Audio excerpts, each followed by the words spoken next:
drive up to town. What, now, Selwyn? A bit of a panic on Dow Jones closed 200 points down. You go to bed. Home tomorrow evening. Honestly, this house is lit up like a damn Christmas tree. It all costs money, you know. It's me. We're on. Usual place.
To breathe around here, Trot. What is the matter, Trot? Looking for a newsagent. Why? To get a newspaper. Ask a stupid question.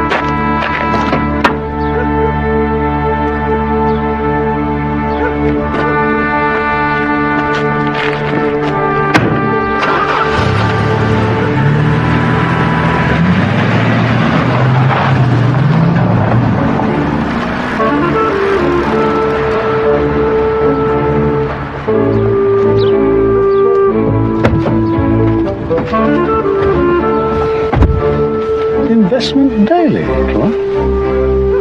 It's on that letter.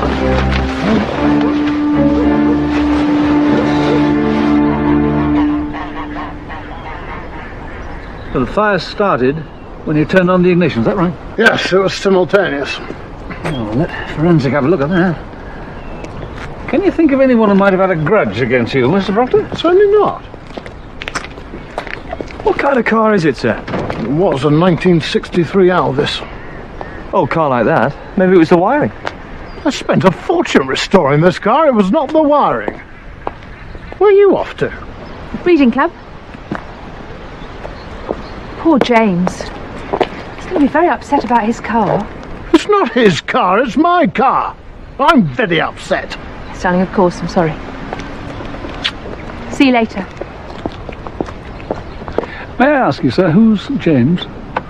Lord Chetwood. I acquired the car from him as a complete wreck, like everything else on the Chetwood estate. That's a bloody disaster.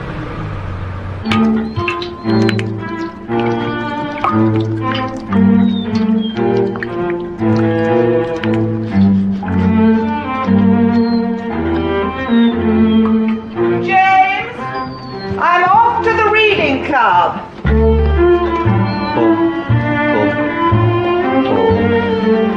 If the phone goes, do answer it. It could be the roofing contractors. There it is again. Feel. James, did you hear what I said? Yes. Answer the phone. Roofing chap. I think I might see Doc Bradshaw. He understands. 3 times a day after meals, Mrs. Hopkins. Come back and see me if they don't do the trick. Thank you, Dr. Bradshaw.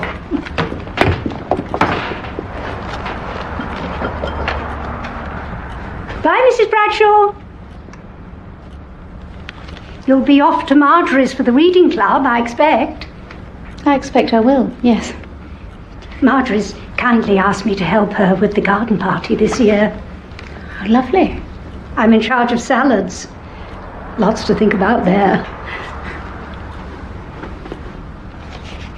Goodbye.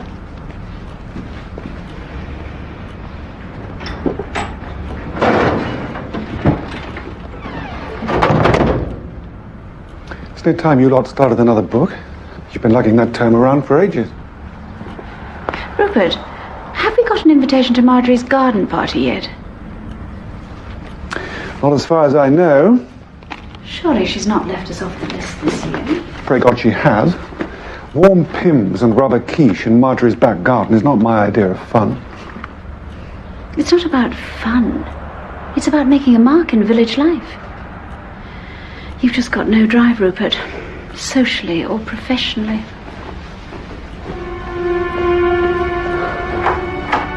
Sorry, dear. I left you several messages. Well, where the hell were you? I sat in the bar for 2 hours twiddling my thumbs. Hang on a second, there's someone at the door.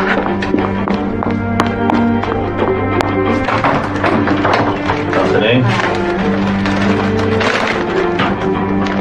I warn you, I'm beginning to feel very unappreciated. What? No, I'm still here. Look, maybe tonight's not such a good idea, okay? I'll give you a ring.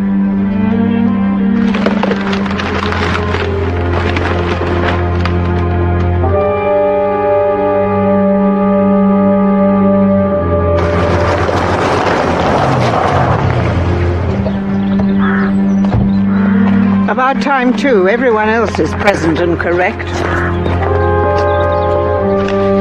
Sandra. Tamsin. Lavinia. Jenny. Now then. The stock market.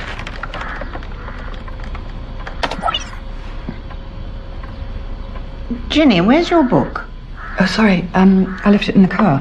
Do try and remember to bring it in. You never know who's watching. Is all this secrecy really necessary? I mean, all we're doing is buying a few shares. We decided on discretion at the outset, but if you want to change that policy, let's vote on it. I know it sounds silly, but I, for one, would far rather we kept it to ourselves. As you know, Selwyn is a stockbroker. I don't think he'd be very happy about me investing in the stock market. It's all right for you, Ginny. You don't have an interfering husband to worry about. That's agreed, then. I myself have no strong feelings either way, but darling Gerald always said one should never let one's money be the subject of public discussion.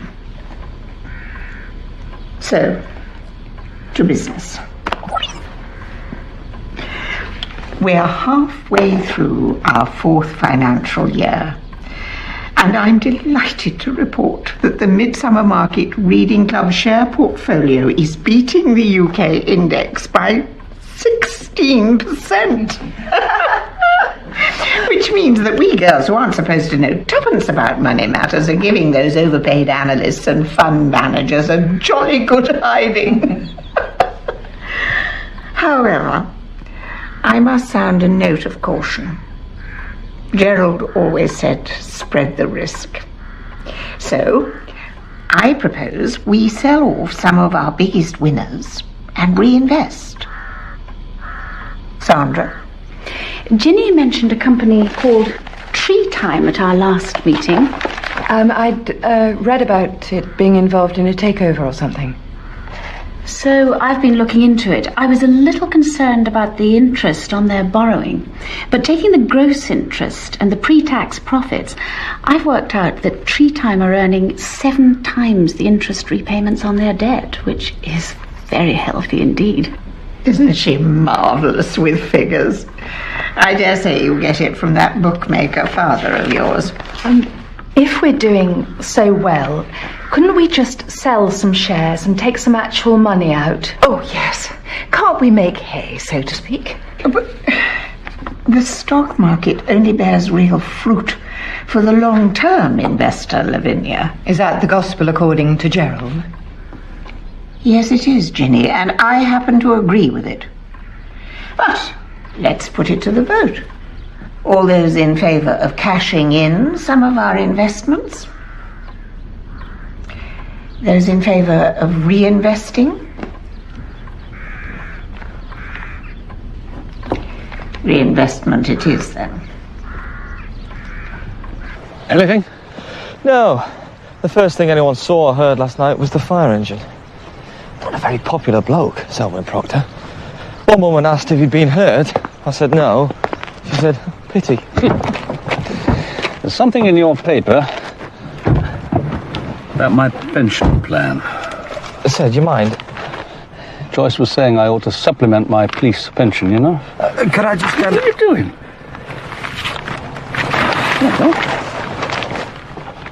The Hawk? Well, well.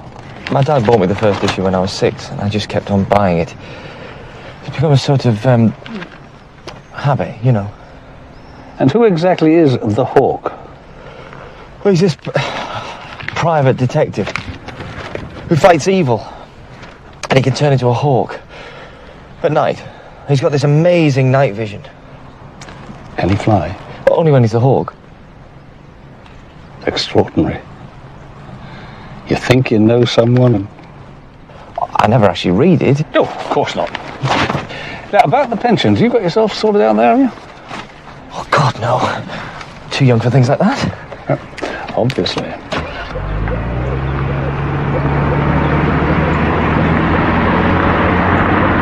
Lavinia, I still don't know whether you and James are coming to my garden party. Of course we are, Marjorie. How about you, Tamsin? I hope so. I've got to double check with Selwyn first. Ginny? Marjorie, could I have a word? If you must, dear. Ginny, I want to pick your brains about the gardening club lunch. What's the Feathers like? What? The Feathers Hotel on the London Road. I heard the food is rather good. I thought Ginny's the gourmet. She's bound to have been there. No, Marjorie, I've never been there. Bye.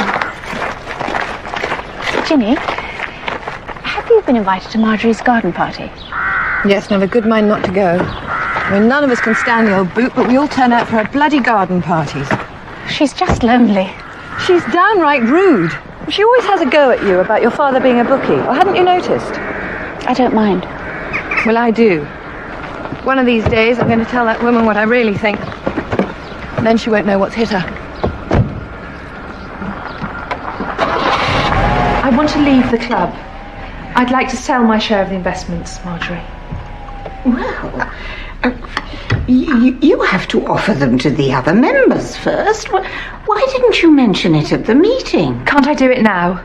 Oh, my dear, there's a procedure to go through.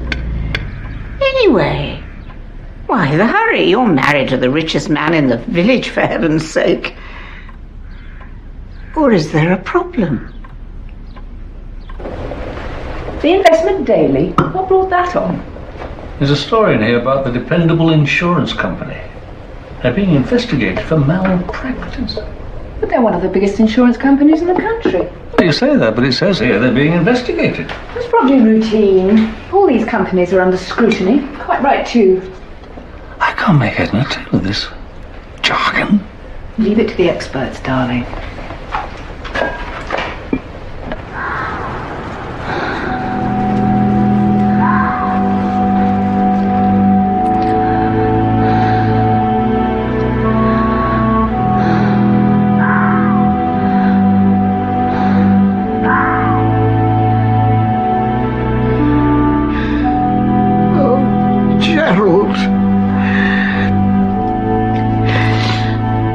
People are so wicked. Never credit it.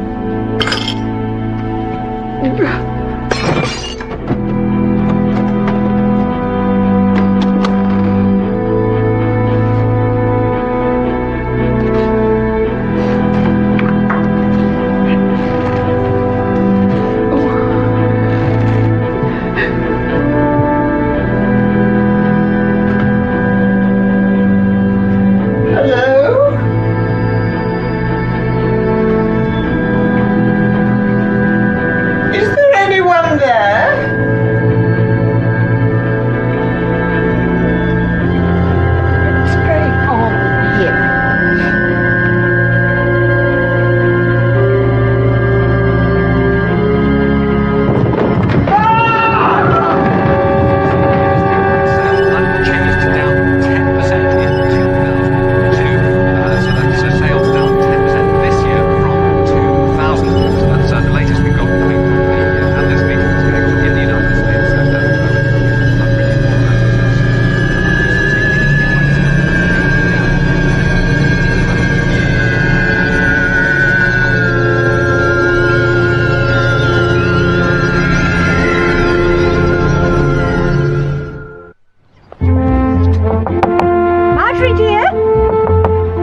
Let me see. Dr. Bradshaw could see you tomorrow at 4. Goodbye. Good morning, Lord Chetwood. Oh, for heaven's sake, Sandra, call me James. I think, for reasons of propriety, we should stick to the formalities in public. Vastly overrated propriety, if you ask me. And how is Lady Chetwood? Oh, same as usual, obsessed with the roof. Spends more time up there than she does with me, actually. I think it's grounds for divorce, do you? No, probably not, I fancy. Do you think your husband could spare me a moment of his valuable time? I'm sure he could, Lord Chetwood. Lord Chetwood is here. You've got to see him, Rupert. Why can't he make an appointment like anyone else? I said you'd see him right away.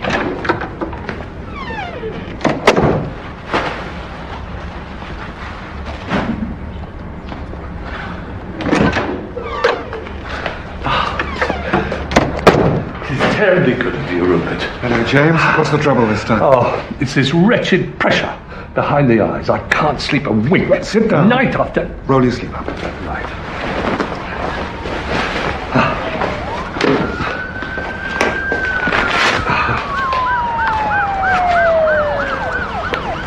Wonder what that could be. That's another of Selwyn Proctor's cars has gone up in flames. Oh, don't. My lovely old Elvis. Never a problem for years, and that man destroys it in a matter of weeks. It's probably what brought this attack on James. Post-traumatic stress syndrome. Good Lord, never thought of that. You're a genius, Rupert. Genius.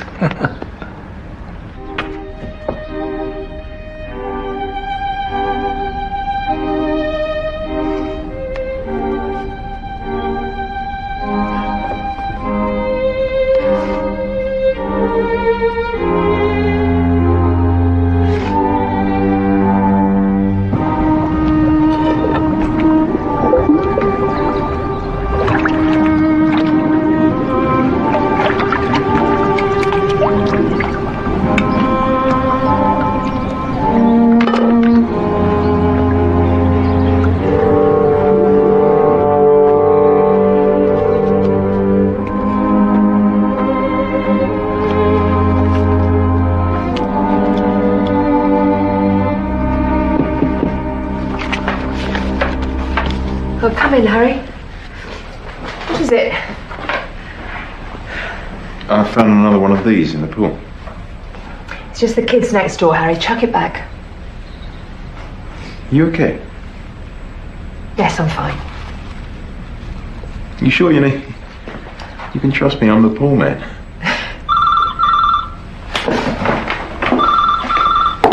Don't go away, Harry. I want to talk to you about the reading club meeting. Can't wait.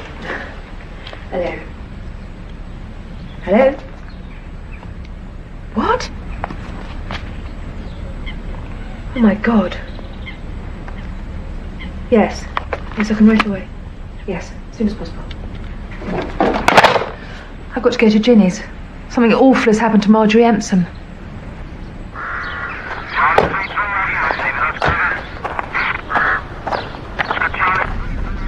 Multiple blows to the back of the skull by the look of it. It's congealed blood and hair on the stick. Yes, Tom, walking stick would be favourite. What time was death? Sometime after 10 p.m. last night, at a very rough guess. What about 7 minutes past 11?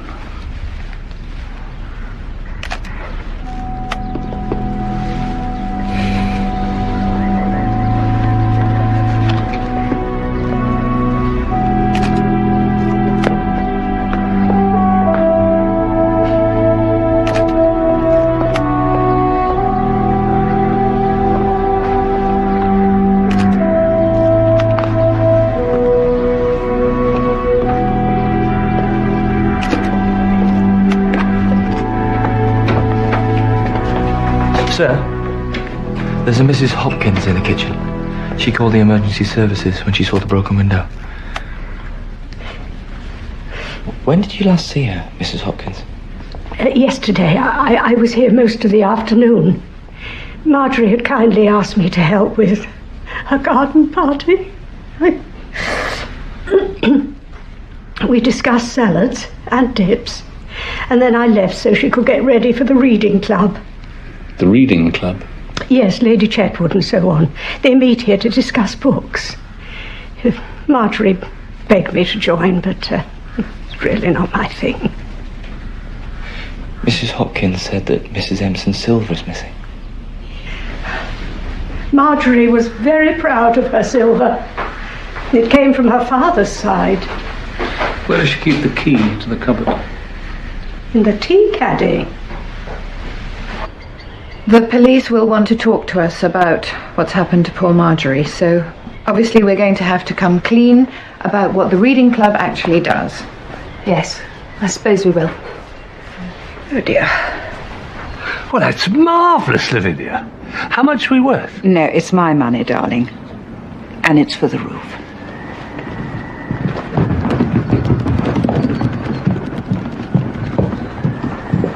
I thought you were up to something. There's no way you need 4 years to discuss a book as bad as Tuscan Spring. You mean you've actually read it? Yeah. I thought it might give us something to talk about.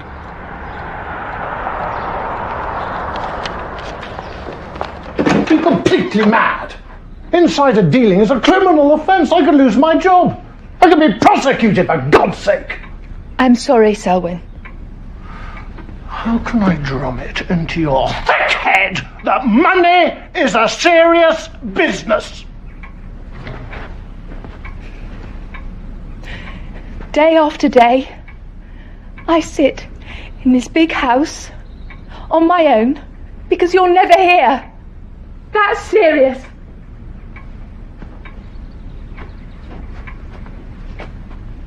It's about babies again. Because I've said all I've got to say about that subject.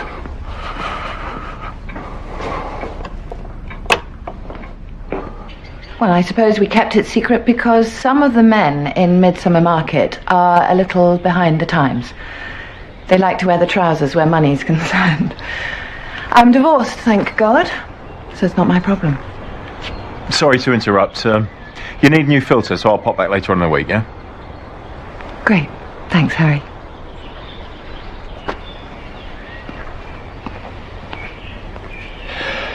So it was Marjorie Empson who ran the club? Marjorie is great at running things. And you all take a keen interest in the stock market? Oh, God, no. No, it's total gibberish to me. You know, Marjorie is a whiz at bookkeeping. And Sandra Bradshaw, she's the local GP's wife, has a fantastic head for figures. So I just let them get on with it. Anyway, 1 or 2 of our investments are doing incredibly well. So we discussed selling them off. And then? And then the meeting broke up. Oh, Tamsin Proctor stayed behind to talk to Marjorie.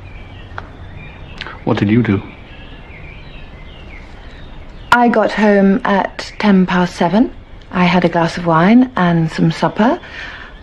I watched the news and went to bed with a book. It was terribly boring.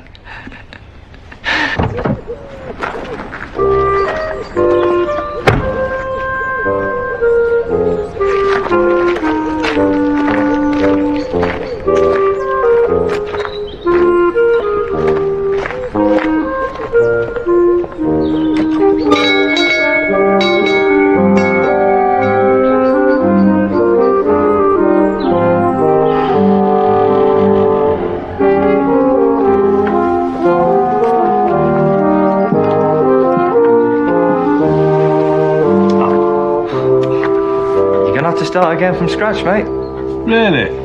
Yep. Repaper the whole shooting match. God, look at the state of this place. Don't fancy your job much. You're a very perceptive man. Anyway, I'm looking for Lady Chetwood. Oh, are you?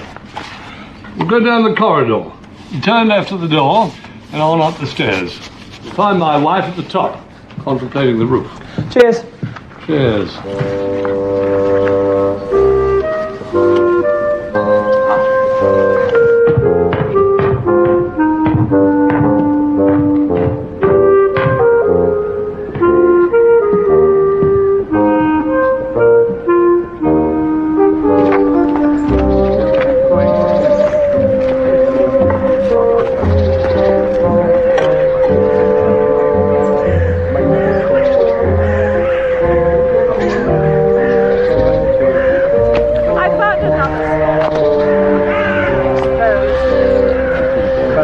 Lady Chetwood? Any news about my car? I'm afraid not, Mr. Proctor. This country, everything takes forever. A woman was brutally murdered in the village last night. I think that takes precedence. Why aren't you out looking for the thugs who did it instead of harassing my wife? Not harassing your wife. I need a statement, a brief statement from Mrs. Proctor about the meeting at Marjorie Empson's. Now, if you'd excuse us, please. Yes, that bloody meeting. Good luck to you.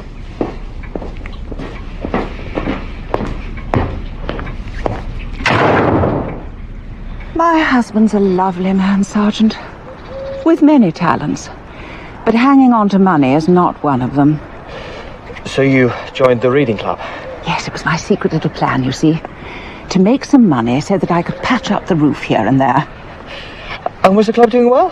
Incredibly well. Thanks to Marjorie and Sandra. I was rather hoping that we could sell some shares so that I could give the roofing chaps a down payment, but I was outvoted. All right. Yeah. Not too good with heights, actually. I stayed behind to talk to Marjorie, Mrs. Empson, about selling my share of the portfolio. How long did you talk to her? Only 10 minutes or so. And then I came home and cooked dinner for my husband. Did it not occur to you that the club might cause a problem for your husband? It had crossed my mind, yes. But... Well, Selwyn never talks about his work to me, so I thought it would be all right. But it did cross your mind? Yes. But that's why I wanted to sell my shares. I only joined the club in the first place to try and make some friends in the village. Oh, so you joined the club for social rather than financial reasons? Yes.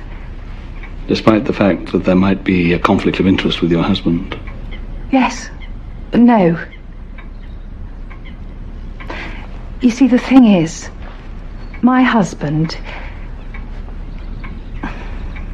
Yes, your husband what? Nothing. No, that's all I've got to say. I'm sorry. Poor old Marjorie. Just like her to put up a fight. She loved her silver. You knew about Mrs. Empson's silver? Oh, everyone was shown the family silver. Some of it was plate, I'm afraid. Poor old Marjorie. She was popular in the village, I'm told. Oh, yes. Marjorie could be a little blunt. She did tend to put people's backs up, but she was a good person at heart. Okay, everybody knew about Mrs. Empson's silver.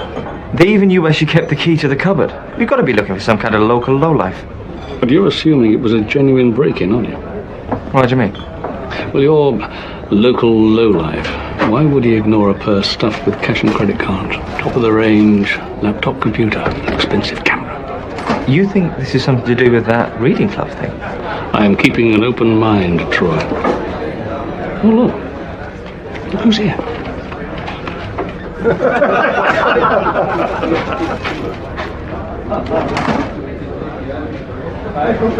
Hello. May we? Oh, yeah, please, be my guest. I'm Detective Chief Inspector Barnaby. This is Detective Sergeant Troy. Harry, the pool man. You'll have to excuse the whiff of chlorine, it goes with the job.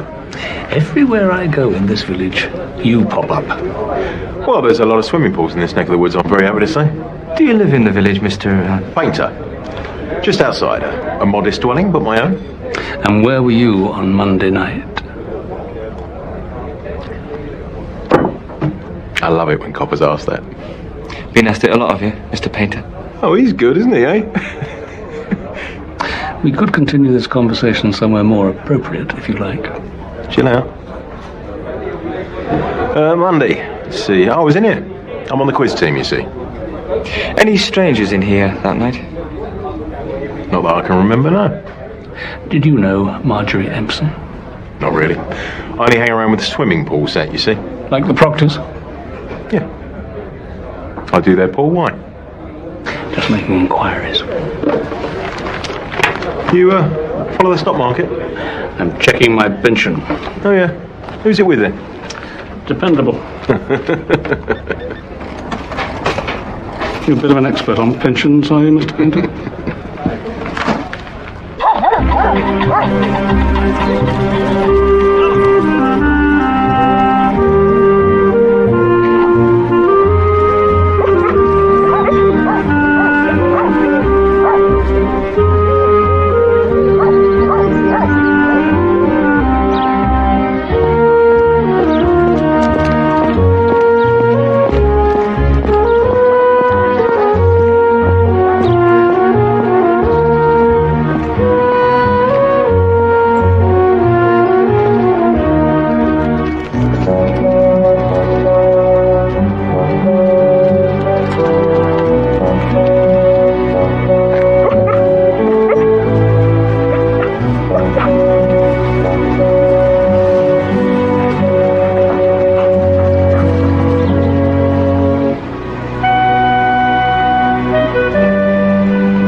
You might have told me the bloody reading club are investing in the stock market. Why? Because then I wouldn't have told you so much about my work, that's why. Darling, that city gossip goes in one ear and out the other. Anyway, it's not your financial prowess I am interested in. I've got 23 minutes.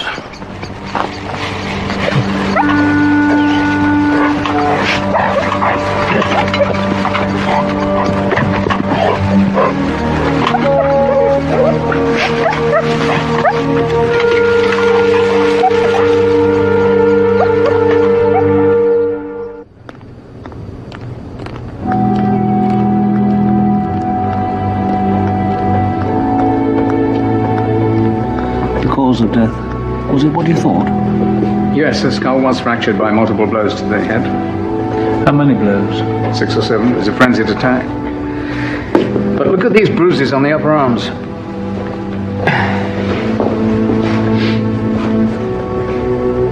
They're identical. Finger marks. See, she was held from behind like this, very tightly. And all the blows came from behind? So it looks like there were 2 assailants. One held her while the other beat her to death with her own walking stick. Coffee?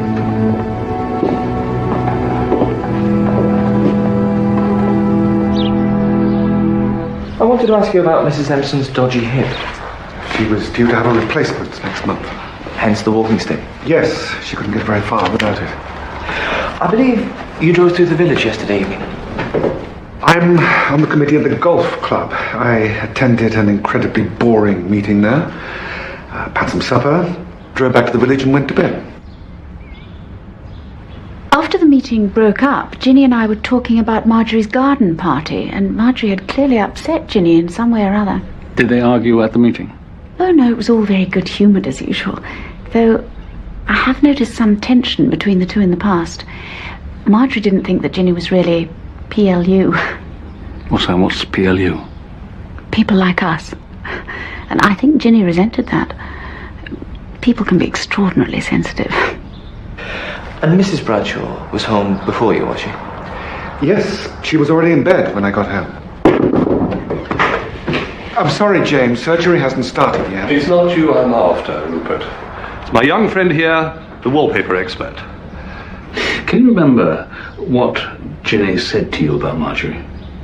Oh, she was going on about how rude Marjorie was and so on. And then she said, and I remember this because I was quite taken aback, she said, "One of these days I'm going to tell that woman what I really think, and then she won't know what's hit her." Mrs. Bradshaw, can I ask you, what are the investments of the Reading Club worth? At yesterday's count, about £150,000. All the paperwork is at Marjorie's. Sorry, sir. Something's come up.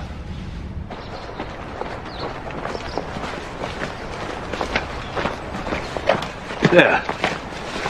One of the dogs found it. Mrs. Empson's silver, by the look of it.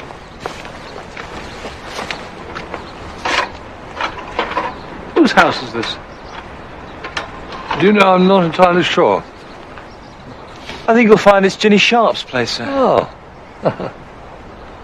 It's a bit of a trek from Chetwood House, isn't it, sir? Yes. If Dr. Bradshaw and my dear wife had their way, I'd never leave the house. You must rest, they say. Well, I need the open air. Good for the soul.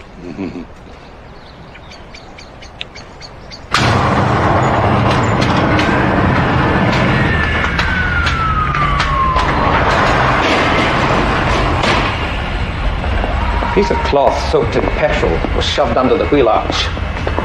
Here, by the petrol tank. How's it lit? Match, cigarette lighter. Kid could have done it. Just bad luck the driver got into the car when he did. Here. What's that? Remains of the cloth. It was blue and clear when the tank went out. Looks like toweling, bit of towel. Some letters, though.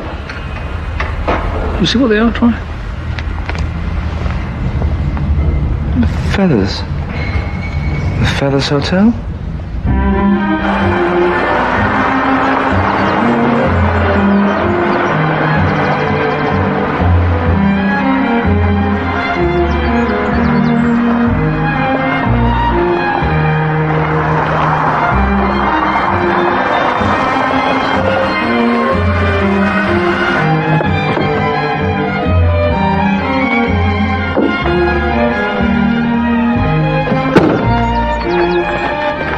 James would be terribly upset if he knew I was meeting you here. You're not having second thoughts, eh? No, of course not. Because when I want something, I usually get it. And I want Chetwood House. Well, it's going to be an awful wrench for James. Look, people like me come along, plenty of money, lots of ideas, and we keep the traditions alive. Chetwood House will prosper. There'll be trout in the lake and pheasant in the woods and a roof that doesn't bloody leak. And you'll have stacks of lovely cash. I know. Don't often see you in a skirt and makeup, Lavinia. Not unattractive, actually. They have excellent rooms here. Instead of shaking hands on the deal, we could, you know. Really, Selwyn? Certainly not. No harm in asking. I always do. You'd be surprised how often it works.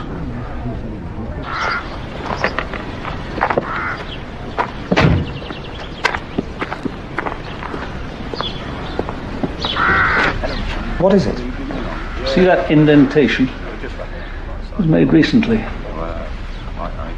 And the other one? Made during the struggle? Yes, by Marjorie Empson's walking stick, I reckon. Which could be how the pictures and vases got smashed. She must have put up a hell of a fight. 70-year-old woman with a dodgy hip against 2 assailants. We're missing something here, Troy. How about the paperwork that was in the safe? It was to do with the reading club investments, statements and checkbooks and, you know. No, I don't know. Well, stuff to do with shares. Stuff to do with shares. Is that from the business section of the Hawk, Troy? I made a list of the companies that had shares in. Where are they? Where are what? The share certificates or whatever they're called. Well, I'm not sure yet. I'm trying to find someone at the Nick who understands all this stuff. This stuff. Oh. Troy. Yeah? Right. Yeah. Okay, thanks. Sir, door-to-door turned up a witness. Someone was seen in the village late on Monday night. Can they identify them? Don't know yet, but Harry the Poolman's alibi checks out. He was in the pub till gone midnight. But there is something else. Yeah? Harry does have form for embezzlement. He used to work in the city.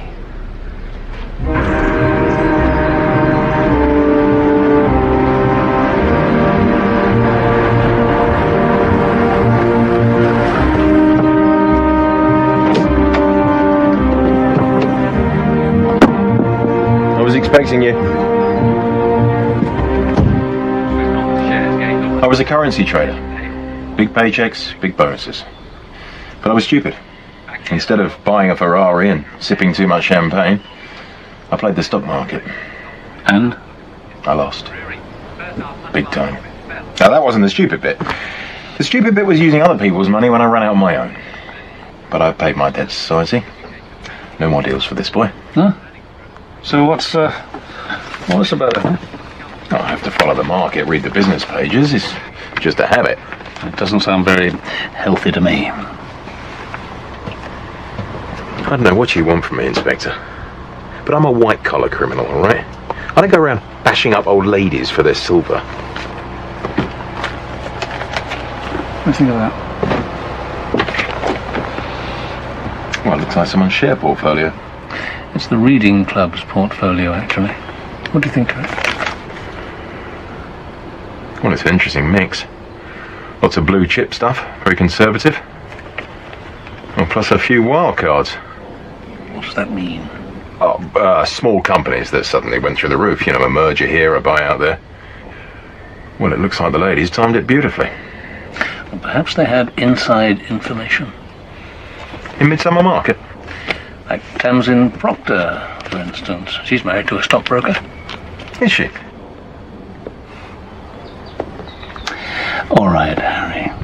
Can we drop the I'm just the pool man, what should I know about it act? If you don't want to help me, that's your choice. But I'll take you in for questioning, and I'll get forensics to turn this little hideaway of yours inside out, just for the fun of it. Hey, don't get bent out of shape. If Tamsin got inside information from her husband, and that is a big if, I don't think she'd pass it on. Why not? Because she's not like that.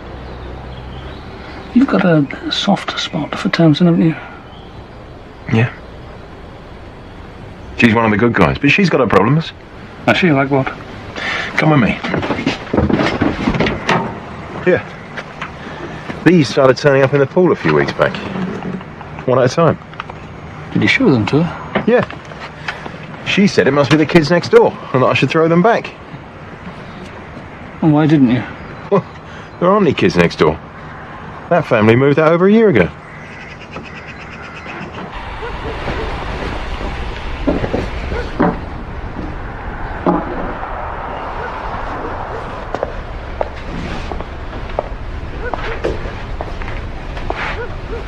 What's that?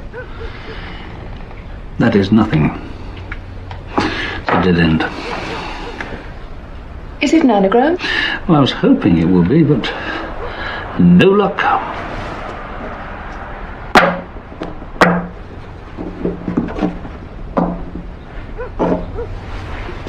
There's an E missing, obviously. Why did you really want to sell your shares? I've told you everything I know. You may have been the last person to see Marjorie Empson alive. Sooner or later, you're going to have to tell someone the truth, Mrs. Proctor. Might as well be us. Truth, wouldn't that be nice? Who's Maureen? What? Maureen. Who is she? It's me. I'm Maureen.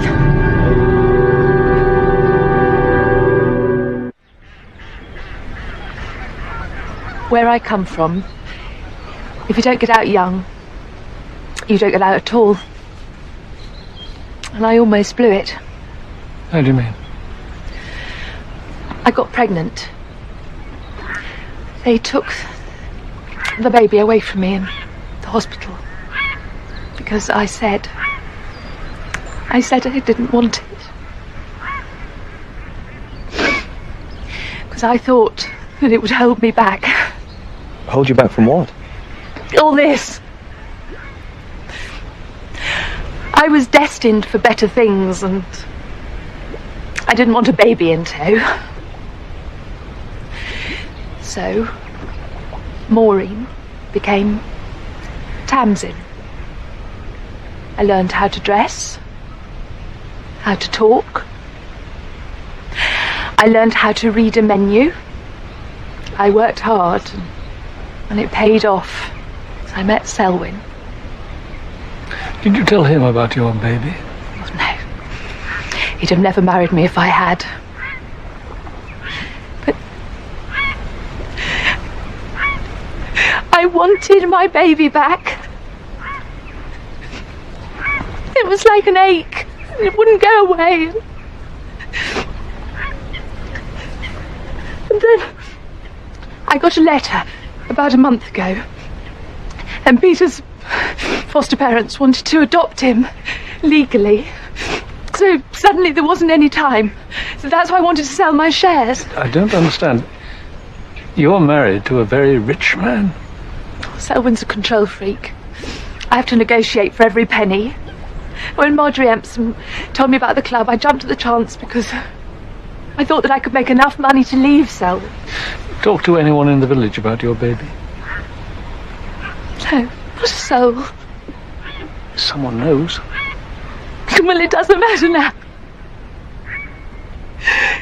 So I'm never going to get my baby back.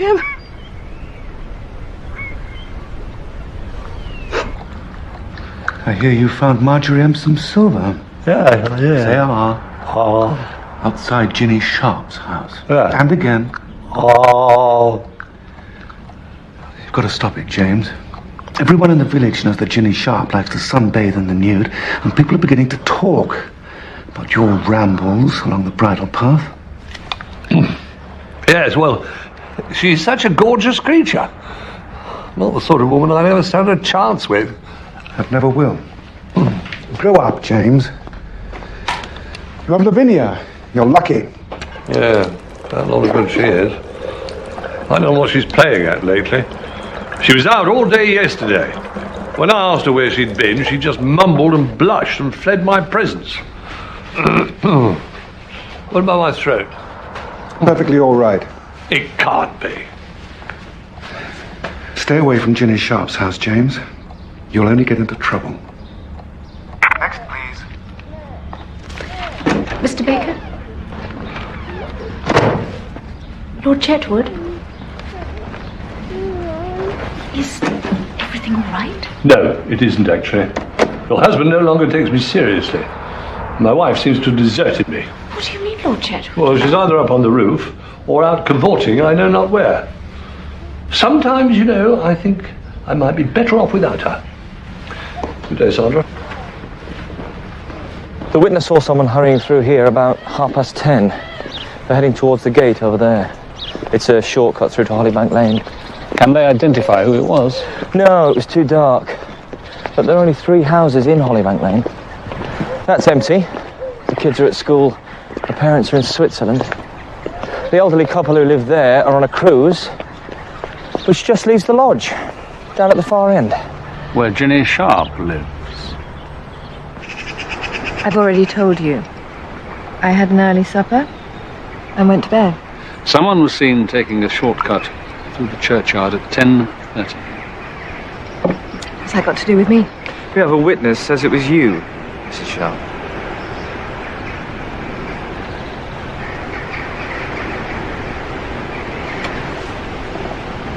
All right, yes, it was me. Where had you been?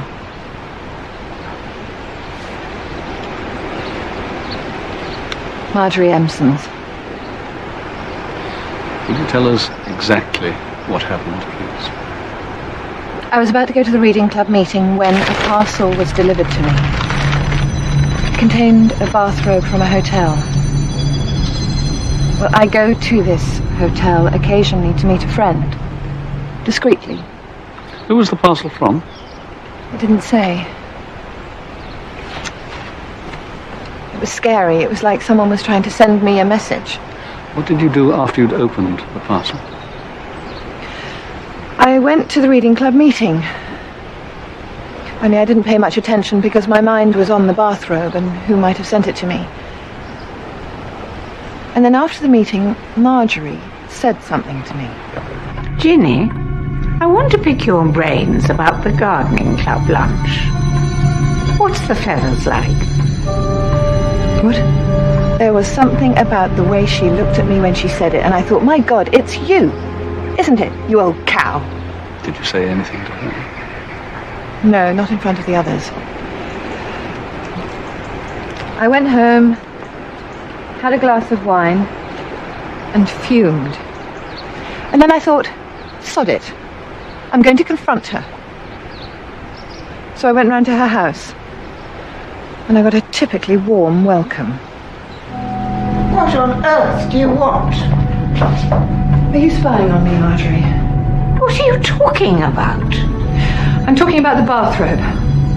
Bathrobe? What bathrobe? The bathrobe you sent me. Have you been drinking? And then she mentioned Gerald. And that was it as far as I was concerned. When you first moved into this village, darling Gerald said that woman is going to be nothing but trouble. Well, that didn't stop darling Gerald trying to stick his hand up my skirt every chance he got. How dare you? Gerald's reputation is notorious. No one was safe. Your garden parties were the worst. When Gerald had been at the Pims. Old wandering hands, we used to call them. Shut up!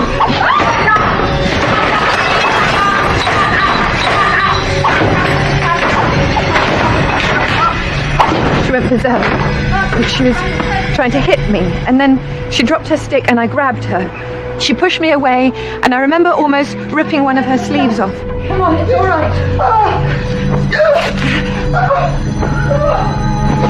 Marjorie, are you all right? Marjorie? Get out. Get out of my house. But she was all right when I left her, I promise.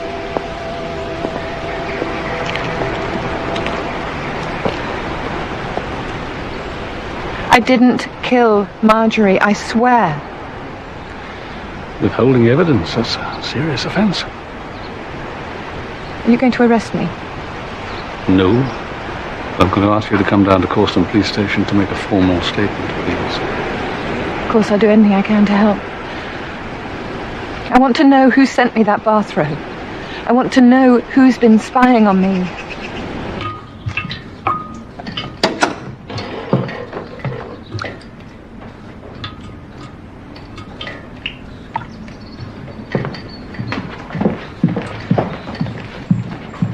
Brought you a mug of tea. I think my glands are up. Actually, James, you're looking rather well. An illusion, Lavinia, I can assure you. Cod liver oil. I had an interesting conversation with Selwyn Proctor yesterday. Poor you. Seaweed extract. Actually, I met him for a drink. You did what? He made me rather an interesting proposition. Oh, really, Lavinia? I don't think I want to hear this. About the house. Vitamin C. What house? This house. He wants to buy it. What? Oh, James. The house needs millions spending on it, and we'll never raise the money. And Selwyn wants it badly. You know what he's like. He'll do it all up and have shooting weekends for his business chums and swan about like the lord of the manor. Well, frankly, he's welcome. What's to become of us? Oh, we'll pay off our debts and buy a cottage with a vegetable patch and have holidays. Holidays? We'll go to Paris. I don't like Paris. And New York. New York? Oh, James, please pull yourself together. We've got the public in this weekend, and you've got to make one of your guided tours. Oh.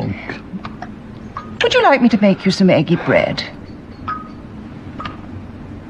If you're satisfied this is accurate, could you sign just there?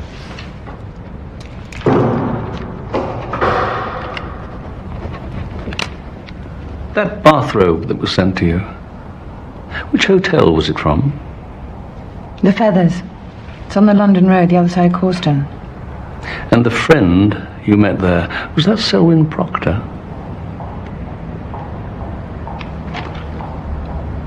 Oh, God. Was it? Yes.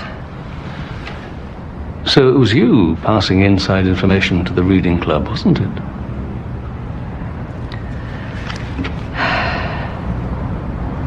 How long has this been going on? 4 years. Selwyn said he'd leave Tamsin when the time's right. It's as old as the hills, that one, isn't it? Indeed it is.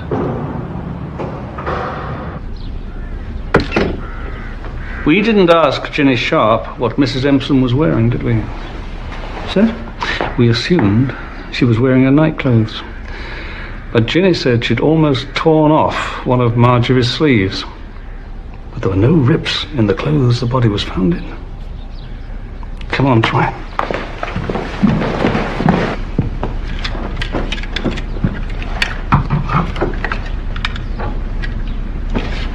Come on.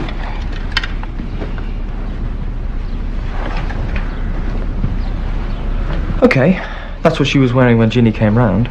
I still don't see the significance. Bullard's theory is that there were two assailants.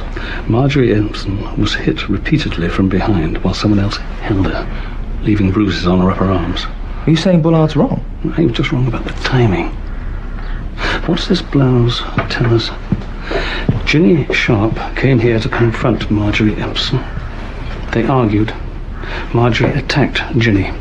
Ginny grabbed her by the arms, leaving the bruises. Unripping the blouse? Yeah.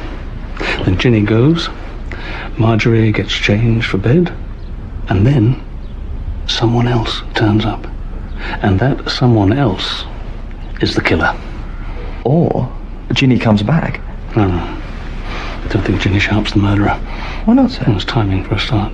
And now we come back to the silver. Why would she get rid of it over her own garden wall? No. It's going to be a crude attempt to incriminate her, isn't it? By someone who knew Ginny had had a bit of a barney with Marjorie that evening. That is very good, Troy. Thank you, sir.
All the lights are on, sir. And I can hear a radio. Let's try round the back.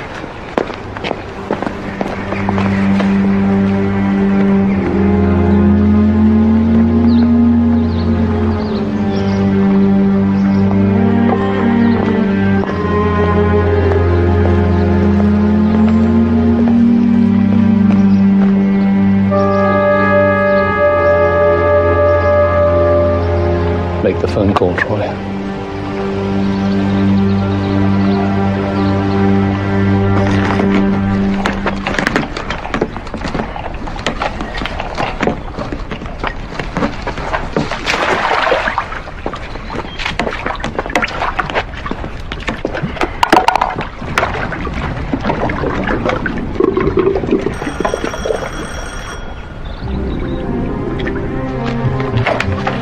Morning, Mrs. Proctor. Thanks, Andy. Cheers.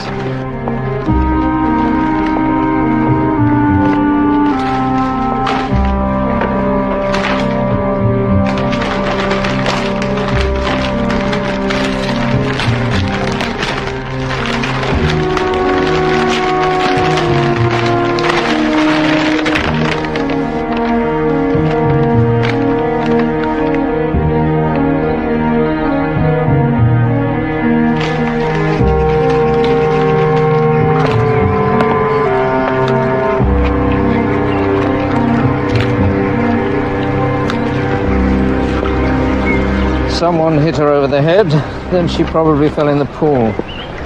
Maybe she was already in the pool. Most of the ashtrays were still on the bottom. I think she was retrieving them. She was only struck once, by the look of it. Enough to knock her out, I suppose. So she drowned? Won't know until I've done the post-mortem. What's this ashtray business all about then, Tom? It was a message. Anti-smoking? Seems a bit harsh.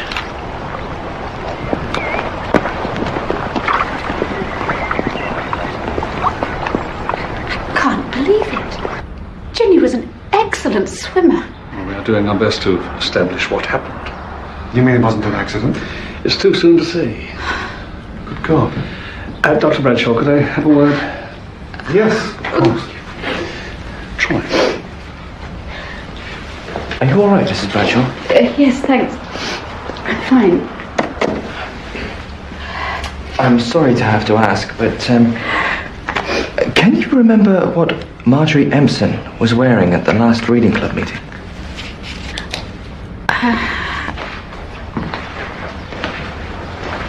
Jenny Sharp registered with me about 4 years ago when she moved into the village. She'd been through a very bad divorce, she said, and wanted something to help her sleep. Thank you, Mr. Bradshaw. The other thing I wanted to ask you about was the reading club shares. What about them? I've been looking through the paperwork and I can't actually, find them. I'm afraid I can't help you there. Marjorie was in charge of the admin. I just did the sums. The Feathers Hotel used to be owned by a patient of mine. And I was there one evening and I saw Ginny in the bar with Selwyn Proctor. Did she see you? Oh, yes. Anyway, she came to the surgery a couple of days later with some minor complaint or other and started talking about Selwyn. Can you tell me what she said? She said it was all a terrible mistake. She was going to nip it in the bud and so on. I said, yes, that's exactly what she should do. But she didn't. Well, no, of course not. I sit here day after day telling people to give things up, but they hardly ever do. You've no idea how discouraging it is. These are new, aren't they? Yeah. What happened to the old ones? People kept nicking them. Same with bathrobes and towels, I imagine. The very man we wanted to see. What the hell do you want? We wondered if you could tell us where you were last night. You trying to be funny? Sergeant Troy does sometimes make a stab at humour. This is not one of those occasions. Have you heard about Ginny Sharp? No. What about her? She's dead. We found her body this morning. I'm very sorry to hear that. Of course, I only met her a couple of times. We know about your relationship with her, Mr. Proctor. So where were you last night? I was at a banquet in the city with about 400 other people. Then I stayed at my club. Lots of people there, too. Tamsin, my wife, is not a sophisticated woman. Her parents died young. She's no siblings. In fact, I'm all she has in the world. She'd be devastated if she found out about me and Ginny.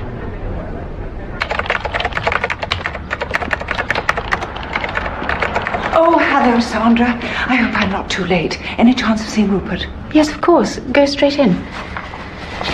Oh, isn't it awful about Ginny? Does anyone know what happened yet? She was found in her swimming pool. The police have already been here. I think they suspect foul play. Oh. Lady Chetwood's here. Is there any chance that you could come and see James later? He's in an awful state. What's the problem? Well, Selwyn Proctor wants to buy the house. I've been negotiating with him, but I haven't told James because I knew it would upset him. And now you have told him? Yes. Yesterday. And it brought everything on. The palpitations, the dizzy spells. And then when we heard the news about Ginny this morning, he sort of passed out for a minute or two. Lavinia, Please believe me, there is absolutely nothing wrong with James. It's all in his head. Yes, but that doesn't make it any easier for him, does it? You're a saint, Lavinia. You really are. Oh, please say you'll come and see him this afternoon. Tell him the move will do him good.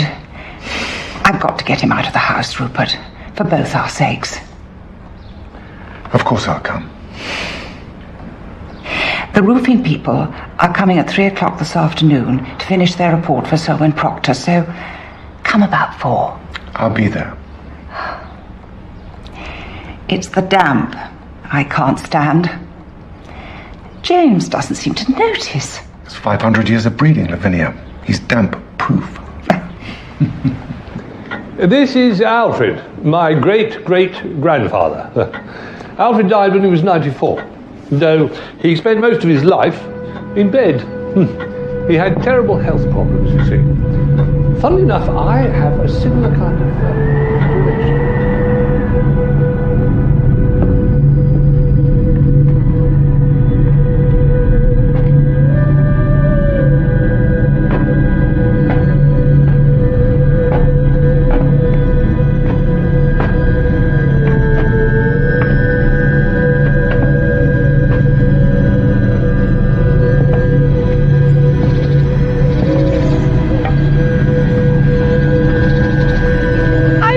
Another spot where the beams are exposed.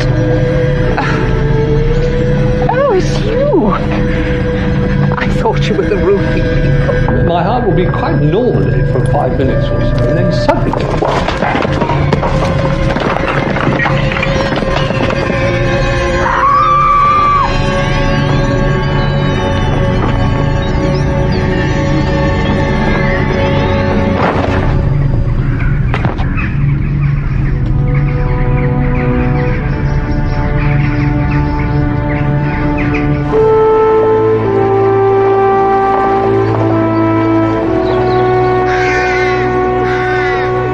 She went over? Yeah. And Lord Chetwood was right underneath with a group of tourists. They certainly got their money's worth. If someone came up here and pushed Lady Chetwood off the roof, they could have got back down those stairs, got out the back of the house without anyone seeing them. Pushed her? Surely she just fell. I mean, look at it, sir. It's incredibly dangerous. I mean, the whole lot looks as if it could just come down at any minute. You all right? I told her. The roof's been up there hundreds of years. But she would go up there again and again, fussing about. Do you know what Lady Chetwood was doing up on the roof, sir? Oh, waiting for the roofing people, I expect. I blame that man. Proctor. It's his fault. He's got men up there poking and prodding the roof. That man will destroy me. First my car, then the house, now my wife.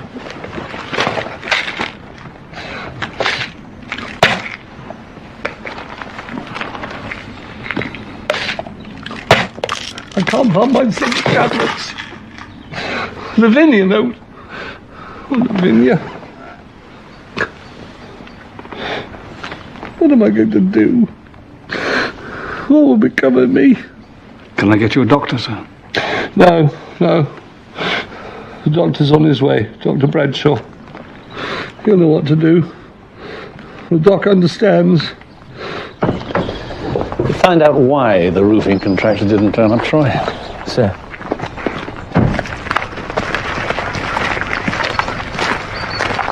What's that? Lady Chetwood was up on the roof, and as far as we know, she slipped and fell. God. She was a saint, that woman. In fact, that's the last thing I said to her. When was that, sir? This morning. She came for the surgery and told me that James was in a bit of a state. She asked me to come and see him after the roofing contractor had gone. Complete waste of time, of course. Why was that? Because there's nothing wrong with him. The man's as fit as a fiddle, but his medical records take up a whole shelf in the surgery. Now we'll have to add another chapter, I suppose. Medical records, Troy. What about them, sir? Full of secrets.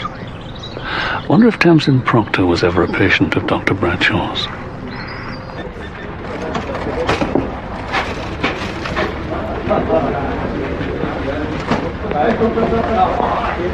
Sir, the roofing contractor had a message cancelling the meeting with Lady Chetwood. Was that a man or woman? Doesn't know, he didn't take the call. So who knew about the appointment? Apart from Lord Chetwood himself, only Dr. Bradshaw, as far as I can make out. Dr. Bradshaw. If anyone knows what's going on around here, it'll be Dr. Bradshaw, won't it? He may know about Tamsin's love child, but he does know about Selwyn's love affair with Ginny Sharp. We better talk to him again, sir. Yes, so we should. And we must track down those Reading Club shares. Something which the finest minds at Corston Nick have so far failed to do.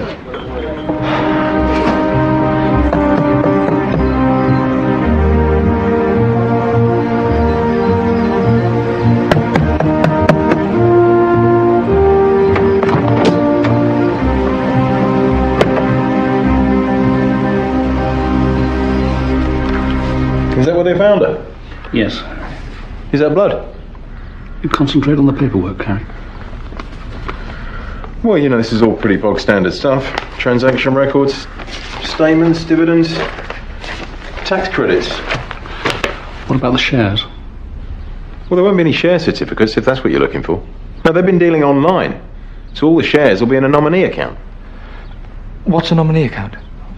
Well, it's like a bank account, only it's got shares in it and not money. Could you look that up on the computer? Yeah, we got the account number. The chances are there's going to be some sort of password. Yeah. Try.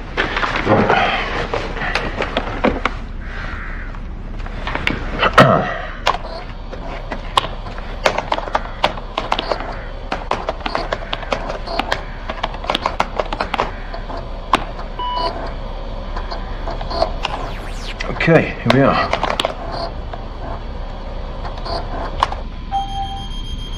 Enter password. Just as I thought. Sorry, folks, game over.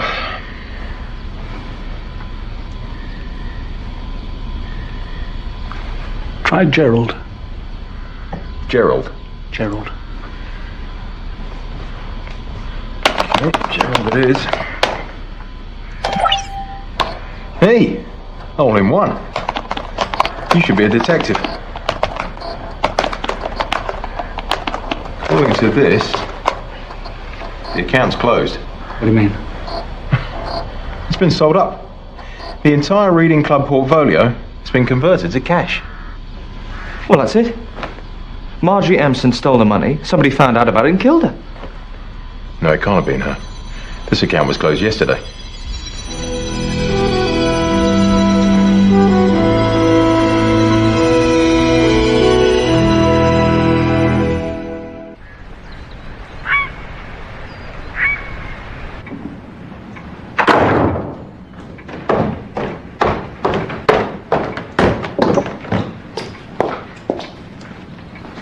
Someone sent me this. I thought it must be a mistake, so I phoned the hotel. Apparently, I called them and asked them to send me a bathrobe. They were only too happy to oblige such a valued customer. Oh, and they said they were looking forward to seeing us tomorrow. We can have our usual room. Isn't that nice? That particular situation is over. Cheer up, Selwyn. There'll be another. And another. Only I won't be around to see her, thank God. What do you mean? You can give that to the other Mrs. Proctor. I'm leaving you. You're my wife, Tamsin. For better or worse, remember? Get out of my way, Selwyn. Look, I have invested heavily in you, and I don't allow my investments to walk away. Let her go. Get out of my house. Look, I'm younger than you and I'm stronger than you, so just let her go, okay? Thank you, Harry. It's a pleasure, Mrs. Proctor. You're fired. Too late. Because I already resigned. Don't expect to be paid this month's bill. That's all right. In fact, you know, I owe you. What do you mean? This is my way of thanks. Your commission. Thank you for Apex Pharmaceuticals. Thank you for Tree Time Communications. And thank you for China Seas Bank. Cheers, Selwyn. You've been a pal.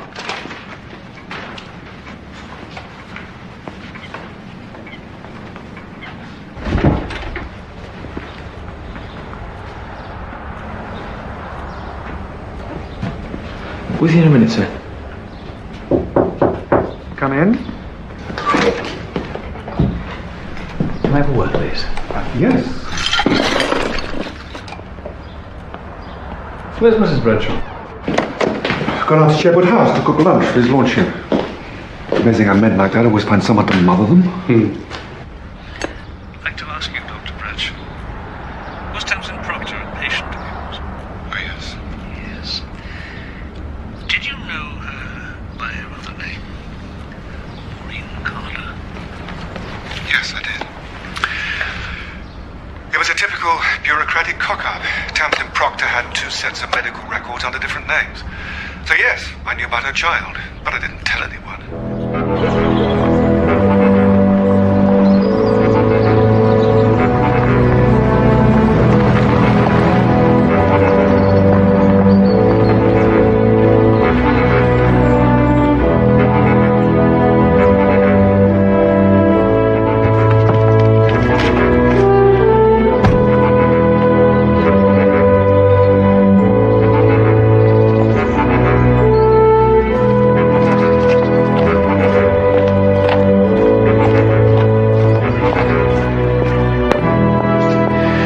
Frankly, I prefer not to hear most of what gets said in this room.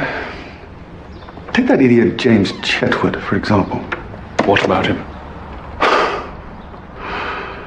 He confessed to me ages ago that he had a crush on Jenny Sharp.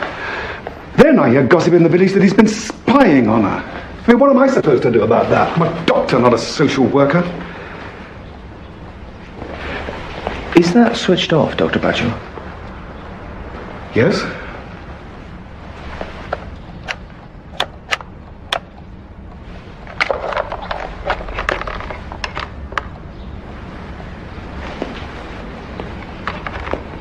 The switch has been bypassed. It's permanently on. You can hear everything through there. Sorry, I don't understand. James!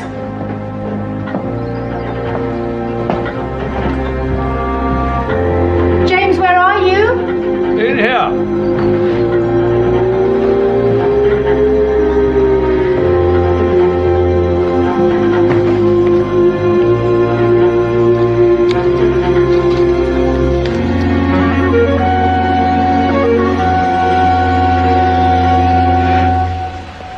Dr. Bradshaw, on the night Marjorie Empson was murdered, you told us your wife was already in bed when you got home. Did you actually see her in bed? Dr. Bradshaw?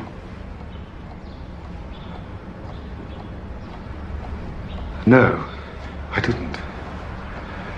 I assumed she was in bed. I saw a light under her door. Ever since we moved here 10 years ago, my wife has insisted we sleep in separate rooms.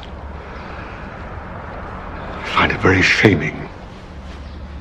I prefer people not to know about it. Troy, sir. Good work. Thanks, sir.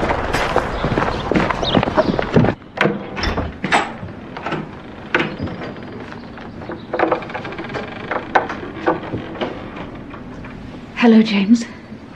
Sandra, I didn't recognize you. What have you got there, lunch? Just a few things. I've moved out. Ah, moved out of what? And I've brought money. Look, there's lots. I'm sorry, I don't understand.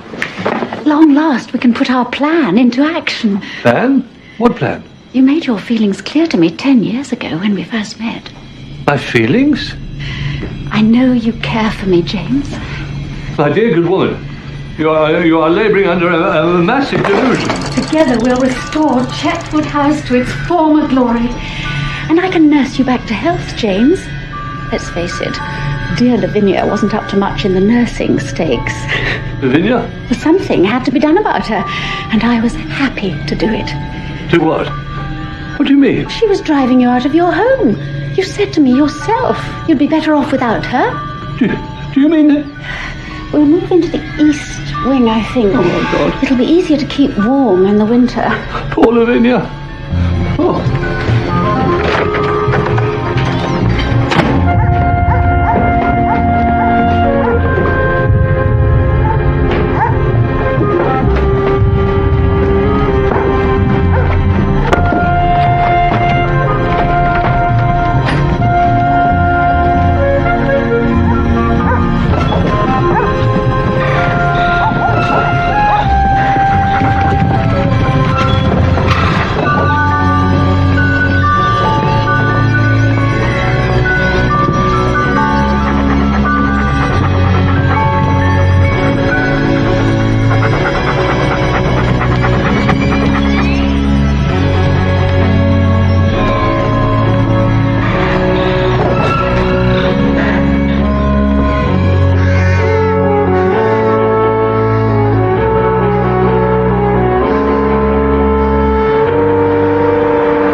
Waiting 10 years for this, James.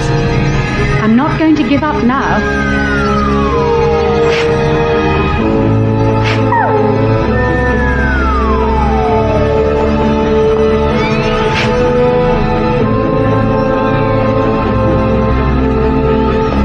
Get away from me. It's all right, James. I'm going to take you in hand. Mrs. Bradshaw. God. Sandra.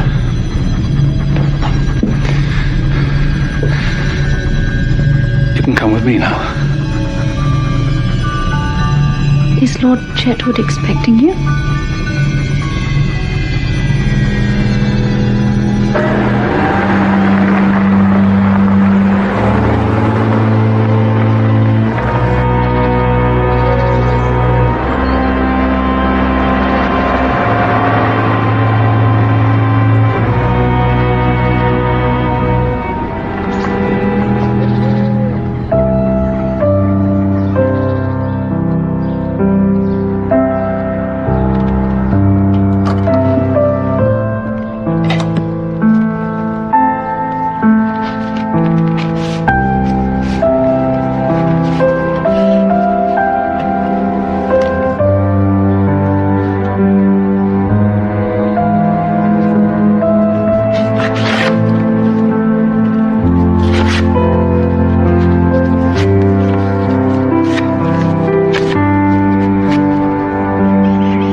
Mrs. Bradshaw? The car. Selwyn Proctor's car. You mean James's car? Selwyn Proctor cheated him out of it. Someone had to stand up for James, and I was only too happy to do it. By setting fire to the car? I was merely making a point.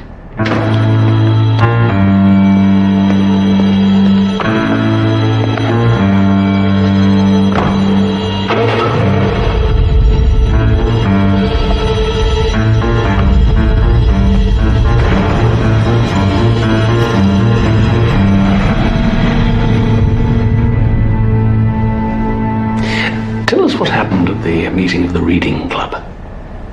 There's nothing to tell. It's the same as usual.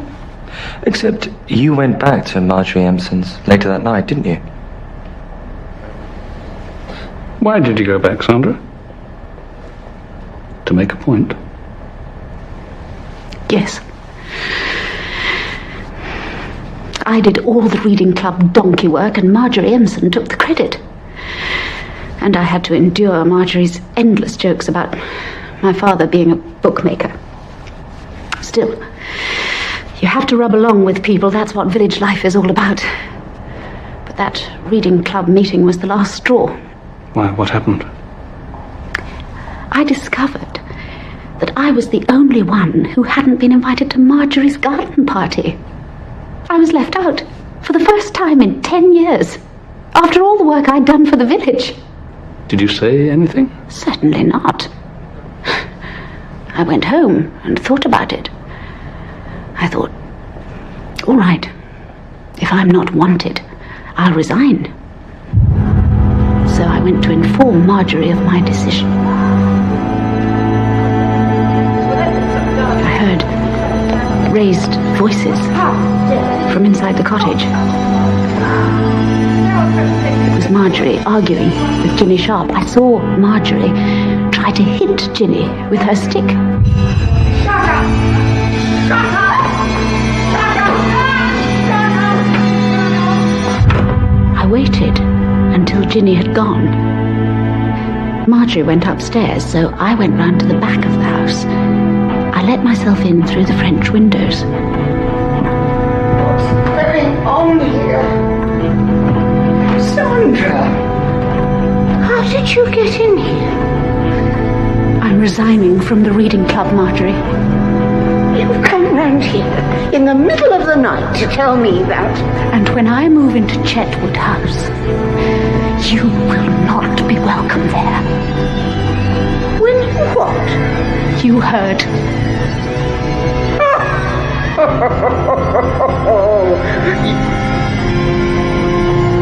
My God. You're serious?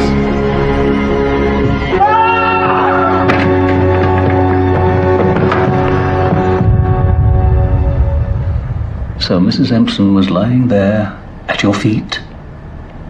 It wasn't my fault she fell down the stairs. You picked up her stick, didn't you, Sandra? She should never have said it. What was it she said? Oh.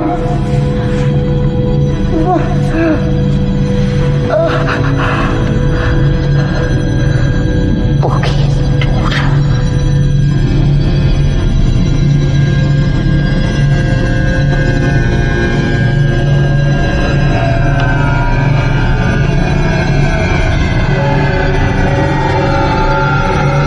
Bookie's daughter.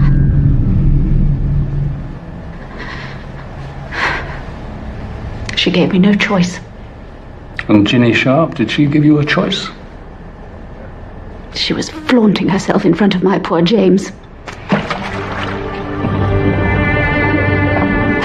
Ginny Sharp was a wicked woman. I had to warn her off for James's sake.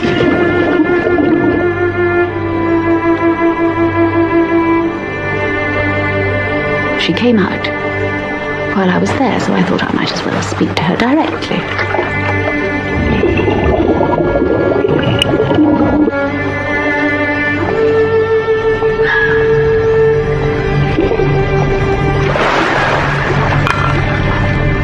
What are you doing here? I want to talk to you. What about? Lord Chetwood. I'm warning you, Ginny. Stop pursuing him. Me? Pursuing James? That's the best laugh I've had in weeks. You're brilliant, darling. Can you give me a hand?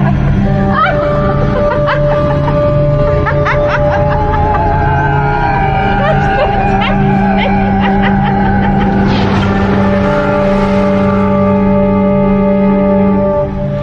Tell us about Lady Chetwood, Mrs. Bradshaw.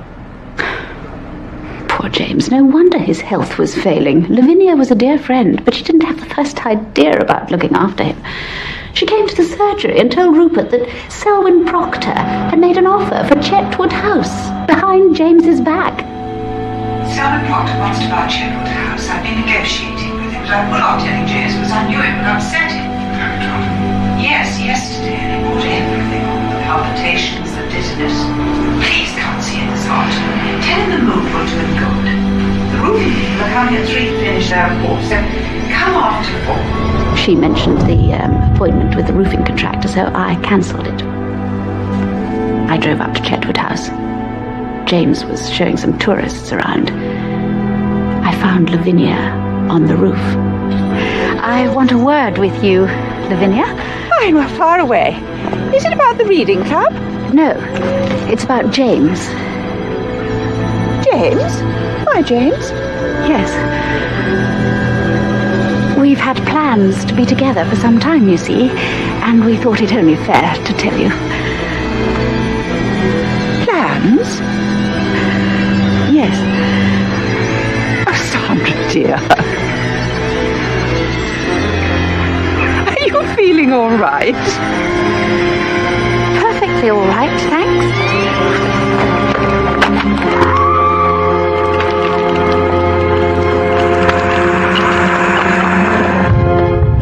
And as for Tamsin Proctor, that frightful husband of hers was going to install her at Chetwood House. With her background, can you imagine? But I think you'll find I've put a stop to that too. Interview terminated 1652.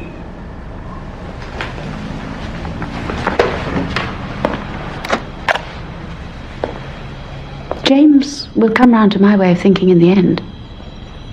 I know he will. I don't mind waiting.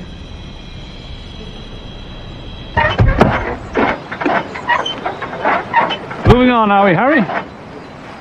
Yeah, I've had it with swimming pools. It's been a learning curve, though, I'll say that.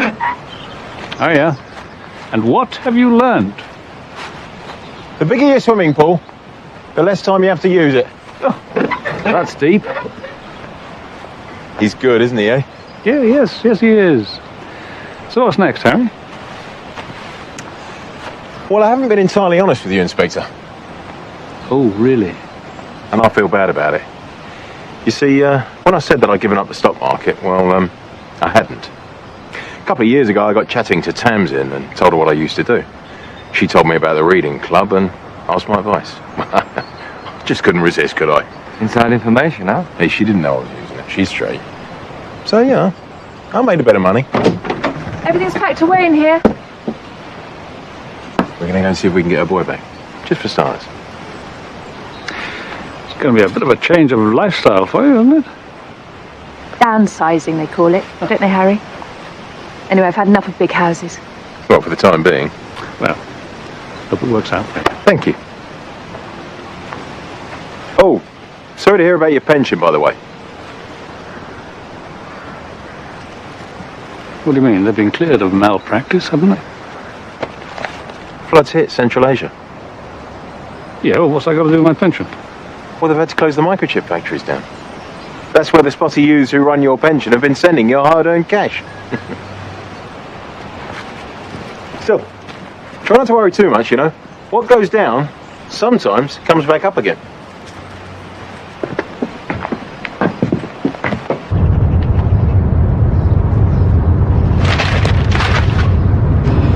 Funny thing happened the other day, sir. I'll go on, try to cheer me up.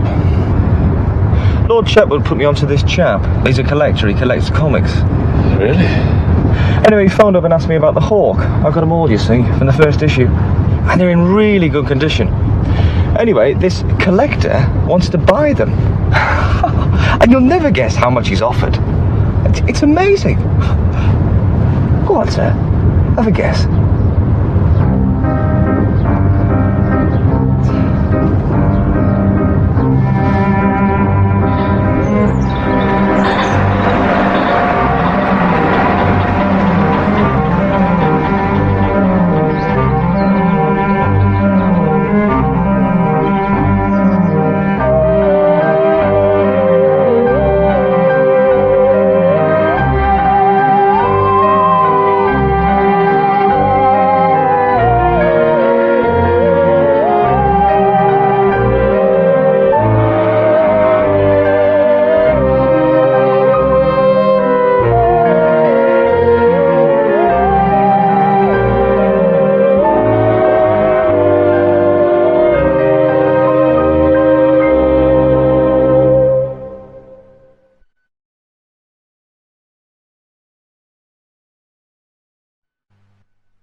dark.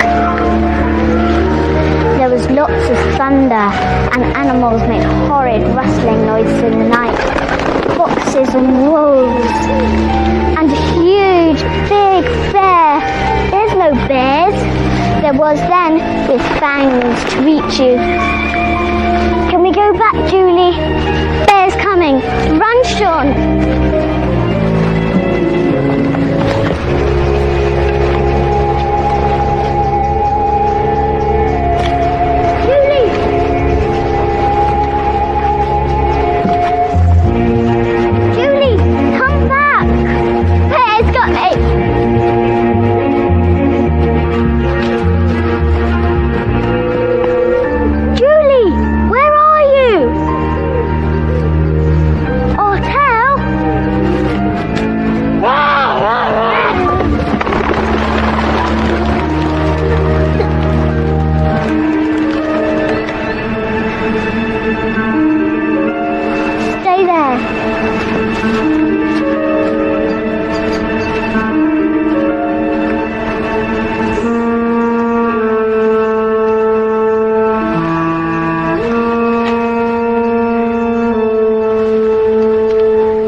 I understand the feelings of the Midsomer worthy community. Setwell Wood has been a place of recreation for generations. Children play there. People walk their dogs, picnic, and I'm sure all sorts of things. But none of that alters the fact that the land belongs to Mr. Harrington. As for this long list of objections, nothing warrants an injunction to prevent Mr. Harrington selling his wood or Whitley Estates felling it.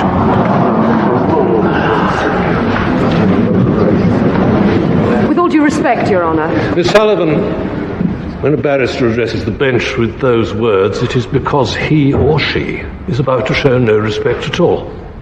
Please don't. All rise. Where do they get these judges from? The man barreled his way through every village in the county. Look, we catch the criminals, we offer up the evidence. Not everyone likes what happens in court, and maybe the judge is right. Give the boy one more chance. Oh, look, a squadron of pigs over Corston.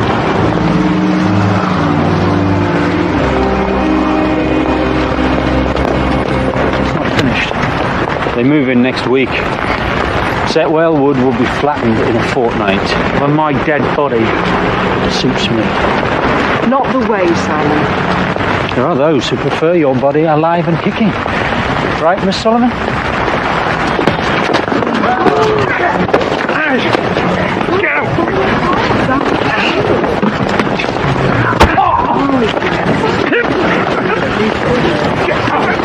I'm a police officer. I want you two to walk away from each other in opposite directions now, or I'll arrest you both. Nice day for it, Rector.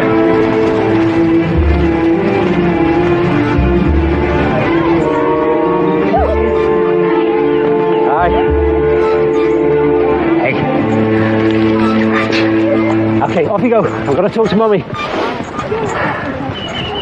I've already heard. You should have seen the look on Simon's face. He really thought that bitch of a barrister would beat me. Anyway, the whole thing will be done in a couple of weeks and the money in the bank. You'll be relieved? Oh, come on, Caroline. We can put the separation behind us. The boys will have a proper home again, the way it was. The way it was is what worries me. What do you mean? Susan Bartlett. How do I trust you again if you're screwing her?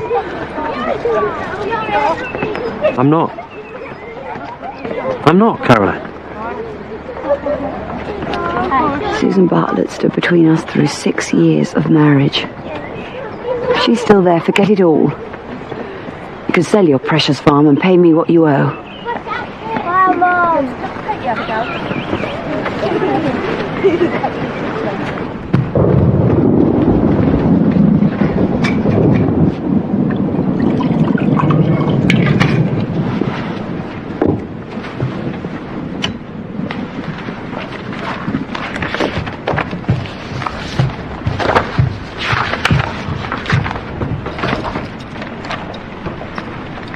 There's no point going through it all again. I'm not losing because some old fool of a judge can't see past the end of his nose.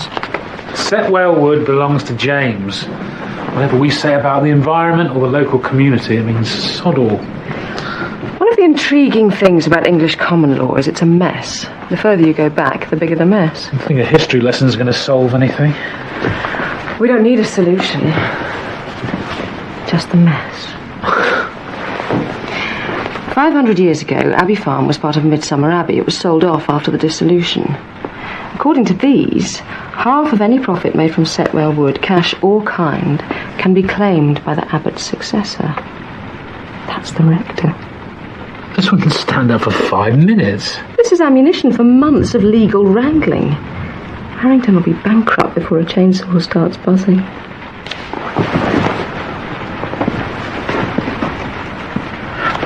Why keep it back till now? Pointless telling the rector he might have a financial interest in the wood if you were getting Abbey Farm anyway. This is about saving Setwell Wood, Bernadette, not forcing James out.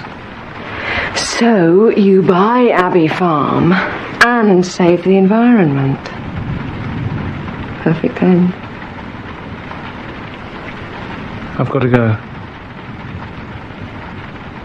Cows don't care what time you get home, Simon. Either the ones in the milking parlour or the one in the house.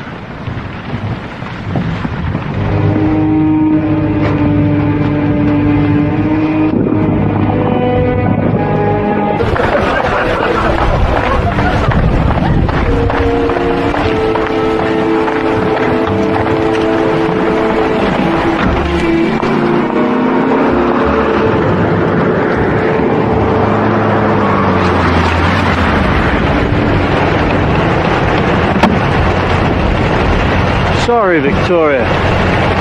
Didn't see you. My fault. It's not nice when neighbours drag you into a courtroom. So you'll understand I'm a bit preoccupied. I do, James. Perfectly. As your mother might put it, preoccupied as a newt.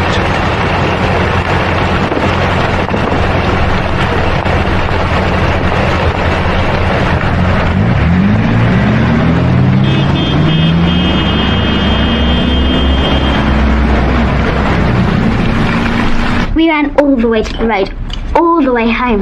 They never have caught us. Hi. Hi. Oh, it's filthy out there. Hello, Dad. Hello. James Harrington has just missed me. He was on the wrong side of the road. I don't think he was even looking. What happens in court? He can cut the wood. I wish he'd lost, but at least he might put a stop to it all. We nearly found the robbers' hideout in the wood, Dad. There was a lady they knocked out. Their dog came after us. Julie, there's no gang of robbers in Setwell Wood. Don't keep going on about it. She must have seen them hiding. And then they hit us so they could escape. That's enough. Starting the life out of your brother. I don't want to hear any more of your stories. Come on, both of you, upstairs. It's not my bedtime. It is tonight. Go on, off you go.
Darling, there's a footpath there, not a car park. You'll know what trespass is. Mr. Harrington, you'd be very unwise to allow them to start felling trees. Just a bit of preliminary work. They move in next week. But that hasn't got anything to do with you or anybody. We will be going back to court. You've fired all your guns. Oh no. And you don't know how much the next salvo is going to cost you.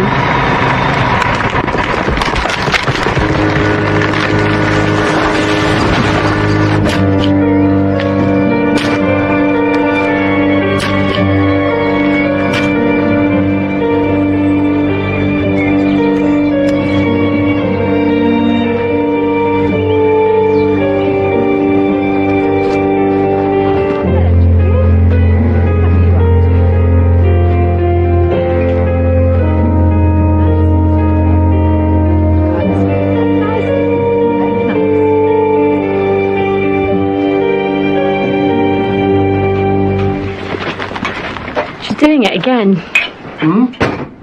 Victoria Bartlett garden inspection. Every time she tells me how well it's doing, she means must try harder. She does it to everybody. Not everyone lives opposite her. Julie's still sulky. She normally forgets these stories after 5 minutes. Well, I've got to exercise the hound so she can come with me. I'll go up where they were playing. Have a look. What's only encouraging us, No. Cold light of day. You don't put an end to it all.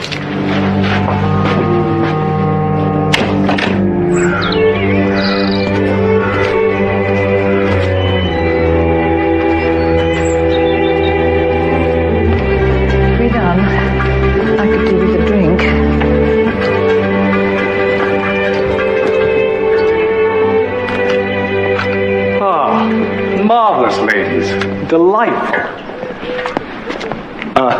Hannah, I do think a gun in church. Oh, well, I could hardly leave it outside. That would be terribly irresponsible of me. Let's go. I think we can expect news of Setwell Wood. Bernadette, Miss Sullivan, feels there are legal avenues still to explore.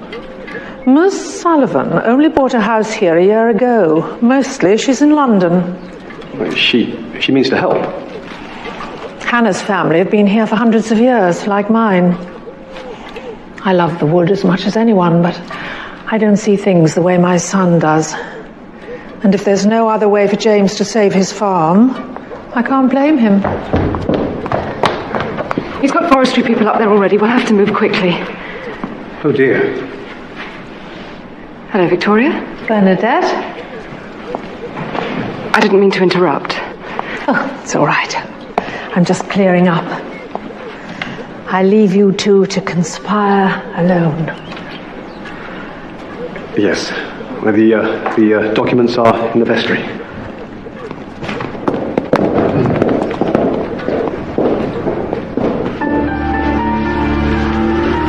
I did see the lady. Julie, stories aren't lies, but they're not the truth either. It's not a story. Come back. Chaser, Pharaoh, come here. Come here. Wait.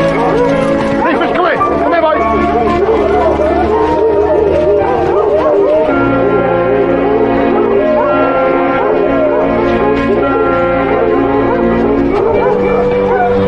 I want you to go straight home and tell your mother to phone the police and an ambulance to come here. What's wrong? Tell her to phone the kennels too. We're going to need a lorry to take the hounds back. We're going to walk. Just go and do it, Julie.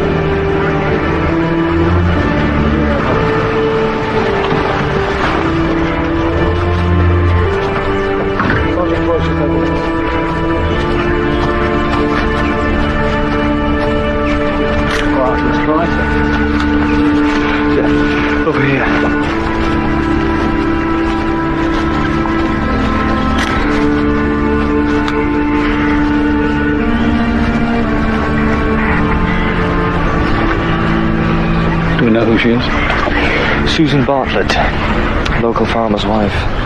The same one. We met him yesterday. Throwing a punch outside court.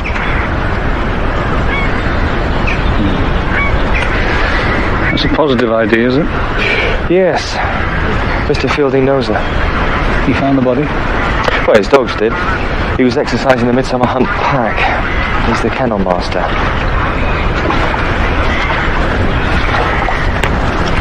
Mr. Fielding. Detective Chief Inspector Barnaby. I pulled her out.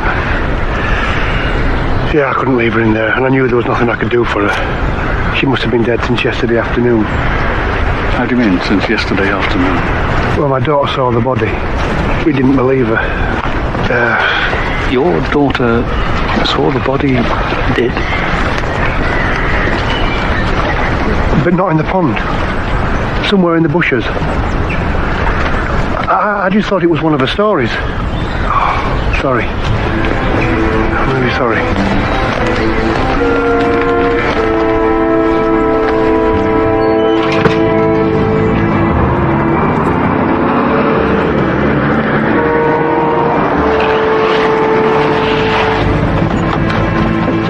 Tell me where the bit is. Really, Mr. Harrington, I won't have that. Leave the sanctimonious claptrap. The police have cordoned off the wood. They won't let me on my own land. They won't say why. Where's the Sullivan woman? I think she's gone. Gone to London.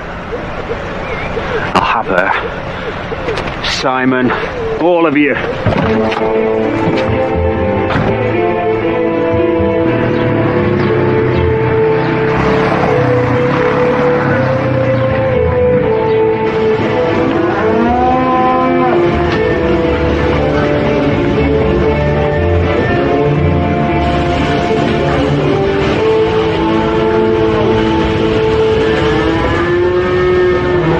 Short in the top field. In the barn, looked a bit lame. You couldn't tell me that, Jonah. Weren't here for me to tell. I'll print out a list of cows ready for AI. Can you check it before they all go out? Now, Jonah.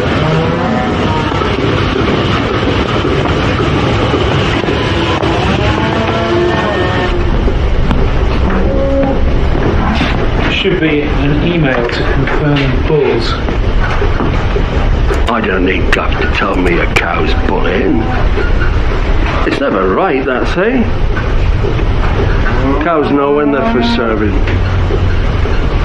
That's the Lord's work, that is. There shall not be male or female barren among you, or any of your cattle. Have you seen Susan this morning? Is she still in bed? Well, I just came to leave her eggs. She comes and goes when she comes and goes. About as predictable as you in that department.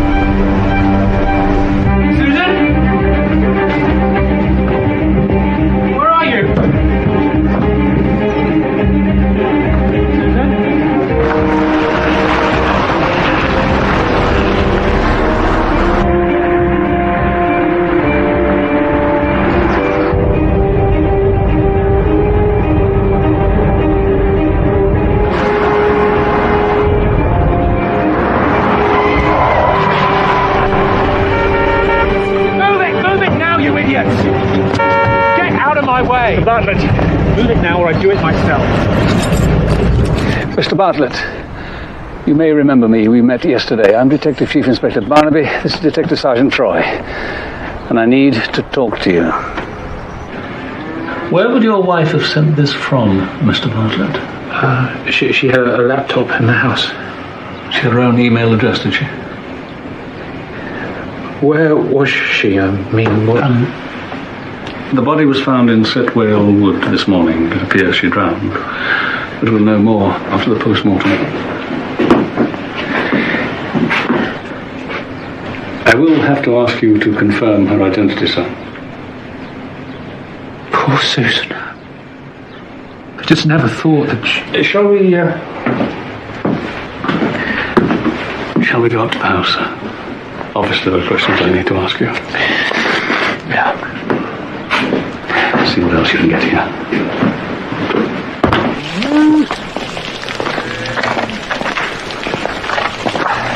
Mr. Bloxham?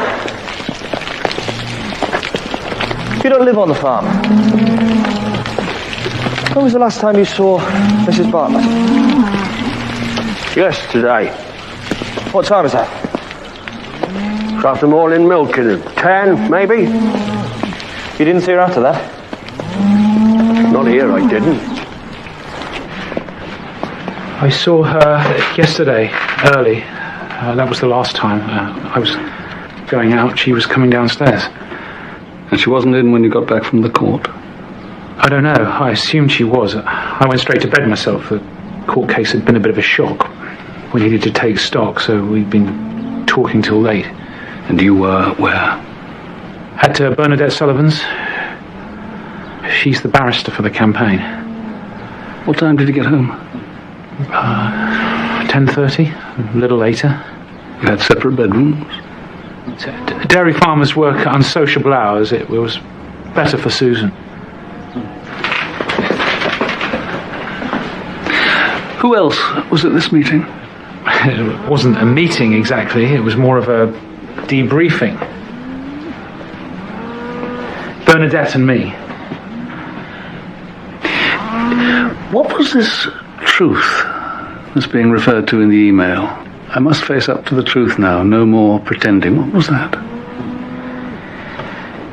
Susan and I have been trying to start a family for the last 8 years, ever since we were married. It didn't happen. You think that's what she means? Well, I knew the truth a long time ago, but for Susan, there was always another consultant, another drug, some high-tech science mumbo-jumbo. There was never going to be a baby. She wouldn't accept it. I didn't know how bad her depression had gone.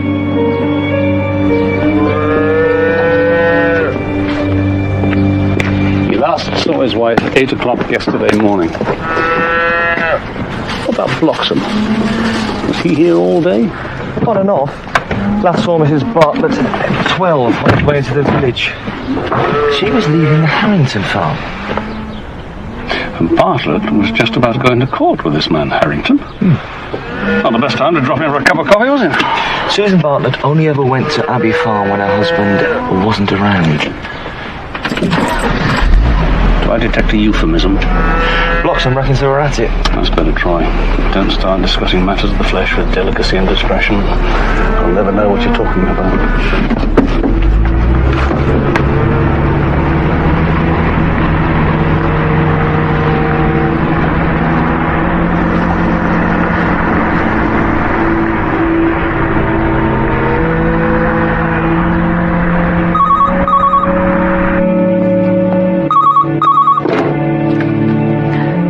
Hello, Simon. What is? All right, what's happened? Just tell me. Are you sure about all this? Oh, yes. I saw her in the bushes. What were her clothes like? I couldn't see exactly. And then we were frightened, and we ran. I saw a shoe. Thank you, Sean. And you couldn't see who this person was? A lady. Do you think she'd been hurt? She could have been knocked out, like by a robber. But later I thought it was like she was asleep. You know, the dog was a Jack Russell. I didn't know him, but I would remember. If you got all the Jack Russells together, I could pick him out. I'll think about the dog later. Now, for the moment, I don't want you to say anything to anyone. No one at all. It has to be a secret. Can you do that for me? We could help. We could find things. Now, you've been a great help already. Thank you, Julie. You should go upstairs and play. Inspector Barnaby's got a lot to do. Come on, Sean. Goodbye. Bye, Julie. Bye, Sean.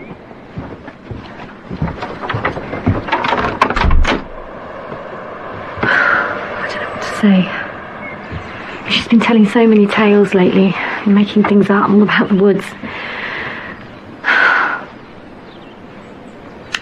If only we listened, if we just...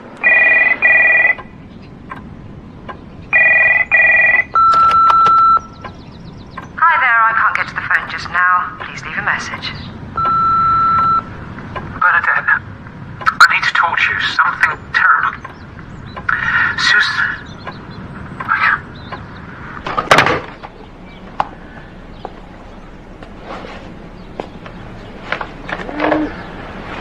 I was trying to get hold of Bernadette to tell her that... Don't you have more important things to see to? I don't know. Susan's dead. If there's anything you can do to stop people believing her suicide was your fault, you should do it. I know you didn't have much time for her in life lately, but I'd like to think that in death you can do something more decent than rush off into the arms of your mistress.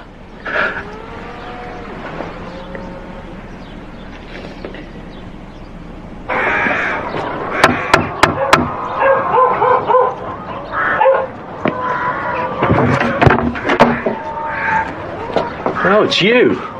Chief Inspector Barnaby, right? You've got a bloody cheek. Well, don't think you're going to get away with it.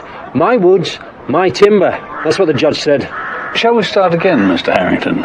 We don't seem to be on the same track. I need to ask you some questions. You won't let me into Setwell Wood. I'm the one with the questions. There's a police investigation going on in Setwell Wood. Nobody is allowed in until I am satisfied that the scene has been preserved and the evidence safe. Evidence of what? Do you know Mrs. Susan Bartlett? What kind of a question is that? Look, I haven't got time to waste. Can you say when you last saw Mrs. Susan Bartlett, please? I wouldn't know. I pass her in the street. I don't talk to the woman. Mrs. Bartlett's body was found in a pond in Setwell Wood this morning. She was dead. The wood belongs to you. Shall we come inside? Then you can tell me what the Susan Bartlett you don't talk to was doing here yesterday morning.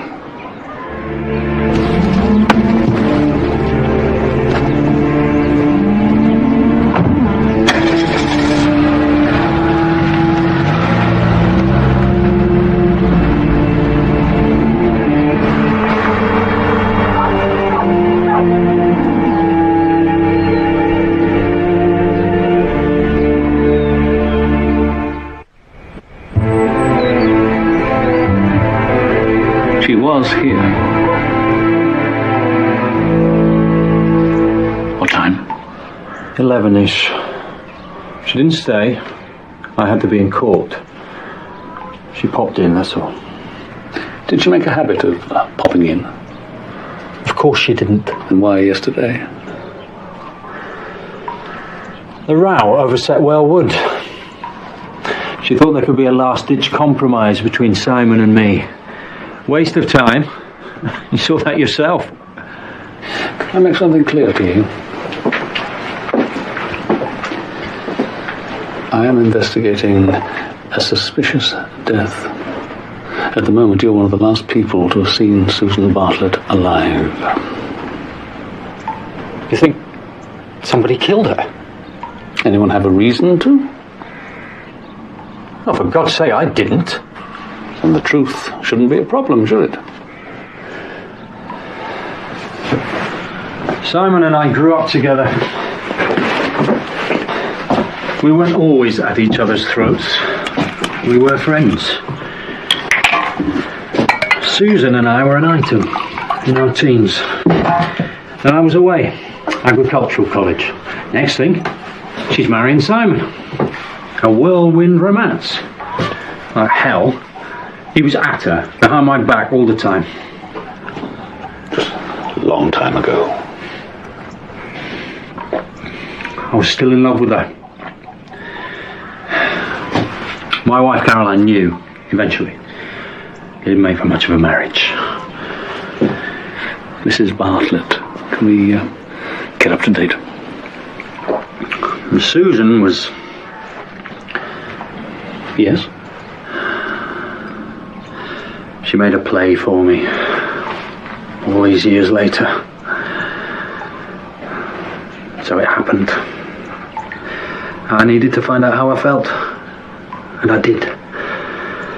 I realised I'd stopped loving her a long time ago. I knew what was really important. Caroline, the boys. So I ended it. Yet she was here on the day she died. I told her it was over. She didn't get the message. I told her again. Where were you last night? I was in the pub. A couple of pubs. I came home, had another drink, went to bed. Anyone confirm that? Not once I left the last pub. You're wasting your time here. And don't husbands usually top the list of suspects? There's no one on the top of any list as yet, Mr. Harrington. Doesn't mean to say there won't be. I may not know a lot about farming, but I'm very used to separating the sheep from the goats.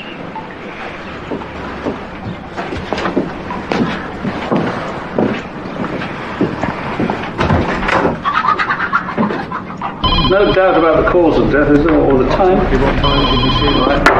I'll pick the report up tomorrow morning, thank you. Post-mortem? Yes. Susan Bartlett definitely drowned, and she drowned sometime between 10 p.m. and 2 a.m. There's no sign of any kind of a struggle. The suicide note was emailed at 9:48, so the suicide theory fits perfectly, except for the fact that Julie Fielding saw Susan Bartlett's body lying in Sitwell Wood earlier that afternoon. If Julie did see the body, it was at least 6 hours before Mrs. Bartlett died. Well, that gives us something to go on, doesn't it? What? Doesn't make any sense at all, does it? As I was walking up the stair, I met a man who wasn't there. He wasn't there again today. I wish he'd stay away.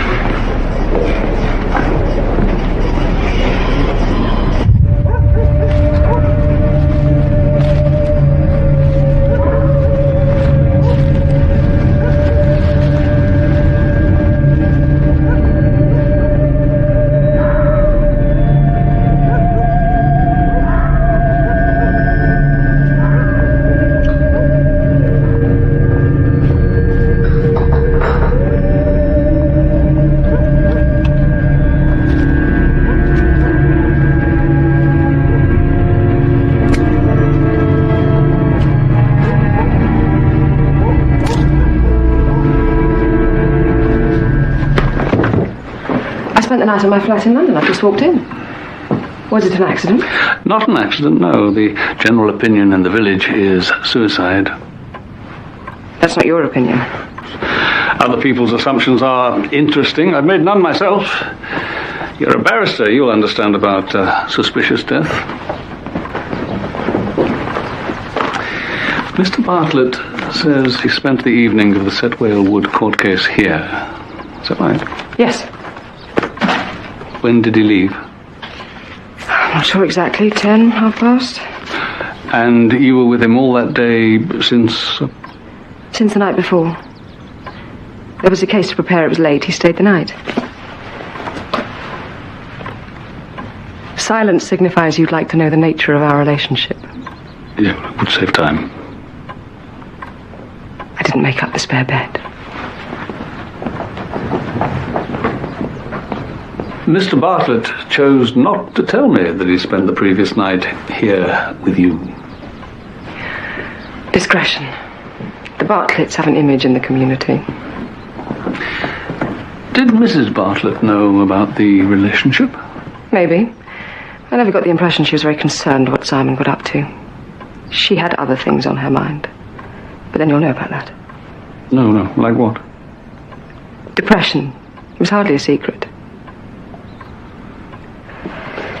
Look, I'm sorry about Susan, of course, but I barely knew the woman.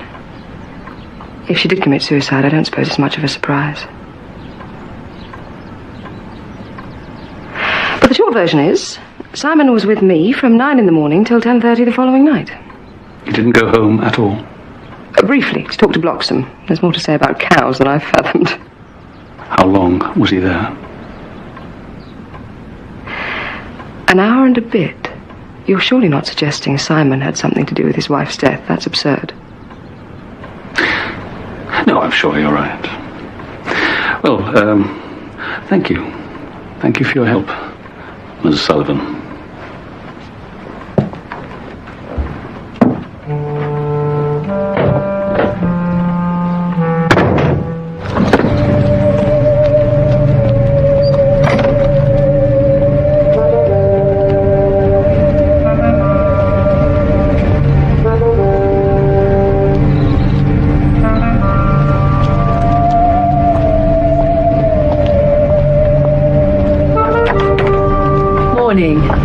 What happened?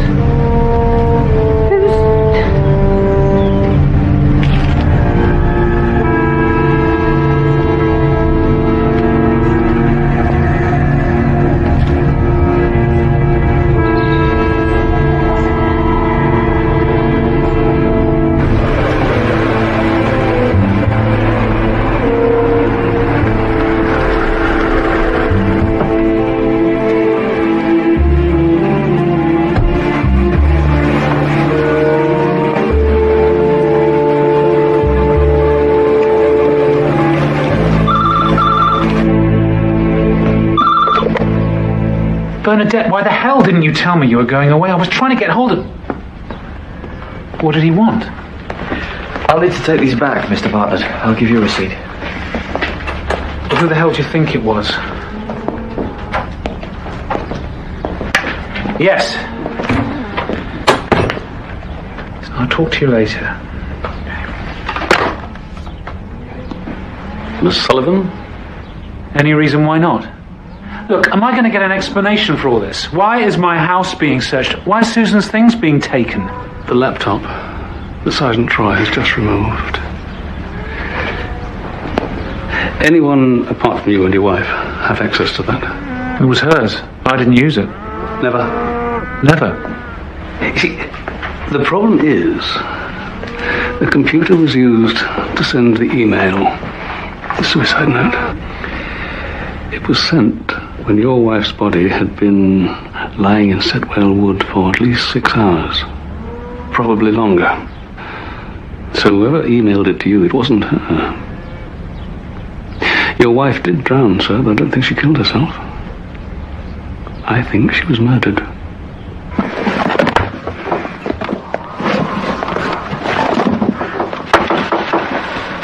Morning, Sergeant.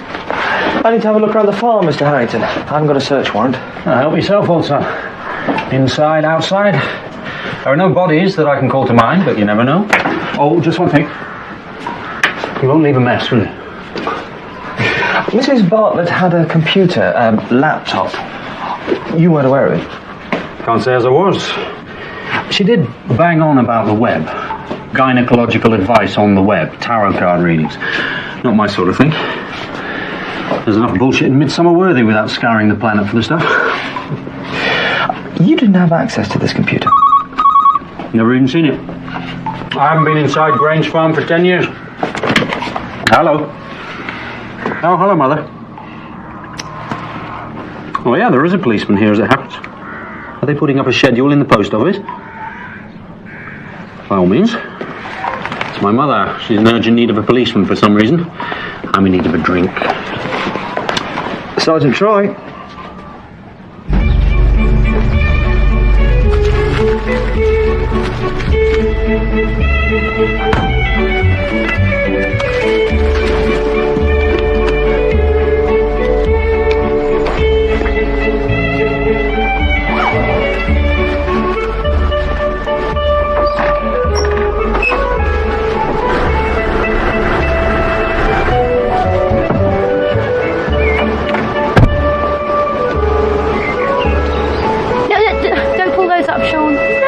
On them, Mum.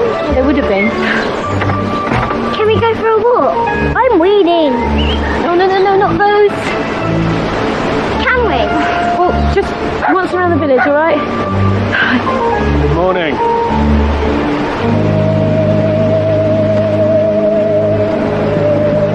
Something happened to Mrs. Bartlett's garden, Julie?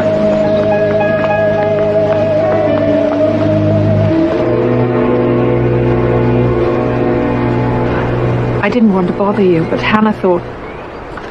Well, I don't know what Hannah thought.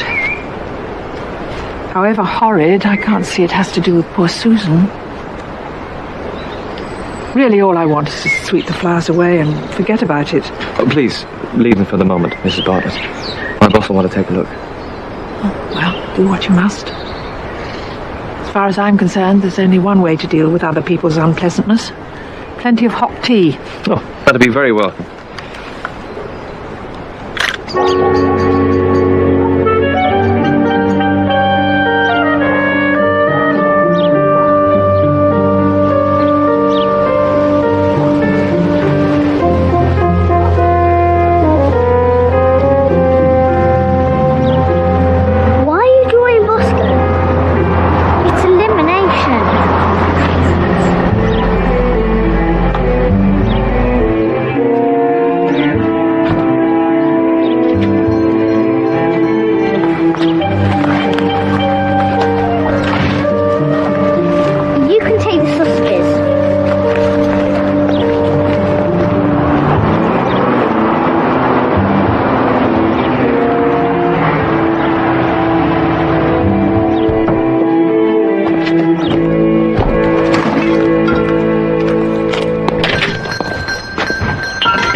I'm sorry.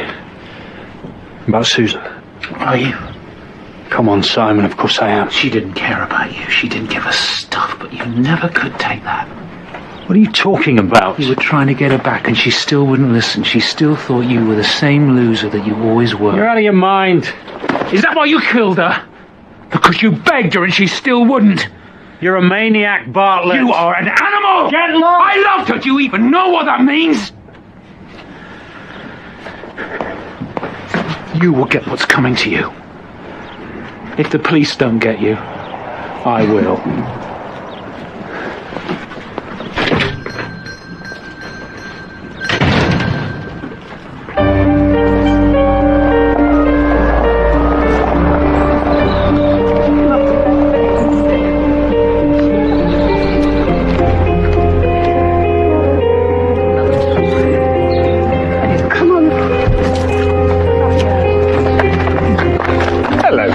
Hello, Julie. Have you caught anyone? We have to find out what happened first, don't we?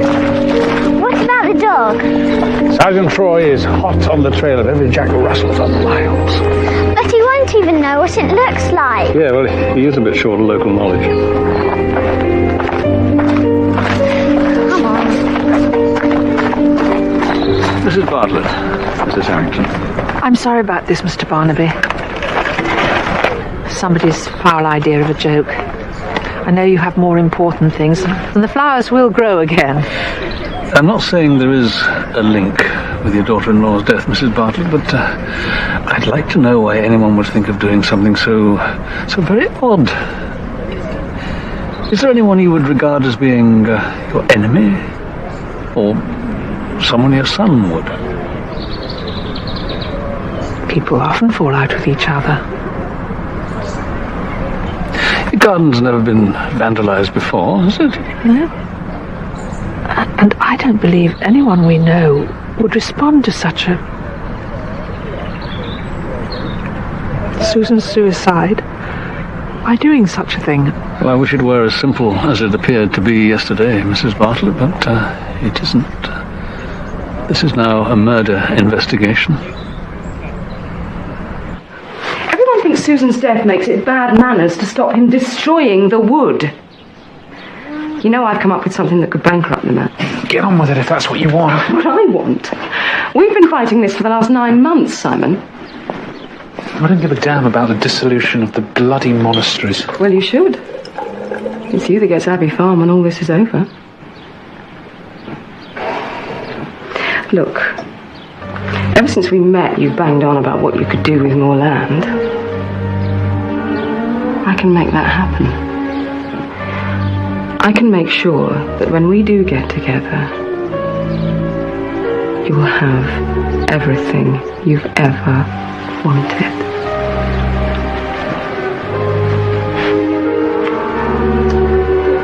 Come back with me. You don't want to be here. It's miserable. I understand that. Can't you wait till she's buried?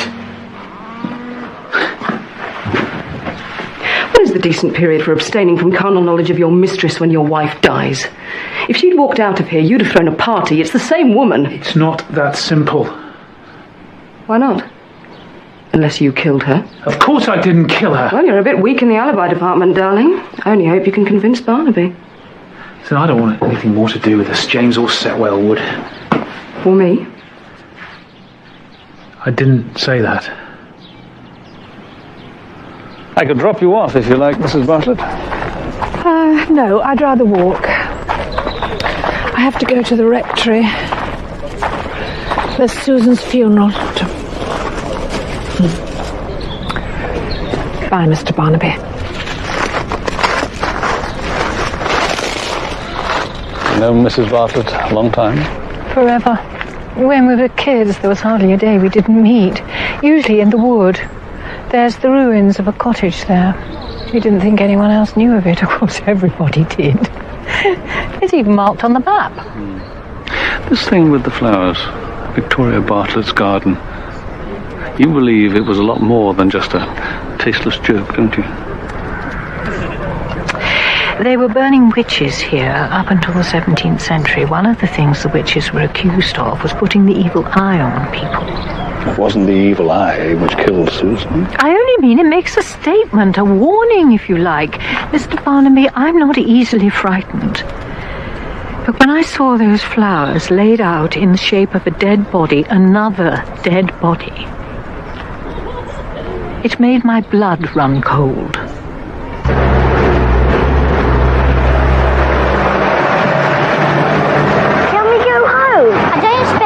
Barnaby just goes home before he's finished protecting. I bet he does. He's a chief inspector. There's another one.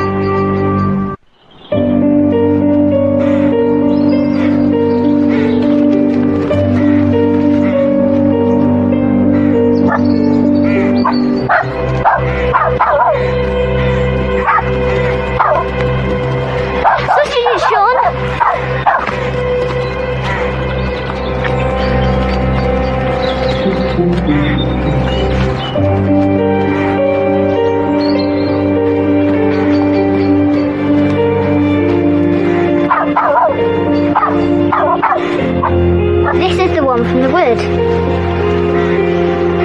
It is. I'm going to investigate. I don't like it here, Julie.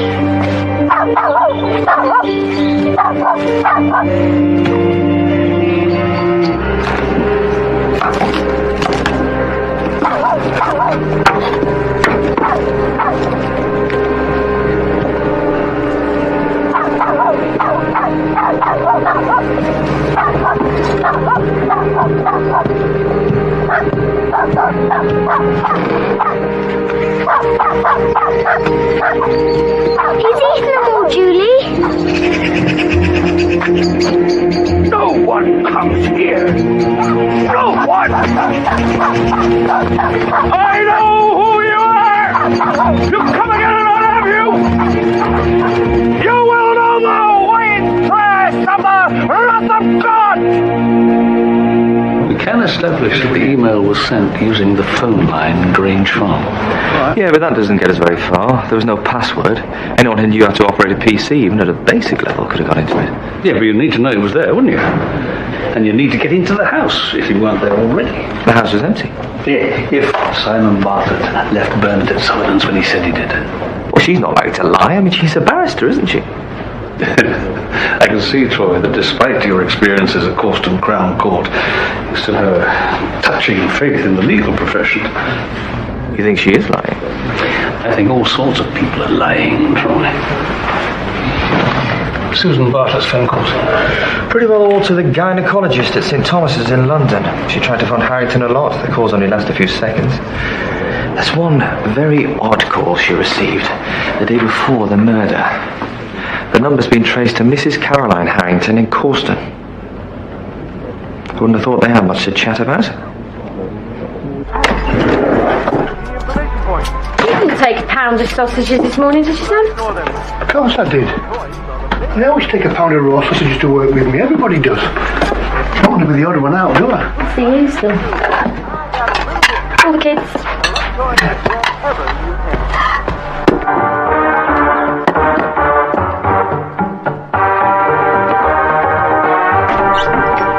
Tea. Come on.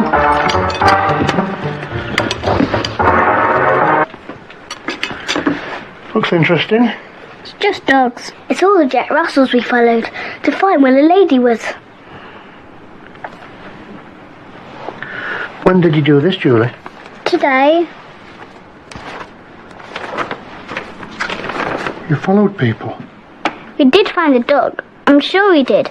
In an old house that's falling down. That's it. I don't want any more of this. From now on, you do not leave the house or the garden on your own. You go to school and then you come home. But Mr. Barnaby said... You don't understand these things. It's not a game. Now go and sit up. Playing detective, it's got to stop.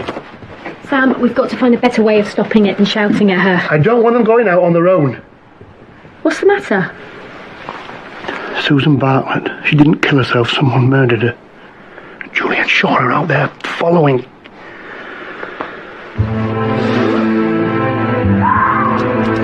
Hi. How's it going? Shut up. I'll tell you when I see you. Don't keep me waiting. Any trouble, you know what's going to happen.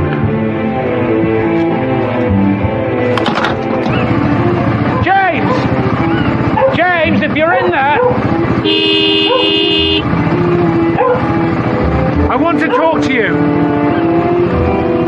James!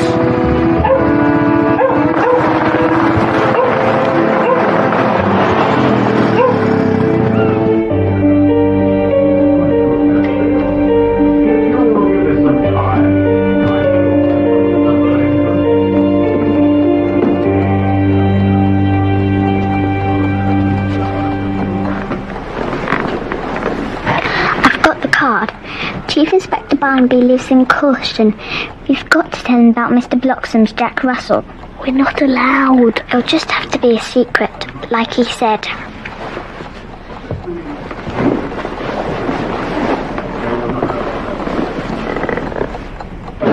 There's things we need to talk about, James. What? It's not a conversation to have here. Well, I don't care. We're celebrating. There's money in the bank from now on. And every time I draw some, it's going to make me feel so very, very good. Shut up. Let's have another drink. No, more. I'll take you home. Oh, we'll have one at the farm. Do what you like.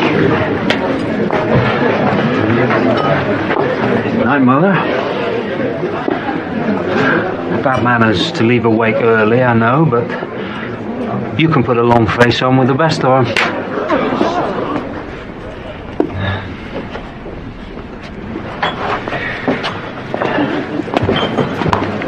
Can't you keep him under control? No, Hannah. That's why I left him.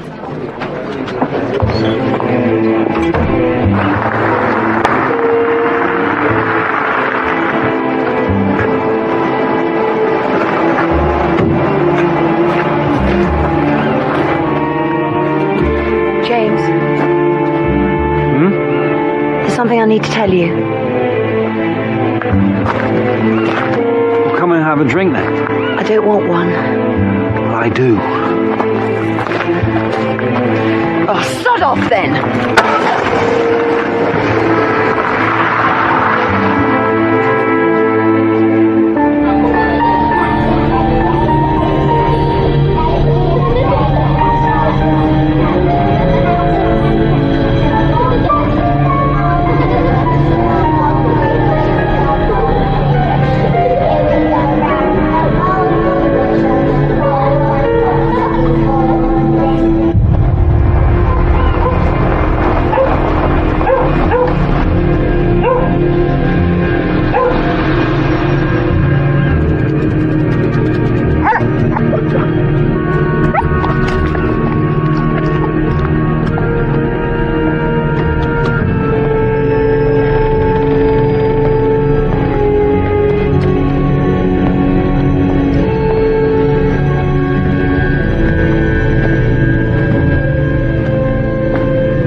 Causton, please. No school today? Doing something important. Oh, did not hang about then. There you go.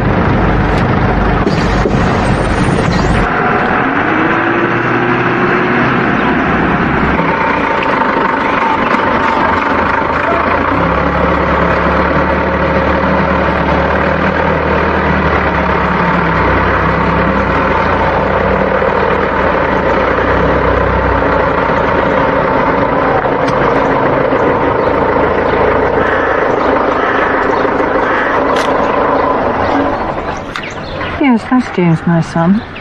You don't need a doctor to pronounce him dead. I have to ask you more questions. I'll be in the yard. George is still alive. At least we might be able to save him. George, the dog. Number 7.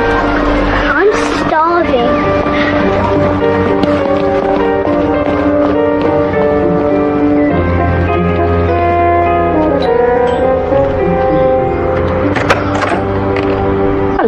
Hello, I'm Julie Fielding and this is my brother Sean. Is this where Chief Inspector Barnaby lives? Well, yes, it is, but I'm afraid he's at work at the moment. We've come a long way on the bus, about clues and everything. Well, you better come in. I'm sure I can get hold of him for you. Are you Mrs. Inspector Barnaby? Yes, I suppose I am. I'm ever so hungry. He'll need to be kept warm. Don't feed him today, something in the morning. And if he's sick again, well, I'll stop. I'll bring him through. Mr. Fielding. Oh, I couldn't get hold of a damn vet. Anyway, Sam's forgotten more about dogs than they've ever known in that practice.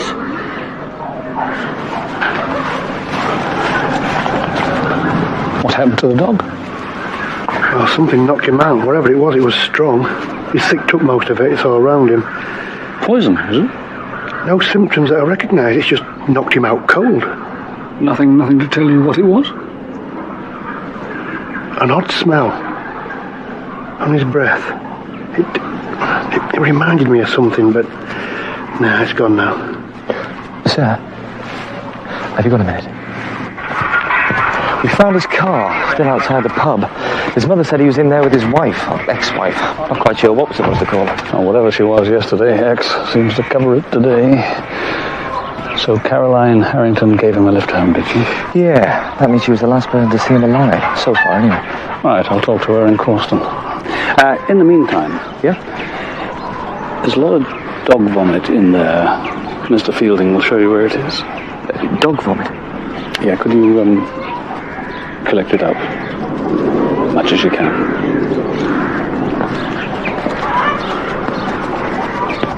His mobile's turned off, but the stations say he's gone out to Midsomer Worthy. I didn't want to tell him there. It's all got to be a secret, you see. Can I have some more cake? Oh, I'm glad you like it. I could eat loads. Sure, it's rude to just ask for more. I'll take it as a compliment. Thank you. Your parents do know you're here. They found his body, like Susan, drowned. Everyone knows. If you need a lawyer, I'm not cheap. Look, I am sorry about yesterday. You don't get told your wife's been murdered. For God's sake, how am I supposed to handle something like that? The police are going to think it was me with everything that... They can't prove anything. What aren't you telling me?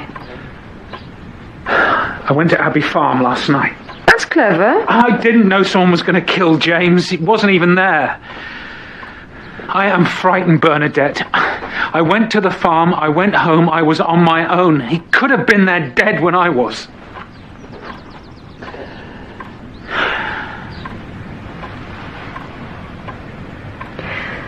Did anyone see you at Abbey Farm? No. Then you weren't there. And you weren't on your own, you spent the night with me. An alibi from an eminent barrister should even shut Barnaby up. Forget it all. Problem solved.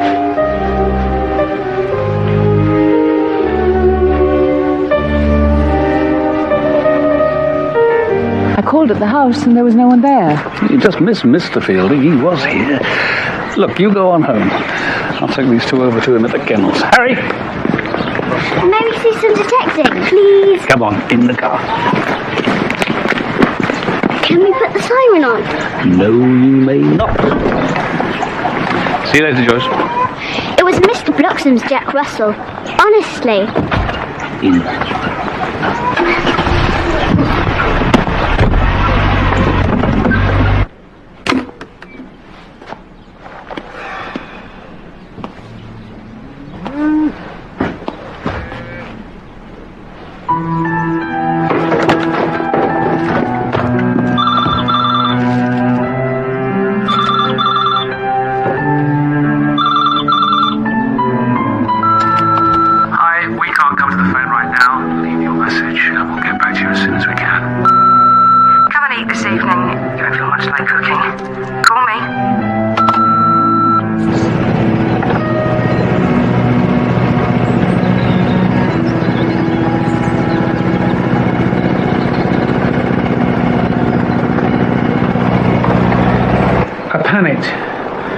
Police would come to me. They'd think I did it. That's ridiculous, Simon.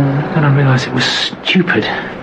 Setting up a false alibi with Bernadette, it was stupid. I went home. For the first time, I saw things clearly. I do know, Simon. It's no different for anyone. When your father died... I've been happy. If the last few years hadn't been such a... It was me. I shut her out. Maybe you should go away for a bit. Jonah can run the farm. If I cleared out her things... No, I don't want anyone else doing that. Right. When someone dies, you don't want to let go. But you will have to. I do have to let go. I don't know why Susan died, why James did, but... there is a poison that is going to stay with me for the rest of my life unless I do something about it. Is that what Bernadette wants? Bernadette? Can't say I like the woman, but clearly when this is over, you and she... No. Oh. I think I've just discovered that I don't like her very much either. In fact, there's something about her that... I'm going to sell the farm. What? As soon as Susan's funeral's over, Grange Farm goes on the market. Simon, you can't throw away a lifetime's work. And what about all the other lifetimes? Your father's, your grandfather's, down the generations. We are a part of Midsomer Worthy. We matter here. It's madness. No, the answer is no. I can buy another farm. Can't buy my way out of what's going on in here.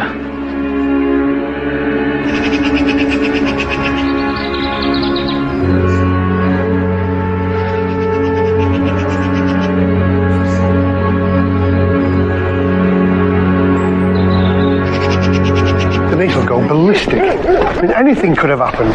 Why didn't the school... They're safe now. So there's somebody out there who's killed two people, that's what you think? We don't know. Julie and Sean, I mean, they've seen things. They are witnesses, aren't they? Nobody knows that. Look, I'll make sure the house is patrolled, okay? This dog business. Yeah, don't hold out much hope there. Julie's very sure, though, isn't she? Julie! Julie! Tell Mr. Barnaby all the names of the hounds that you know. Go on. That's Barnard. That's Chaser. That's Sable. He's got more black. There's Pharaoh. Tess. Lottie with the funny ears. Brandy. She had pups at Christmas. That's Kestrel and E.T.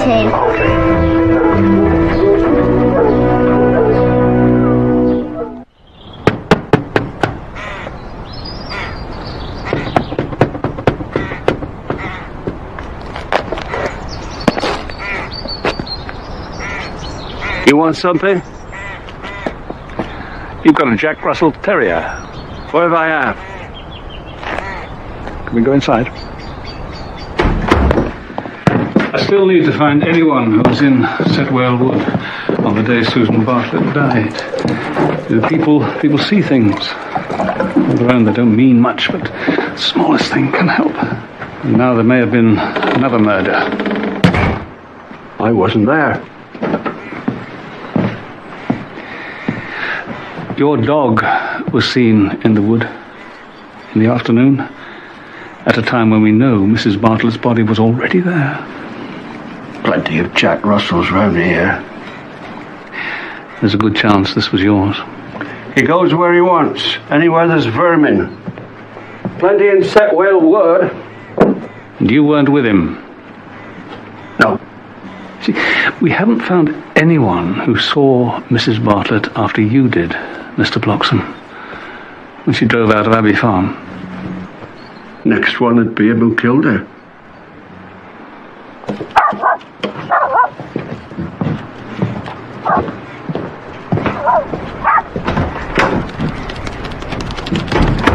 Now, is this your dog? Yeah, boy. Charlie don't like people very much. Here. Tablespoon twice a day. See off any infection, that will. Yeah. What is that? Herbs. Nature's remedies. Thank you. Well, if you do happen to remember anything, Mr. Bloxham.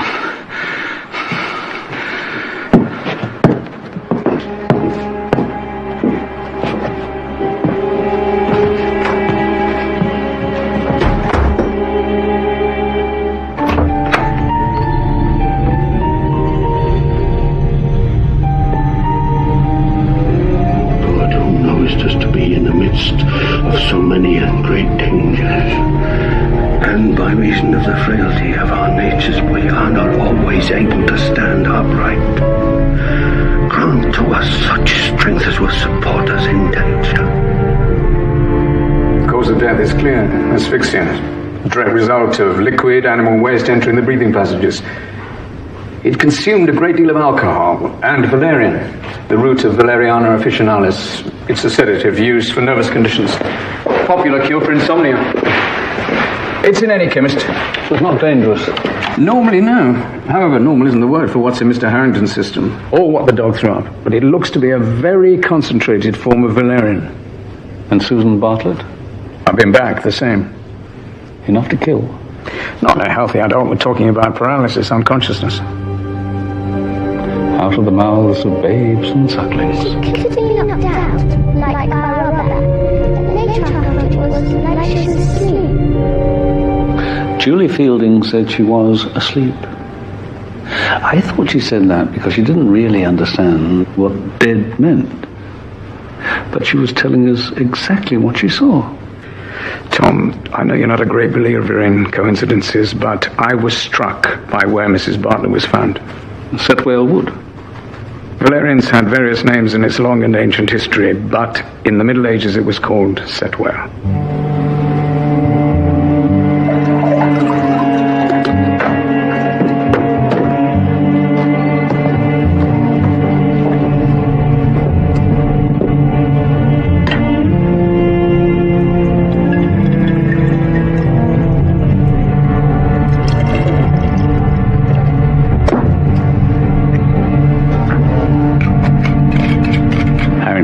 When he got home, he wouldn't have noticed if his whiskey tasted a bit strange.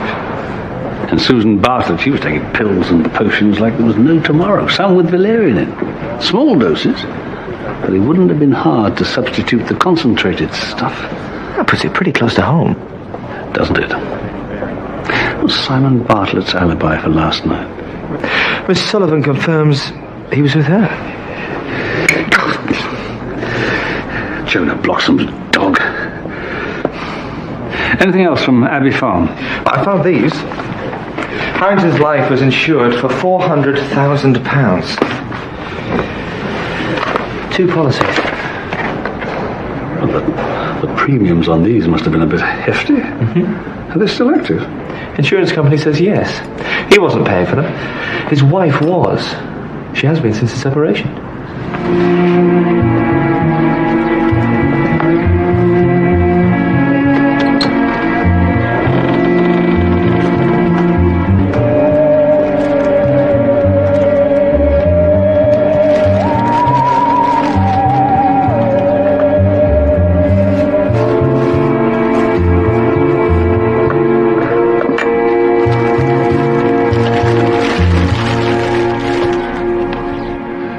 You've been separated from James for nearly 2 years now. Yet you still kept up the payments on his life insurance. That seems unusual. This is just something I did. He had no contact with the insurance companies. All the correspondence came straight to you. Did you discuss it with him? There was no point talking to James about money. It only meant a row. As for correspondence, he ignored every envelope that came through the door. Still seems a lot of insurance for a man so very close to bankruptcy. We were trying to sort things out, to get back together. I really didn't kill him for this money, Mr. Barnaby. I have to ask these questions, Mrs. Harrington, to make sense of things. You find people's lives make sense to you? It'd be very nice if they did. It's not my experience. Sergeant Troy spoke to you after the death of Susan Bartlett to confirm the time you met your husband after the court case. Yes. You didn't tell him that you'd made a phone call to Susan Bartlett on the previous day. No. Well, was there a reason for the call? I heard that James was seeing her. I wanted to know the truth. What did she say? She laughed. At all? I slammed the phone down. I decided I didn't want to know after all. In the end, it didn't matter whether anything had happened, only that it wouldn't happen again. That's what I wanted to say to him last night. But he was too drunk to listen.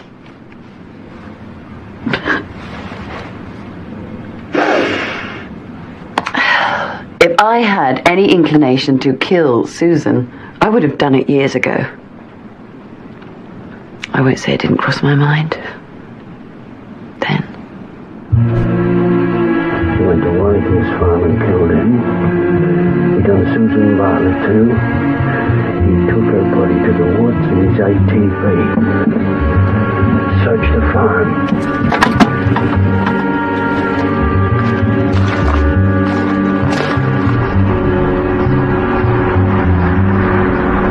The call was logged at 1 o'clock this morning. It was made from the phone box in Midsomer Worthy. Nothing on identity? Anonymous mail, that's all. The man was on for less than a minute. You can see he didn't say very much. Simon Bartlett went to Harrington's farm and killed him. He also killed Susan Bartlett. And he used the ATV to get her body into Setwell Wood. That makes sense. And the motive? Jealousy. A crime of passion. He kills his wife, and then he kills her lover. That's very Mediterranean, that, Troy. I just drove up there. James wasn't there. I turned round and came home. I knew that I was under suspicion for Susan's death. I was afraid that if I said I'd been at Abbey Farm, you'd think... Why? Why did you go there? I wanted to talk to him. If the police don't get you, I will.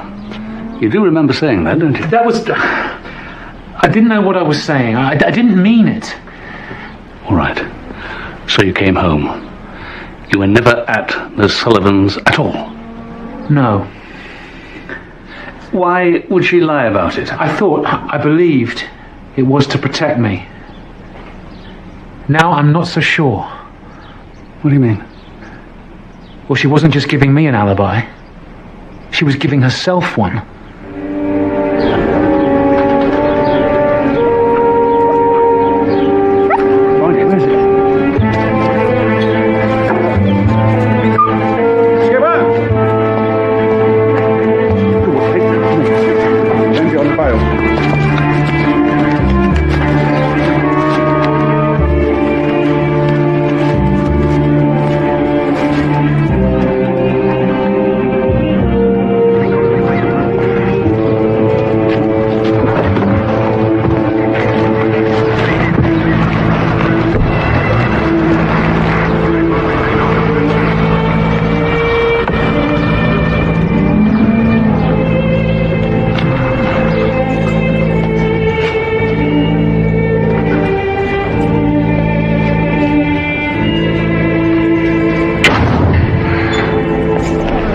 one-piece fight with valerian.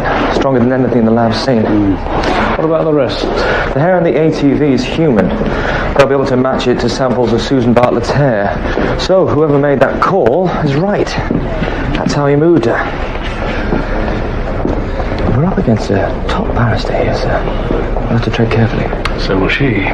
She's up against me.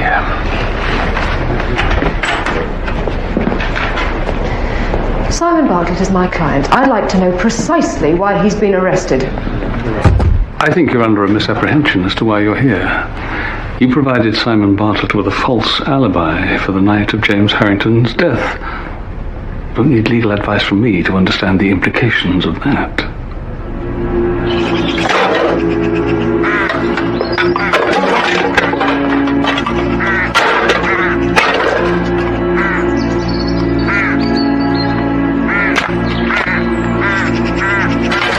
You do admit he wasn't there. I made a mistake. Not something a distinguished lawyer should make a mistake about. Oh, my mistake's much dumber than that. I believed a weak man was something else. I believed he wasn't still in love with the dull, stupid woman he married. When he told me he'd been at Harrington's, I saw the fear. I lied for him. It seemed more reliable than a marriage license. Knowing he could have murdered James Harrington and his own wife? Simon couldn't kill anyone. We have evidence that says he did. Then look at it again. Charges against you don't stop at wasting police time and conspiracy to pervert the course of justice. If Mr. Bartlett is a suspect, then so are you. I'm not some criminal you've pulled in off the street, Chief Inspector. I find criminals in very unexpected places, Ms. Sullivan. May even be, if Mr. Bartlett isn't a suspect, you still are. He seems to think that you could have killed his wife and his neighbour.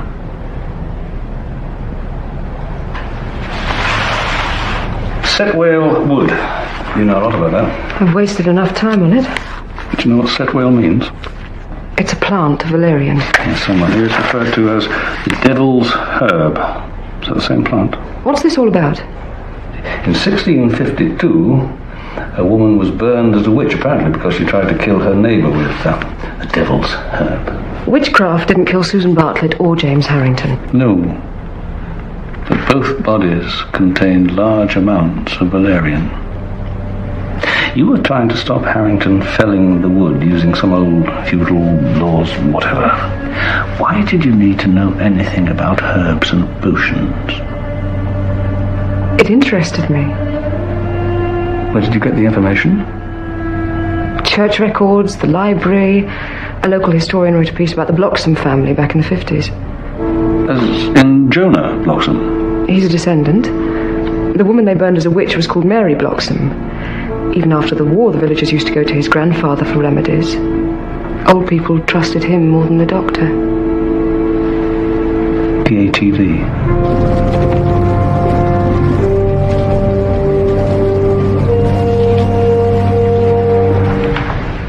There couldn't have been any forensic just sitting there on Bartlett's ATV.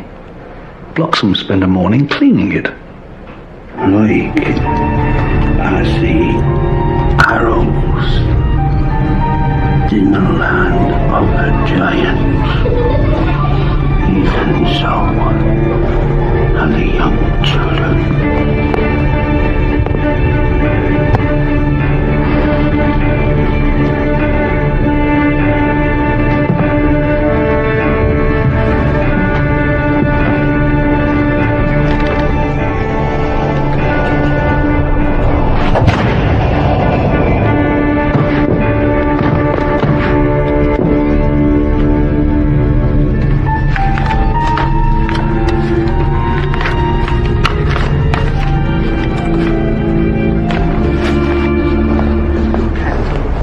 Bring the car round, Troy. There's something I better leave the lab to look at. What is it? Nature's remedy, there, Troy. It's from Bloxham for the dog bite. You didn't take it? Afraid I did.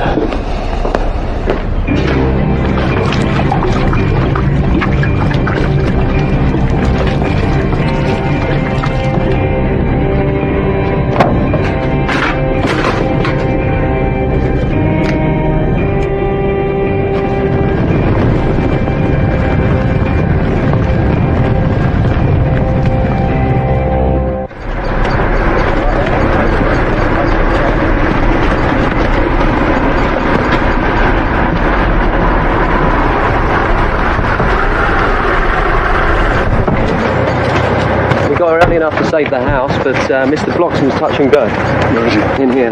He's not badly burnt, but he's taken in a lot of smoke. He's unconscious. He's got a nasty crack on the head.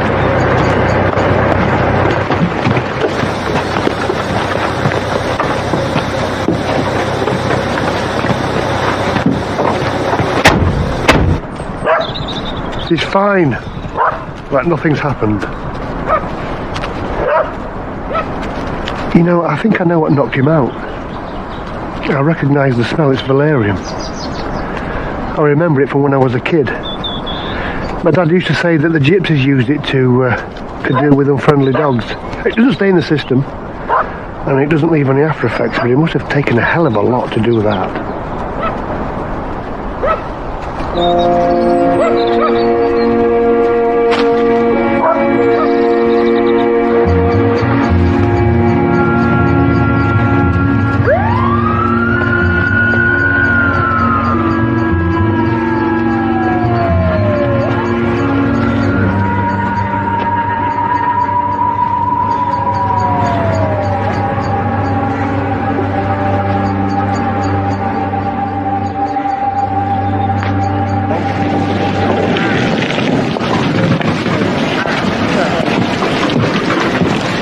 You think that started it? It's old enough to be lethal.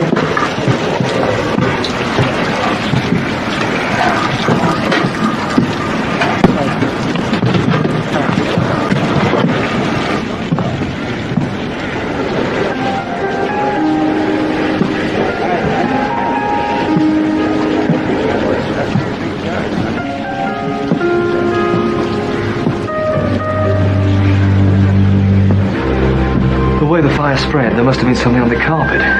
They thought the paraffin heater started it, but the thing hadn't been used for years.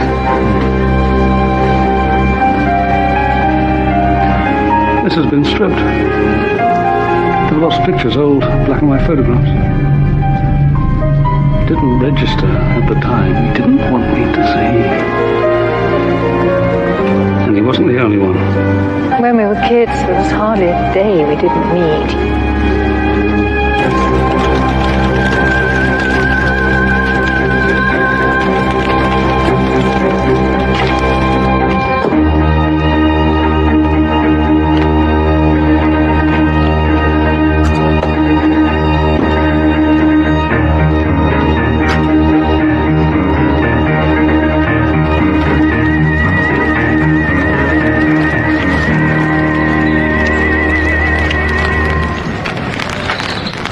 I'm letting the garden get out of hand.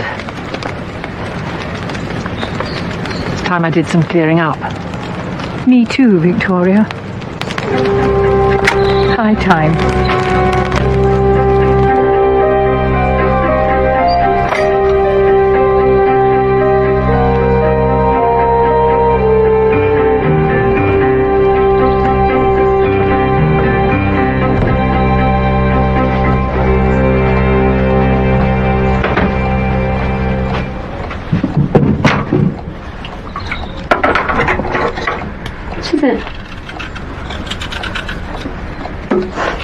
What's the matter? You'll be cross.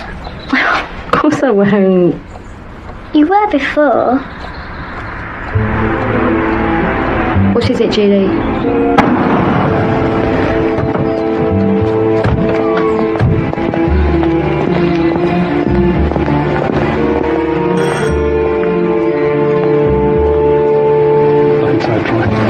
I'll try the garden.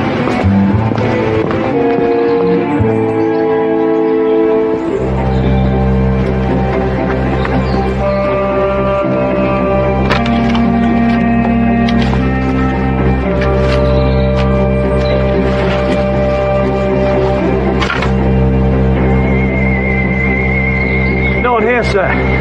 All the doors are open. Mr. Barnaby, I saw your car. This doesn't make any sense. But I had to say something. Julie was looking at her bedroom, and she's very sure that she's... Best in her own words, Mrs. Fielding. Julie. Mrs. Harrington took her away, and she had a shotgun pushing in her back.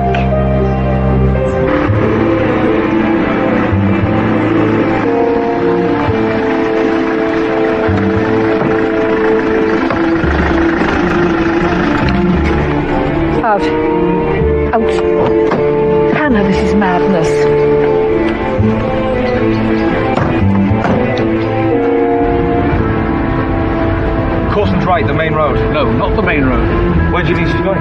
There's the ruins of a cottage there. It's even marked on the map.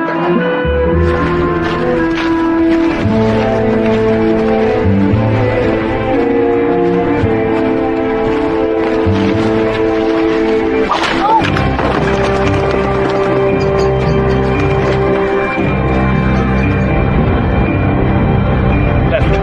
Setwell Wood, left. Go on.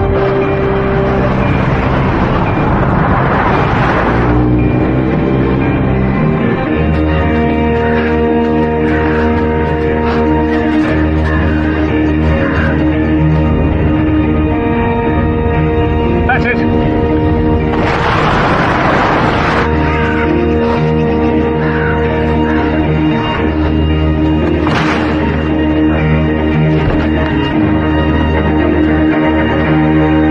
No further to run, Victoria.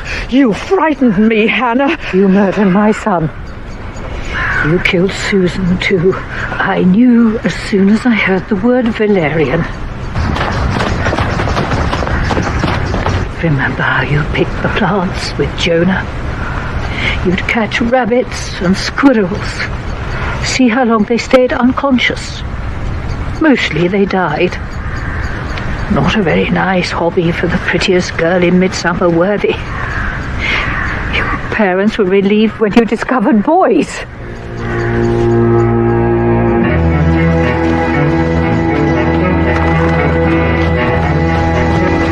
Poor Susan. Wasn't there an easier way to get rid of her? No, despite everything, he wouldn't leave her. And finally you knew there'd never be a Bartlett heir.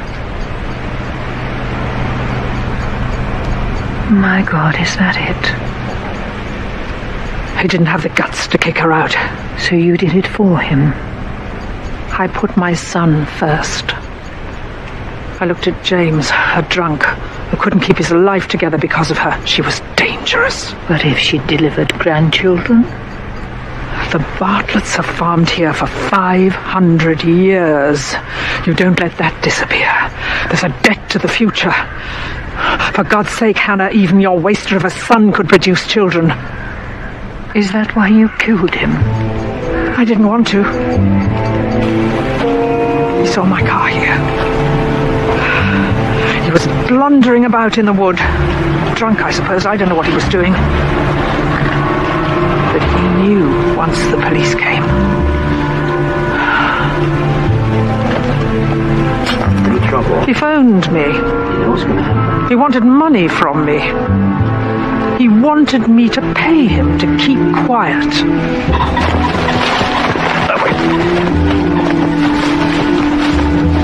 That's not all he wanted.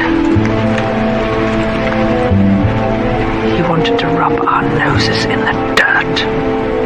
To destroy us.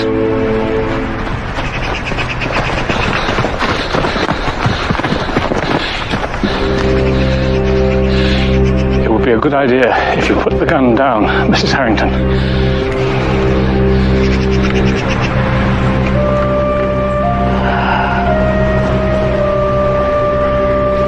I'd like to go home now, Mr. Barnaby. We're really not friends anymore.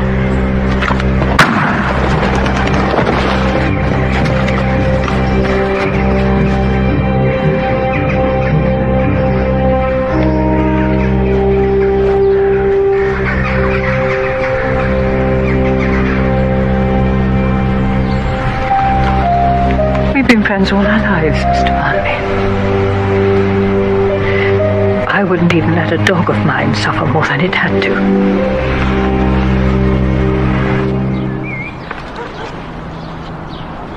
Susan Bartlett had to be replaced.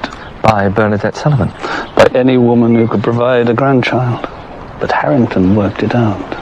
He put the flowers in Victoria's garden. Not to say, you're next, just, I know you did it. But why would Bloxham frame Simon Bartlett? He found out what she'd done. He wasn't part of it. Yes, she'd learned all about Valerian from him some 40 years before. But Bloxham was trying to incriminate Simon Because Simon was about to break his mother's heart. By selling the farm? Yeah. The farm was everything to Bloxham, too. He grew up there.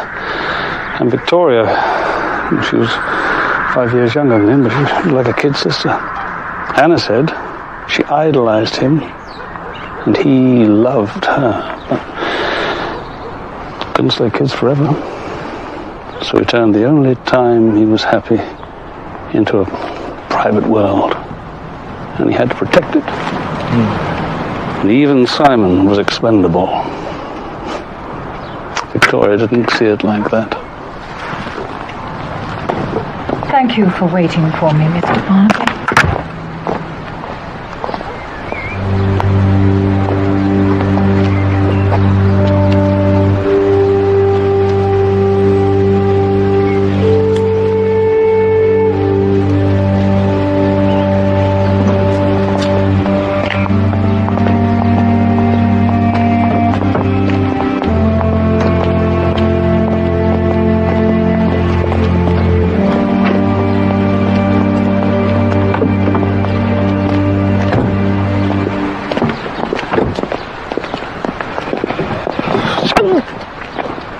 Bloxham's damn dog!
in the church door.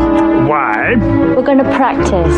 On a Tuesday? Who gave permission? I have a hotline to God. Blasphemous little whelk. I'm sure he thinks well of you too, Reggie. After you, Emma.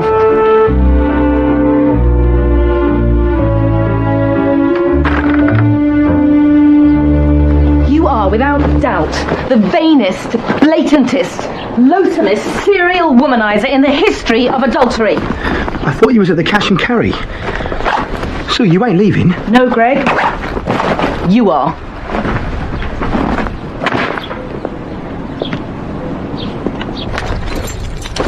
Just to save me changing the locks? Yeah, not my trousers. Why not? You hardly ever wear them.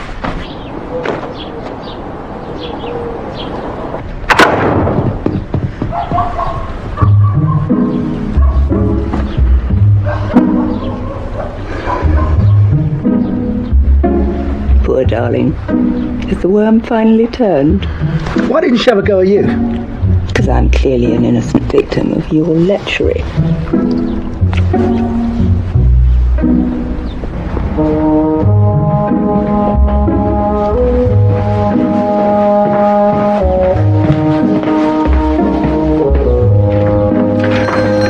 Sorry, Reggie, we're closed. Greg and I are just terminating our marriage. That's the spirit. You're worth 10 of him. Those bloody bells.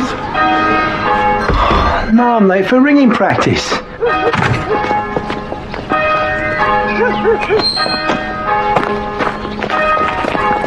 Do come along, Marcus.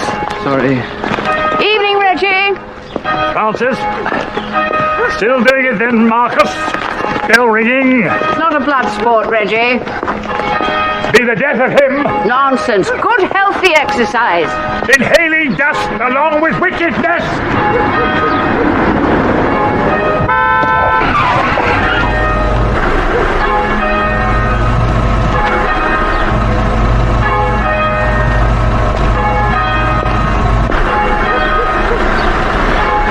You all right? Where's the church? Just follow your ears.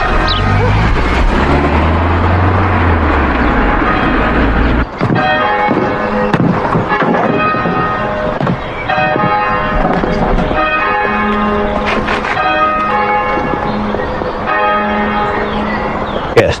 No, of course not. Yes, thank you. I'm well aware of the payment deadline and of the interest accruing thereafter. Yes, and of the surcharge. Thank you. I'm writing you a cheque at this very moment. Figuratively speaking.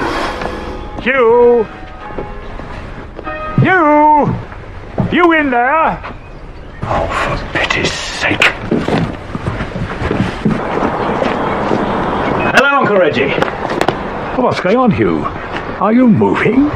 Moving? No, of course not. No, just decided time for a change. Of decor, going modern. Ah, made one of your killings then, have you? Stock exchange. Oh, yes, that's right. Yes, just a few thousand. Excellent. Proud of you, my boy, as always. A rock in the morass. Thank you.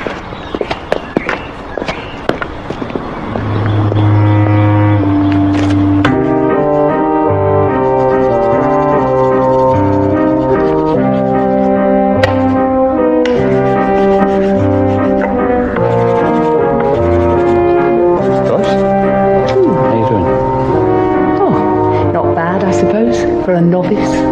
She's doing extremely well. Maisie Gooch, parish archivist. My husband, Tom. Pleased to meet you. Have you nearly finished on the Troy's? Oh, I'm so sorry. Bell ringers are law unto themselves. Always have been.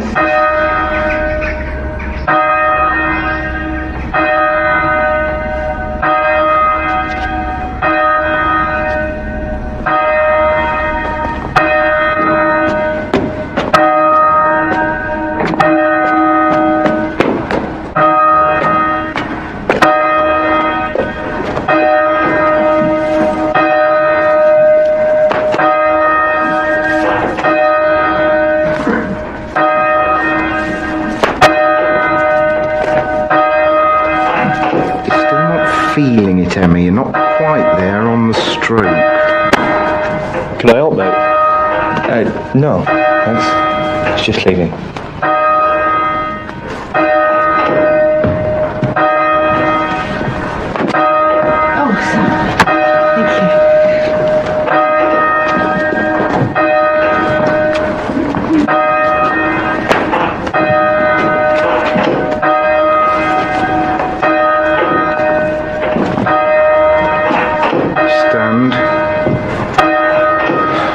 You're late. You're all late. And what the bloody hell do you think you're playing at, Greg? Did I mention fancy dress? I need a bed for the night. Yeah, well, don't look at Emma.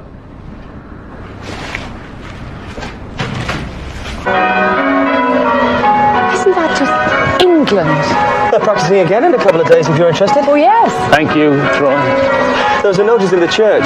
They're getting ready for a striking competition. You'll be in line yourself if you don't shut up. Hey, guess who else was up there? Head honcho bell ringer. Who? Jobsworth, Peter Fogden from the station. Oh, the maintenance guy? Yeah, he of the cubby hole and the betting slips. He's got a secret life.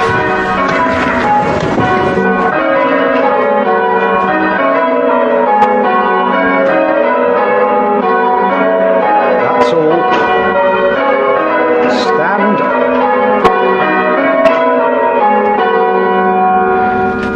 That was crap. Yeah, well, it's you, isn't it? Confusing us all with your calls. Why can't you just trust us? We all know the changes. Knowing's one thing, remembering's clearly another. Look two. Look two. Treble's going. She's gone.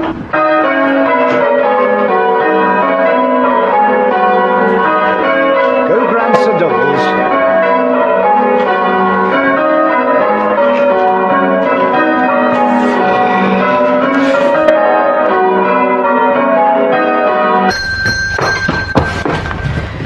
Morning. Morning, Auntie.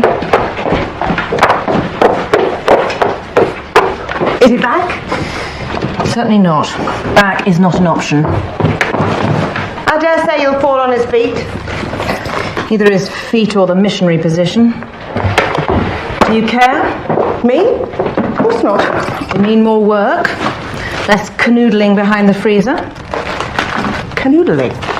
Me and Greg? It's a euphemism, Angie. The real word's much shorter.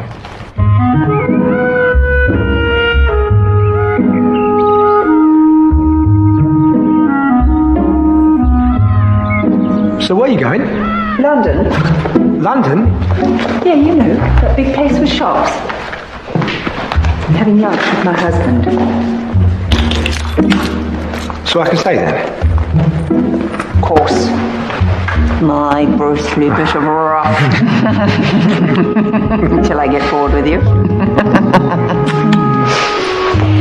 Do be sure to feed the dogs.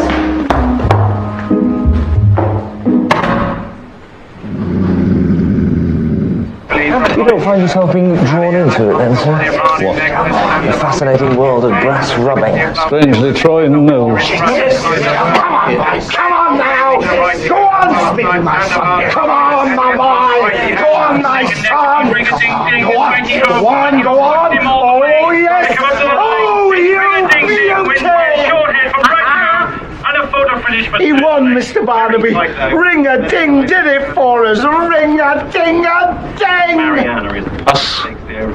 No. Us! Me and the team at Midsomer Wellow, the bell ringers. We pulled our stake money, put it on the nose, and ring-a-dings come in at 100 to zonking 1. We made 30 grand.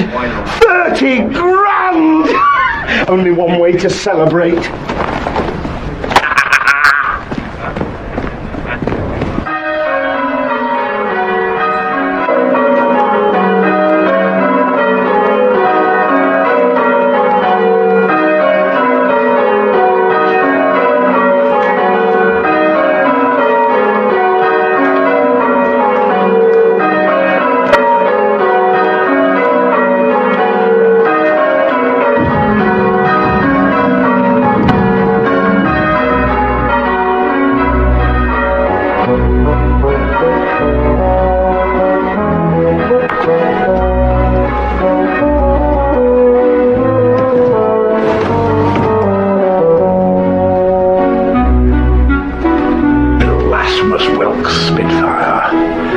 lot of them.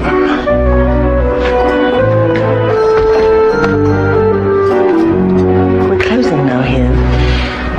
The pub is open. No, I find your herbal teas far more efficacious.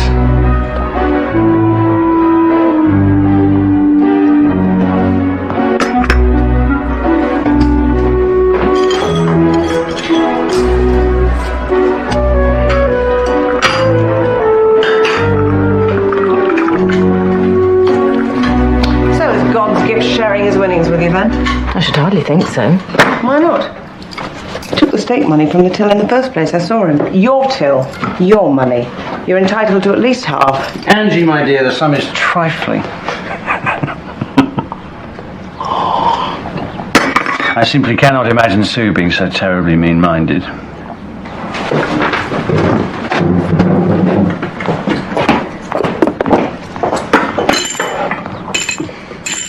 Keep the change.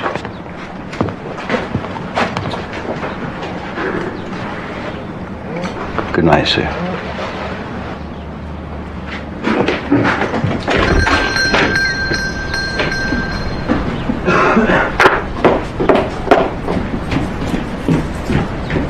I couldn't spoil it for him, Roz, could I? I'm not accustomed to being kept waiting. Of course you're not.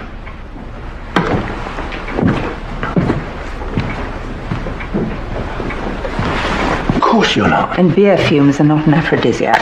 No. Look, Roz, I'm sorry. Really. Oh, sorry, what are they barking for? I don't know. I don't speak Labrador. Maybe I never shut the door properly. You going up while I check, yeah? And I'll clean my teeth on the way back.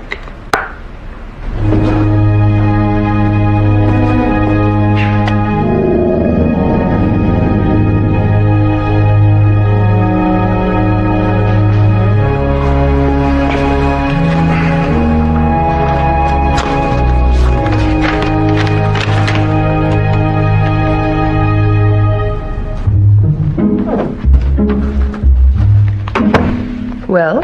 Nothing. No beer fumes, neither. Nothing? No. Trust me.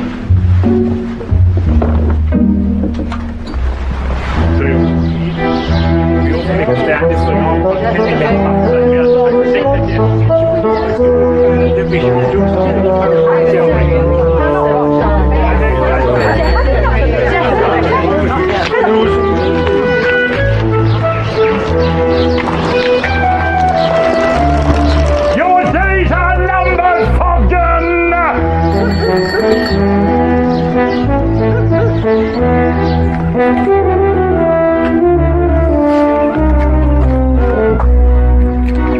Good news you got, I suppose. No, you damn well couldn't. Only going to Causton. Don't care where you're going. You presume too much, Gregory. You're good, but not that good.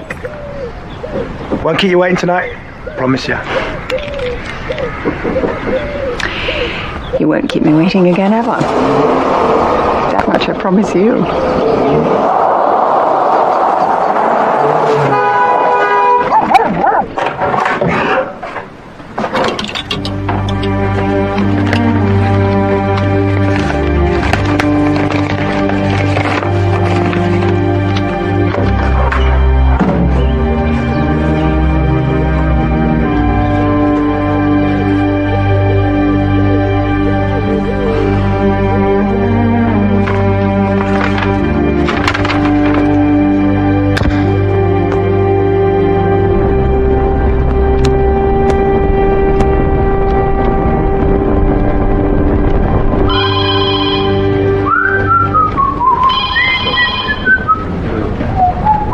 Morning, Mr. Barnaby, sir. Peter, not changed your life then, ring-a-ding? No, sir. But I take it as an omen for the weekend. The striking competition. Oh, yeah. Midsomer Wellow have never won it, you know. My Uncle Ray called the Victory Peal on VE Day. My Uncle Gordon once had his photo in the Bell Ringing Times. But no Fogden's ever won the striking competition. I'm going to change all that this year. Oh, excellent. Sergeant Troy was telling me how keen you are on the bells. Was he? I said, you're welcome to come along this evening, see how it's done. I think he's already confirmed it with your wife, actually.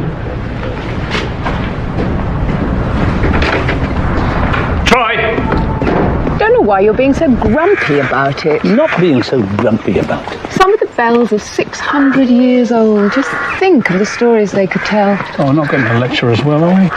Excuse me, Mrs. Barnaby, Mr. Barnaby. Hello, Maisie. Are you off to the bell ringing too? Oh, no, I don't think so. Afraid there might not be any. Why they can't just live and let live, I don't know. The bell of this belfry has been blessed and sanctified, and yet you feel free to use them like toys.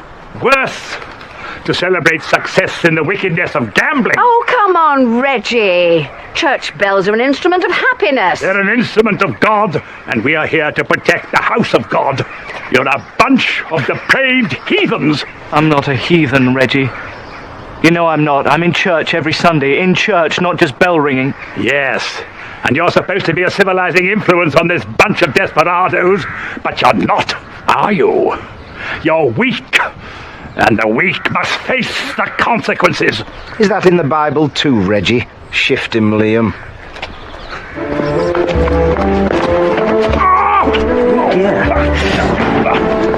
God doesn't mind, Reggie. I know he doesn't mind. Come on. Up instead. I'm not crossing his picket line. Come on. Reggie, you all right? Of course I'm all right. Vengeance is mine! That's in the Bible!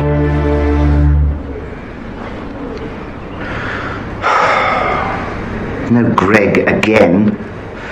Where's he playing the human hot water bottle tonight? Well, we're not waiting. I'll go double-handed. Raise your bells.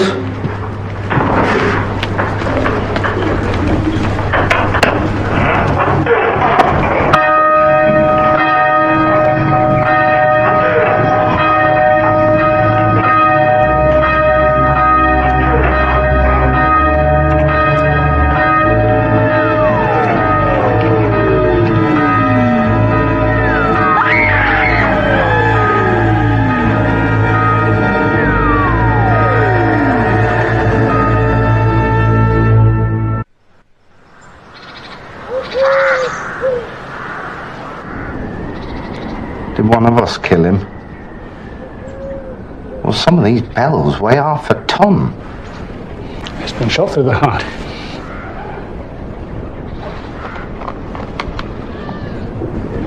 Apparently by someone with a sense of humour.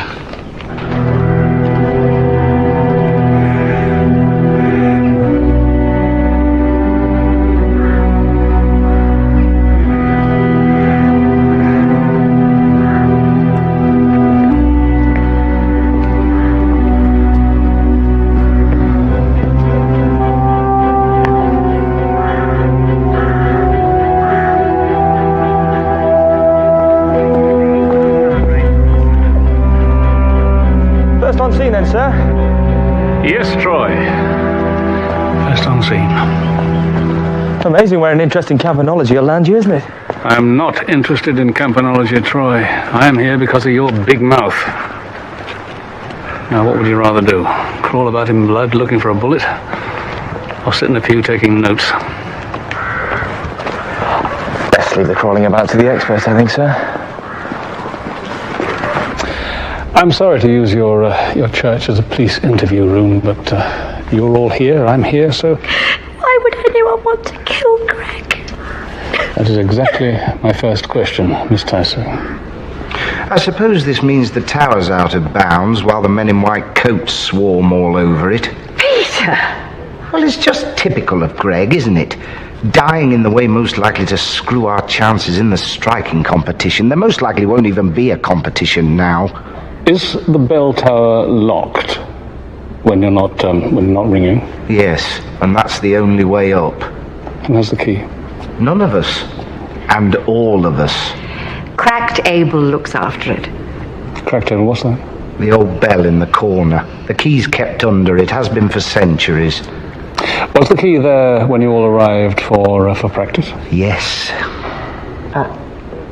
I'm sorry, everyone.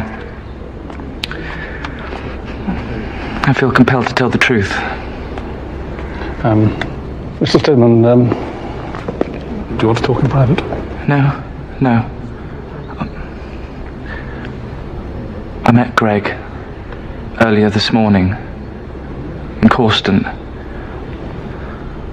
Said he'd had a letter. A letter? Last night. Boasted about it, in fact. As he did. Such matters. And what matters are these? Sex, presumably. He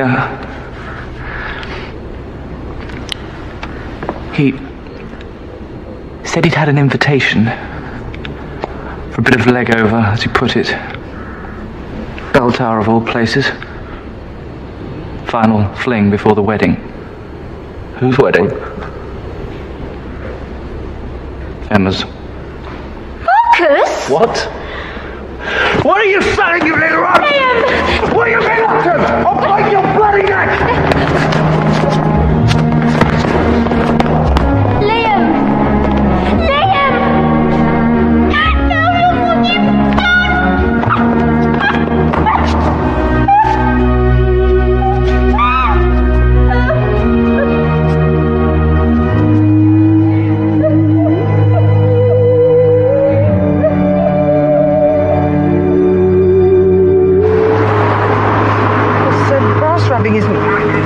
Modern activity. In fact, there's pictorial evidence from as early as 1633.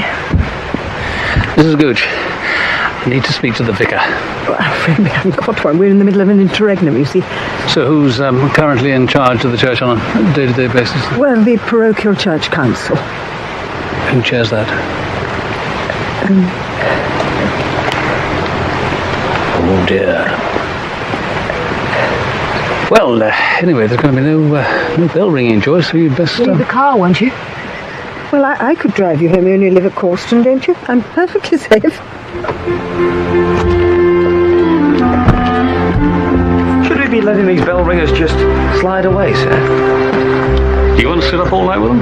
Well, no. Oh, well, while the experts are doing their stuff up in the belfry, you can shush the phone. Sir? Greg Tutt was a womanizer, yeah? Well, apparently. Good. Heads or tails? Heads. Oh, well done, Troy. Lady of the manor.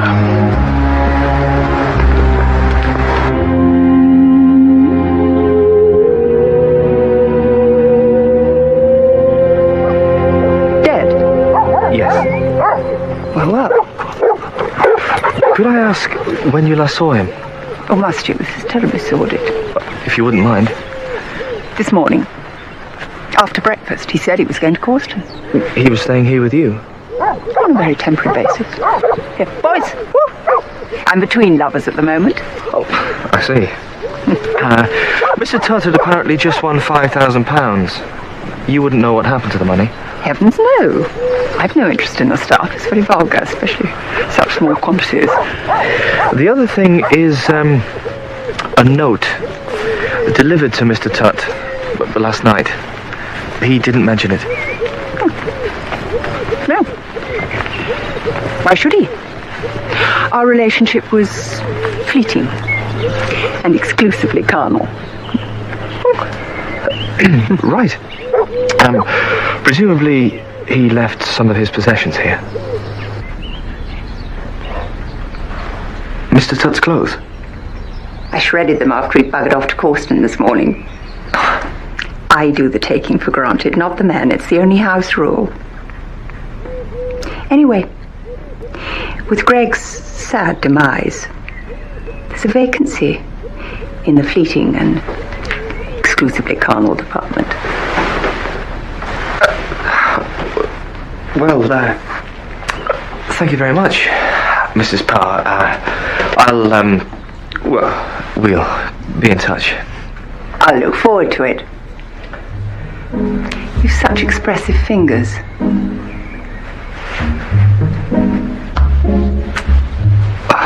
Thank you.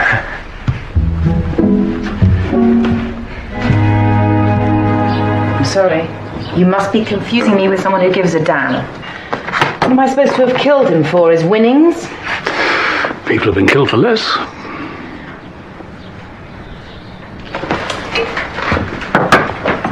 All I've wanted, Mr. Barnaby, for as long as I can remember, is a Greg-free existence. And I achieved that 2 days ago. I didn't need to blow his chest open, I just threw his clothes out the window. Much less hassle, and no mandatory life sentence.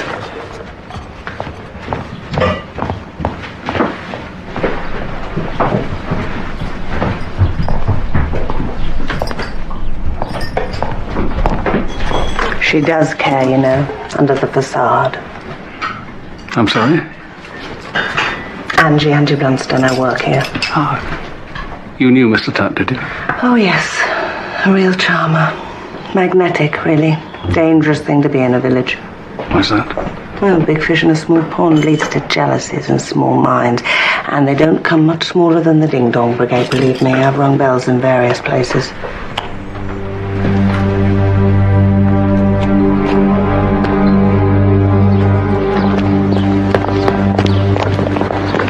I saw you in the tea shop, Mr. Barnaby. Did you, Peter? Angie Blunstone is a dried-up, poison-tongued harpy. She had a knife into me, presumably. Well, did she tell you why? Because I turned her down for the team. We took on young Emma Tyso instead. Of course, Angie, being Angie, told everyone it was because of Emma's attributes, shape-wise. I haven't got time to look at Emma's round bits. A bell-ringing chamber's a pressure cooker, Mr. Barnaby. It's tough, physically and mentally. You have to divide your brain into different sections. How is Angie going to do that? She hasn't got a brain to divide. Is it true Greg fancied himself as team captain? Yes. Fancied himself full stop. But he had good hands. And stamina. Yes. No one seems to dispute that.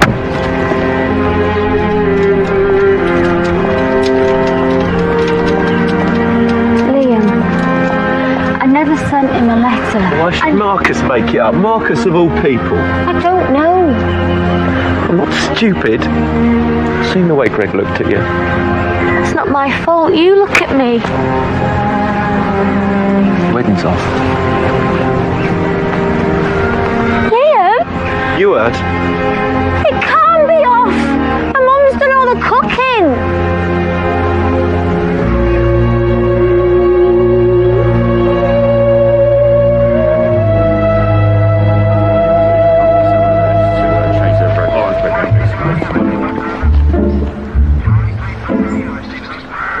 You're right, Troy. She cut off his clothes. And shredded him. But these are Greg Tutt's clothes, are they? Do you have them? Didn't have a bag, sir. I think you better call it a day, don't you? I'll see you at the station. First thing tomorrow morning. Will you display it? Rubbings make excellent decorations. I hadn't really thought. Hello? We're in the kitchen, Tom. I'll leave you in peace, Mr. Barnaby. But if I can offer any insights, well, I don't miss much. Thank you for the coffee, Joyce. Well, thank you for the lift. Oh, I'll see myself out, dear. Don't worry. It was just so kind of you. Oh, that's a great pleasure. You'll find your way out with the one-way system, all right? Not putting him on the wall, are we?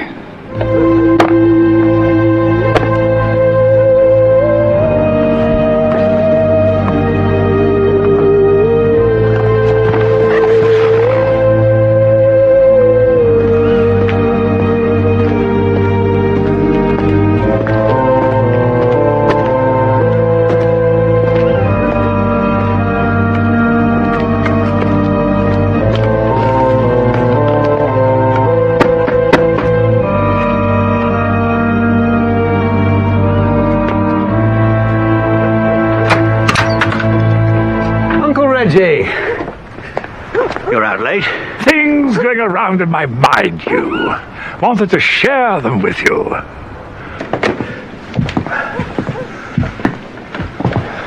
I haven't started yet, then. Started. 3-deck, going modern, didn't you say? Yes, that's right. No, I haven't had time. Gin? Please. You heard about Greg Tutt? No great loss. Pity someone doesn't put a bullet through all of them. That's a bit strong, Uncle. What are these things going round in your mind? Money. And my will. I'm 75, Hugh, and I've decided to liquidize, is that the word, my assets, and put the money where it's needed in the here and now. Do a bit of good while I'm still around to see the results. Well, that's very generous of you, Uncle. Very generous indeed. You, being my only living relative, are principal beneficiary under the will. Well, yes, and I consider myself extremely fortunate. But you clearly don't need the money.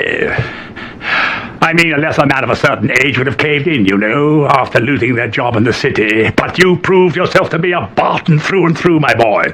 Resilient, independent. It's most gratifying to know that you're secure.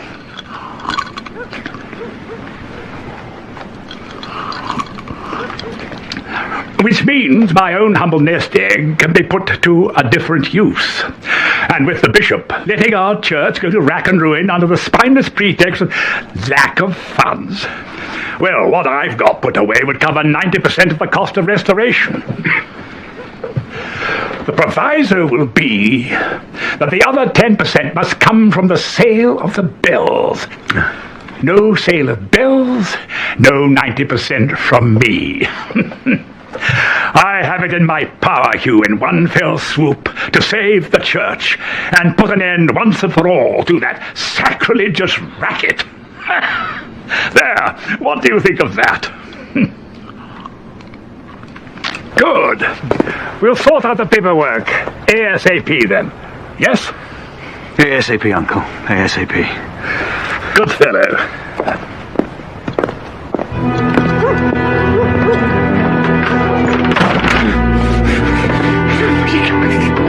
You can't do this to me, old man. You cannot do this.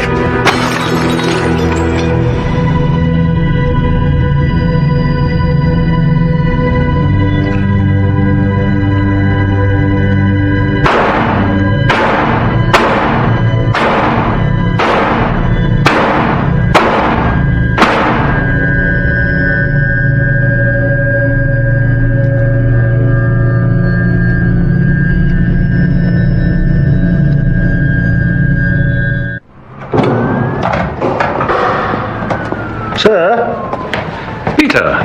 When can we have our bell tower back? Tomorrow, I hope. Tomorrow? We've already lost one night's practice. The striking competition's only 3 days away, you know.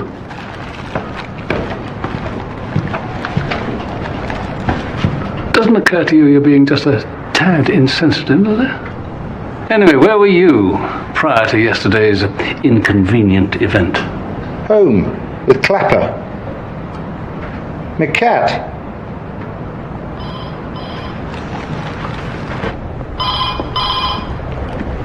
Ah, sir. How are we doing, Troy? Recovered from whatever was ailing us? Up and running, sir. Greg Tutt's belongings. Any joy with that? Nope. Socko have pronounced it clueless and print-free. Oh, it's down to me then. No, not entirely. Troy, look. We now also have the bullet. Fired from a revolver, an Enfield revolver, .38, standard issue during World War II. Oh. Next stop, Wing Commander Reggie in that case? Yeah, I suppose so. But it's the people contact that makes police work so rewarding, isn't it, Troy? But first things first, you astound me. Well, no sign of Tutt's winnings, the £5,000, but there is a cheque for 100. I've pieced most of it together. Made out to Rosalind Parr. Haven't found a payer yet. But there's this as well. What's it? This and the torn up cheque were in the waste bin under all this lot. Worth testing, I think, in case it's the letter from Emma Tizo. The alleged letter, Troy. But yes, Get it down to the lab straight away. Sir? Sir? Yeah? If a return visit to the manor house is required... Oh, it will be, Troy. If your burnt offering gives us anything. Perhaps you'd, take it on. Senior officer and everything. Carry more weight. All right. Yeah, all right. You take the wing commander. Emma! Emma! No. I want to say sorry. Here? Yeah, why not here? I love you, Em. I've been lying awake all night, thinking about that scumbag Greg. I know you never lied to me, Em. And I'm sorry I ever thought otherwise. Let's still do it, eh? Let's not waste your mum's sausage rolls. Liam.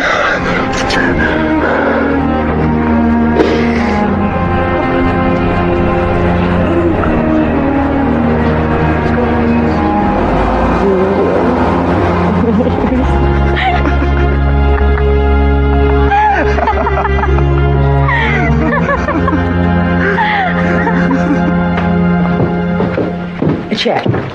Yes. For £100. Ah, that was from Hugh Bart.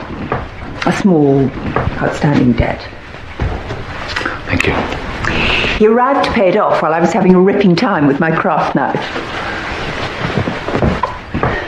So why did you rip that up too? The check? Some men I take pity on. Hugh's broke and hopeless with money. I saved him the embarrassment of his check bouncing. Of course, if he were a bell ringer, he'd be laughing. Greg Tutt's not laughing. You lied to Sergeant Troy yesterday, didn't you? About a letter received by Greg? I don't believe I actually lied, no. There was a letter. It had been burnt, but a name is still legible. Emma. You have the most amazing technology. I believe you burnt that letter, Mrs. Parr. After all, you felt strongly enough about Greg's behaviour to slash his clothes into ribbons. You're rather shocked, young Master Troy. But you're right. I did effectively deny knowledge of the letter, and I did it solely to protect Emma Tyso. If the poor child lured Greg to the bell tower in order to kill him, well, good for her.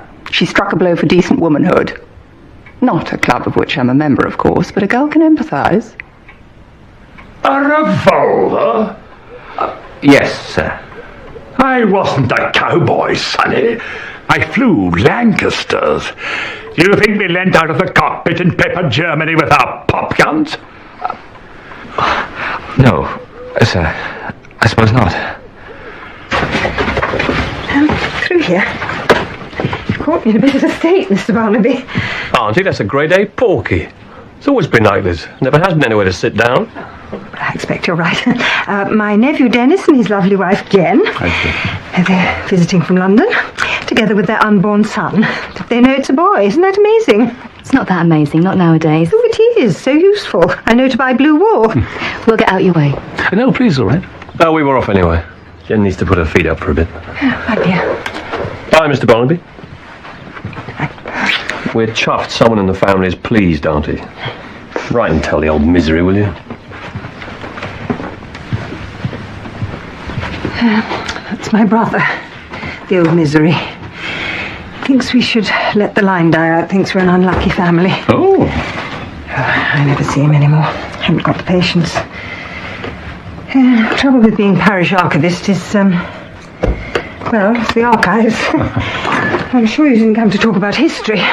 Only of the most recent kind, Mrs. Gooch. We're seeing everyone in the village. But we now know that Greg Tutt died 2 hours before his body was found. Oh, dear. Well, I think I was at home then, on my own. I'm not actually asking you to establish an alibi, Mrs. Gooch, but could you cast your mind back? Anything at all you might have seen or heard? Anybody in a hurry? Carrying something? Disposing of something? A gun? I did see Frances Le Bon earlier in the day with her gun. Of course, that's not unusual.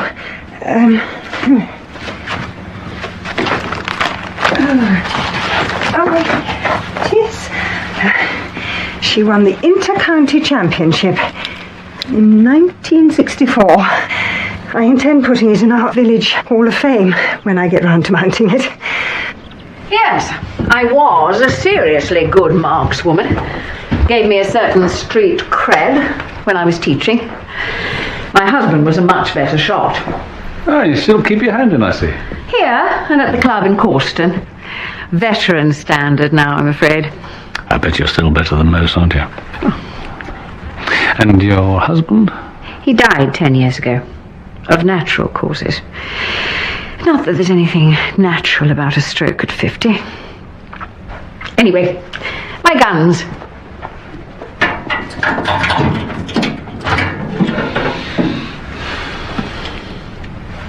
All present and correct. And you'll find me fully licensed, registered and approved. I'll have to get those tested. But they're just sporting pistols, not lethal weapons. Gas-powered replicas, perfectly legal. And without doubt, all you've got. Of course.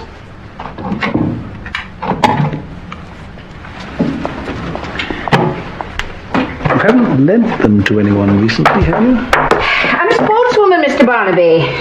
Not an armourer. No. I believe you're pro Peter Fogden as bell-ringing captain? I am pro Peter, yes. He's a perfectionist, I relate to that. I'd like a receipt, please. Oh, yes. Yes, of course. Maisie didn't tell you then?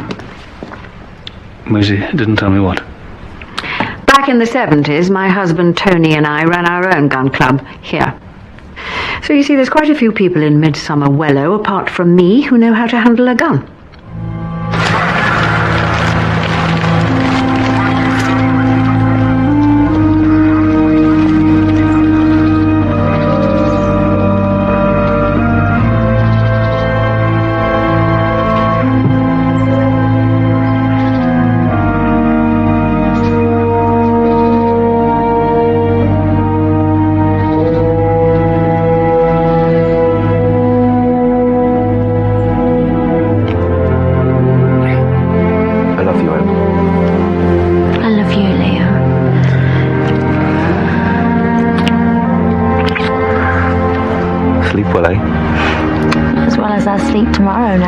No sleep tomorrow night.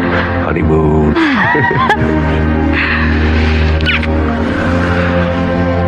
See you in church then. Don't be late, eh?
apologies for Wing Commander Barton, don't I, Reggie? Yes. I can read music, and it gives his arthritic old fingers one less thing to worry about.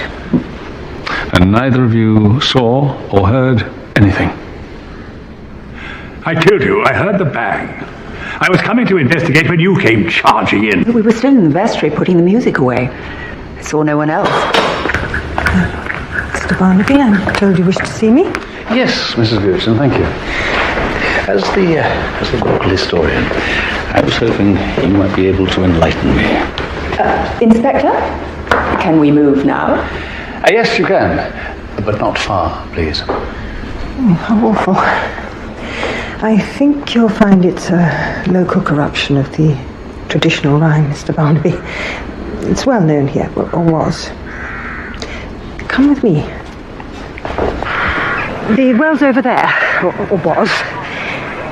It's been disused since 1860. The then vicar, God rest his soul, was murdered, and his body was dumped in there. Allegedly by bell ringers. It was actually buried in the churchyard, of course. Hence, vicar's in the well.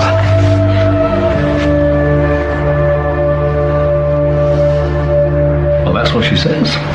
Murdered by bell ringers. Well, there's no reason to doubt her. She's the archivist, but I don't see what you're getting at, sir. Are you saying Greg Tutt and Emma were shot because they're bell ringers, picked off in revenge? By the phantom vicar of St. Catherine's risen from his watery grave. No, try not saying that. There isn't even a full moon at the moment. Yeah, all right.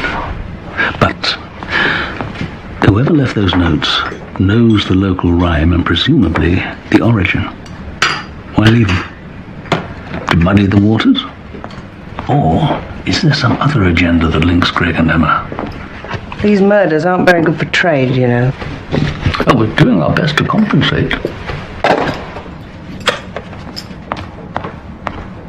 I still think it's a woman. You said it was Marcus. Well, I include him in that category. Either way, it's got to be sex. Greg the womanizer, Emma his latest squeeze or intended squeeze. Several noses out of joint. But I can't believe him. Not this time. Well, maybe the second murder's been made to look similar to the first, but isn't actually related. Oh, don't say that, Troy. Not two killers. Far enough away from catching one.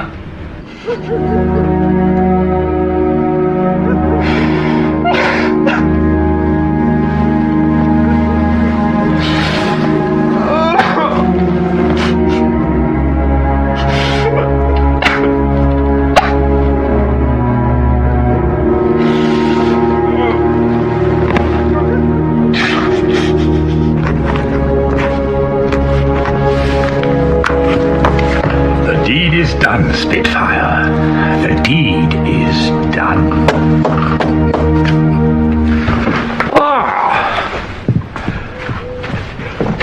You, come in. Just this moment written to the bishop, as per our little discussion the other night. I just like to be there when he reads it. But don't you think, given what happened this morning, Emma Tyso, I mean, shouldn't you, out of respect as it were, hold back for a decent period? A few weeks, maybe. A few weeks? Good grief, no. Time is of the essence.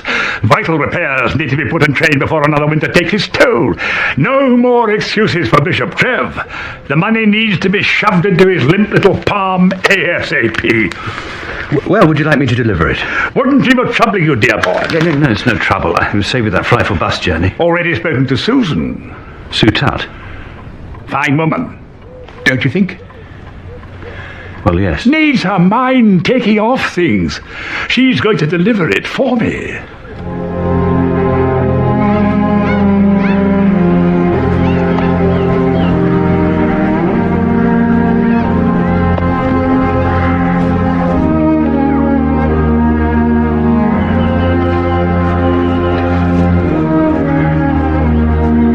She was a great girl. Loved life. Loved bell ringing. I'm sure she wouldn't have wanted you to jack it in, Liam, not with the competition coming up. She'd want you to carry on. For her sake, eh?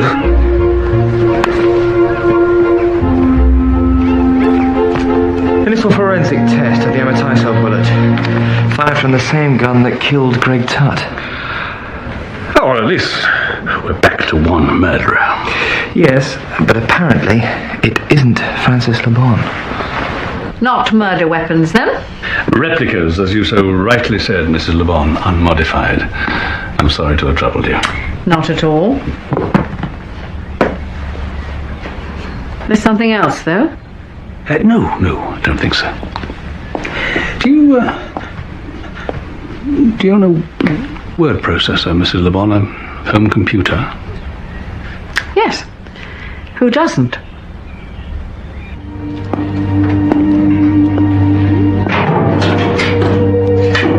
Should have told him.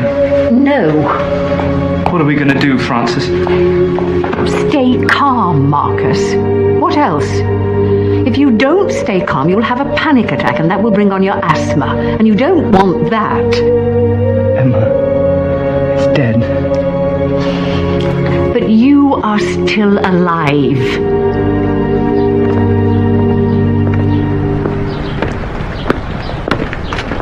Got you at last, you little whelk. What? What's up with you now, you mad old badger? You can kiss goodbye to your precious bells, that's what. They're as good as gone. Will be if the bishop gets that letter. Bishop? What letter? The blameless Sue is the messenger of fate. But one should never shoot the messenger. Ding dong bell. We're all in the well.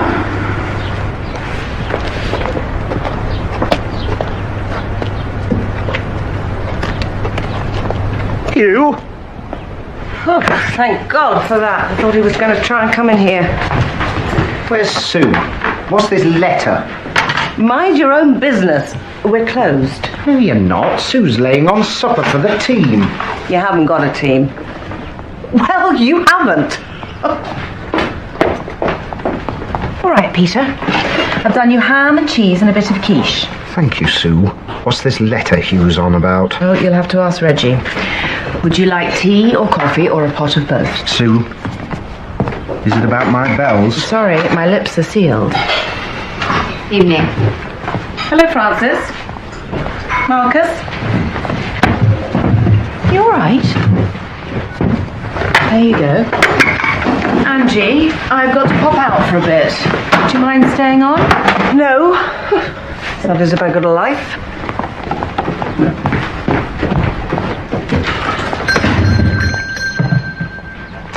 Right. First things first, show of hands. Do we slink away from the striking competition, thus forfeiting home advantage and our best ever chance of winning it, or do we celebrate the lives of the departed Emma and Greg by battling on and giving it our best shot? Is that an abstention, Marcus?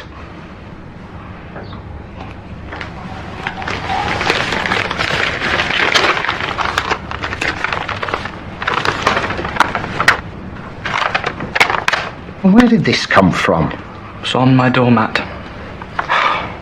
It's a wind-up, Marcus, by one of our sick-minded opposing teams. They've come up with this as a means of undermining morale. Well, they've succeeded. I resign. Pull yourself together, Marcus. You're always telling me to pull myself together. I'm not a child. You promised me that you wouldn't break ranks. I've had one as well. Well, there you are. It's obviously mind games, Marcus. And when a bell ringer's mind goes, so do his hands. All right, we're 2 down now. But we still have options, don't we, Angie? Beg your pardon? Well, now's your chance. Fulfill that ambition. Take Emma's place. Go piss up a rope. There's no pleasing some people. Okay, option B. Still 3 of us, 6 bells, double-handing all round. Oh, come on, Peter. You may be the king of double-handing, but the rest of us can't get anywhere near it. We've tried, remember? The wedding. Then we'll try harder.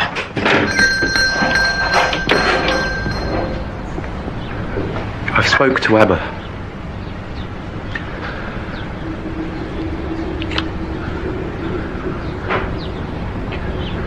She wants me to carry on.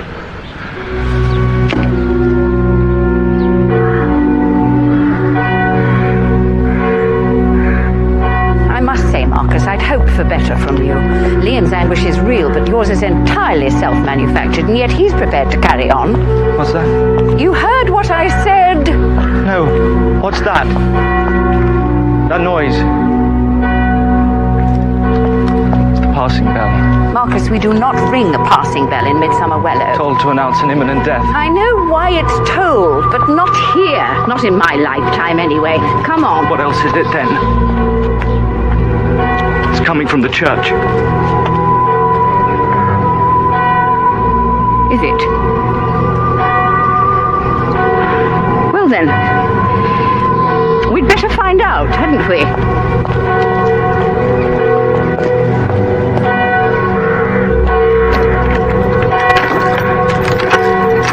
Who's done this?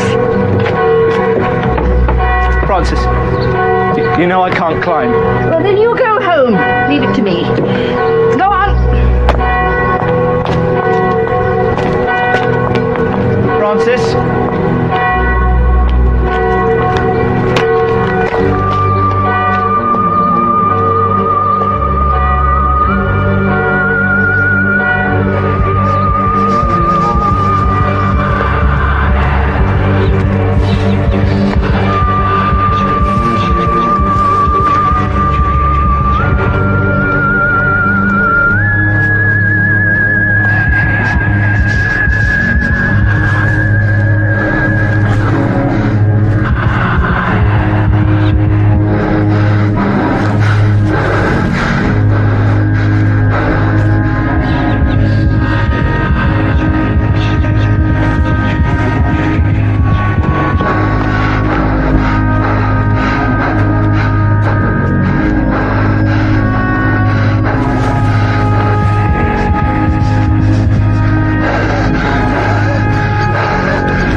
I knew it sounded wrong. That's what I found when I got here. And you arrived soon afterwards, did you, Peter? Well, yeah, we'd finished at the cosy kitchen. I was on my way home, like Francis and Marcus.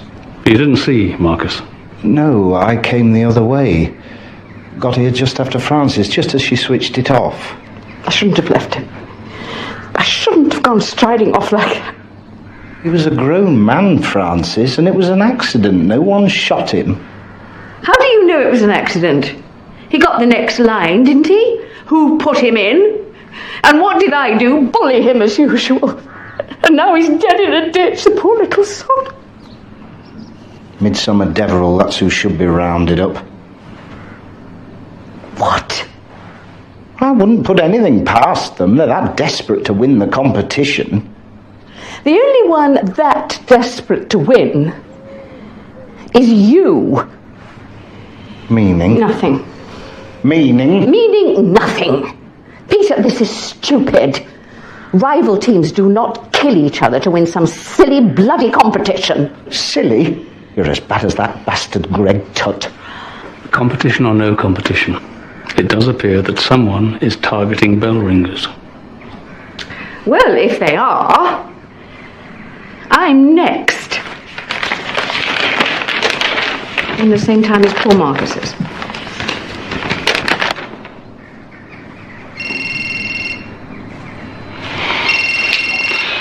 Barnaby. Sir, I was wrong about Marcus Stedman.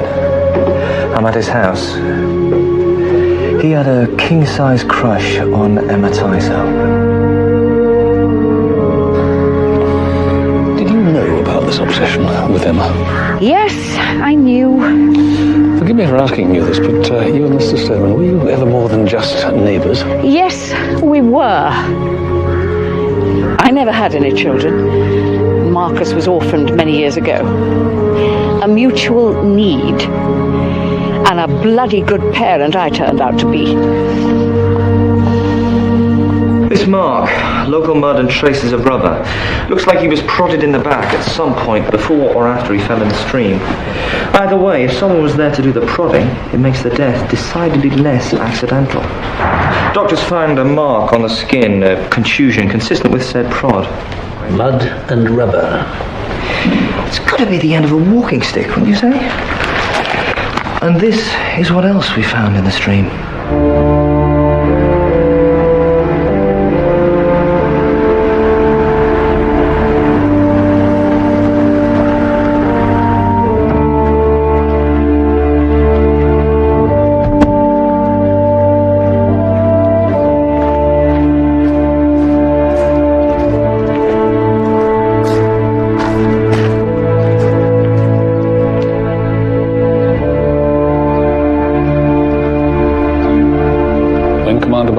Upstairs, sir. Thank you.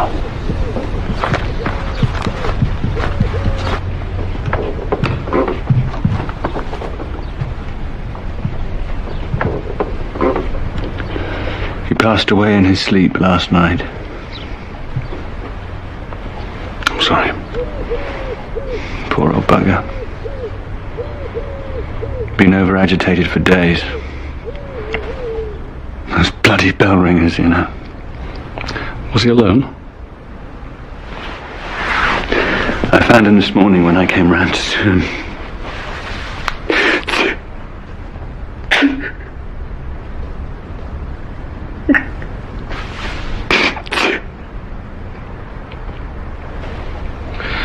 This has got to be an inappropriate time, Mr. Barton.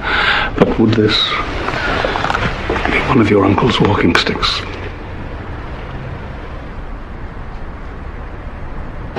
I underestimated you, Sergeant. I find that rather refreshing in a man. It's terribly late. Hope your reason for calling was just a pretext.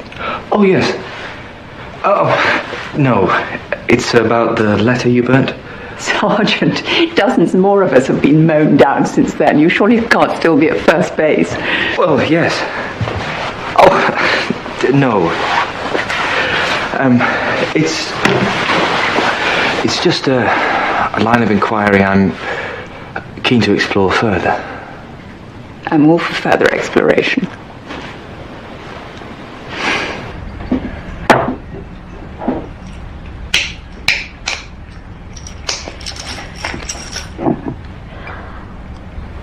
You're more scared than you'll admit, aren't you? Scared? No. Not scared. Guilty. I used to tell the kids in school, own up and you'll feel better. Well, that's very good advice. Why don't you tell me? What kind of gun killed Greg? And what killed Emma? The same? Well, I can tell you, yes, the same or a similar weapon was used in both cases. An Enfield revolver. World War II vintage. Yeah. And being a gun expert, you'll know exactly what kind of damage such a gun can do. Oh, yes. Tony, my husband, he used to have a pair. Unlicensed. He was crazy about guns, and the laws were less strict in those days. When he became ill 10 years ago, I became rather careless. And I'm afraid a pair was stolen from the back of our car. I mean, things were pretty bloody at the time, and I'm afraid I didn't report it. And then, when he died, everything seemed so unimportant by comparison. I'm afraid I let things slide. And then 10 years later, Greg Tutt gets himself shot. I'm guilty. And it doesn't feel any better having told you. Why can't I swallow the whole bloody lot and have done with it?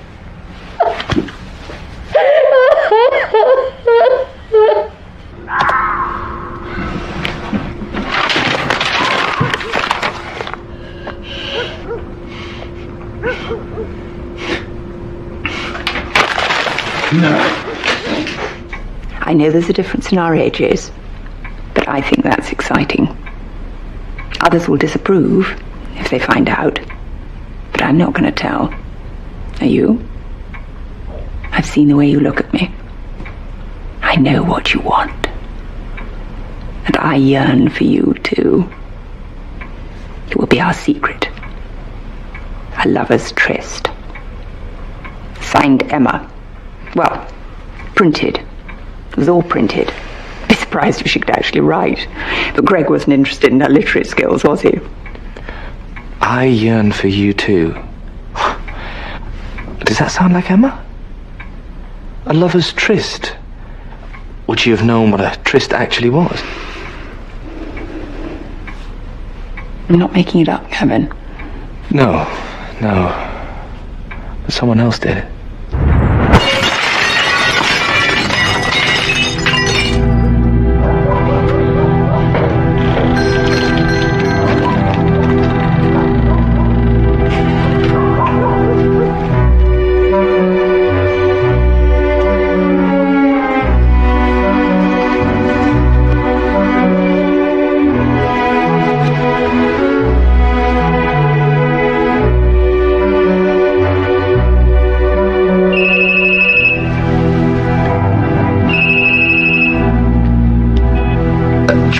Troy, you get yourself over to the cosy kitchen as soon as possible. Someone is trying to break in.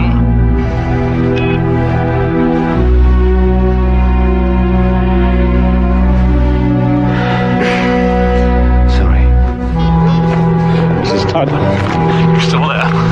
He's got the door open. Get yourself upstairs. Lock yourself in.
Having done for the Winco, all you had to do was get rid of the letter, produce his will, the one without mention of church bells or restoration funds, and Reggie's your uncle.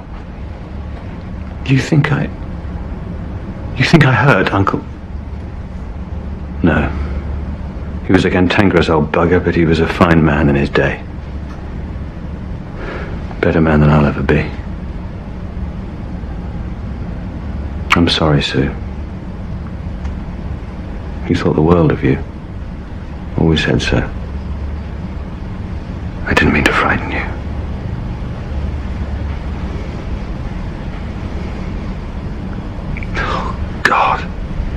If only he'd known I was up the creek without a paddle, he'd never have written that letter. He did know. You're so stupid, Hugh. Reggie wasn't. This whole letter to the bishop thing, it was a charade. I was trying to goad you into being more honest with him, saying, "Uncle, I've screwed up. Could you help me?" Instead of treating him like a senile old buffer. So there is no letter?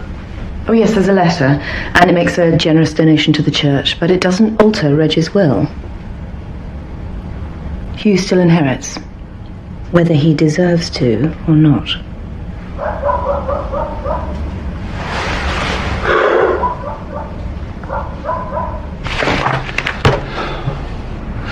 I think we're back to square one.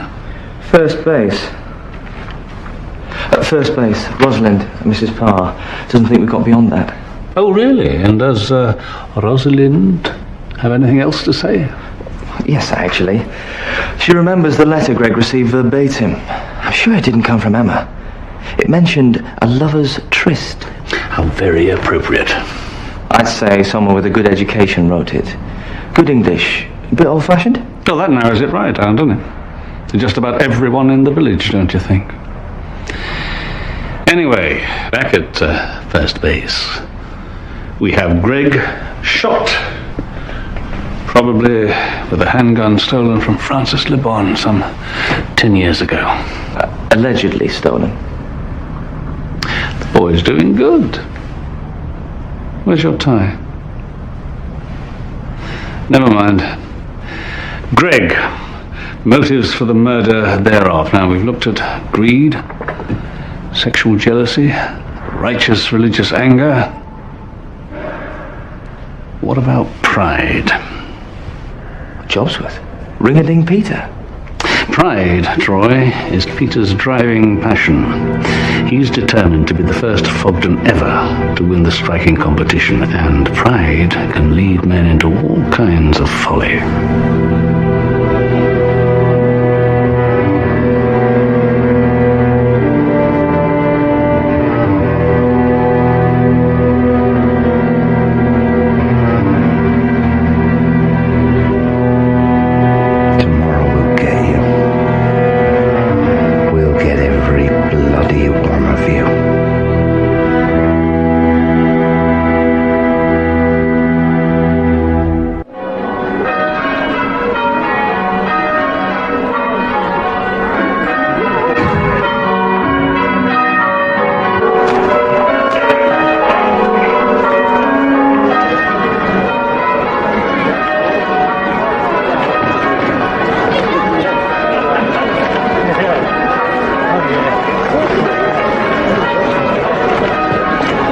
Thanks, George. Reggie Barton's post-mortem. No sign of anything other than natural causes. So, 3 murders only. And all of them bell ringers.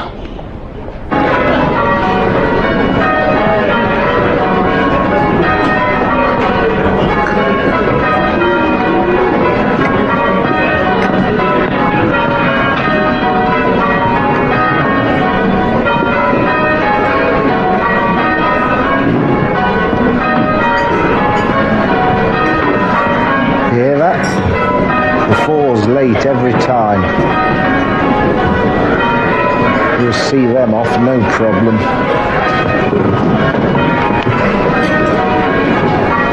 This Peter theory, sir. If it's a pride thing, why blow away half your team?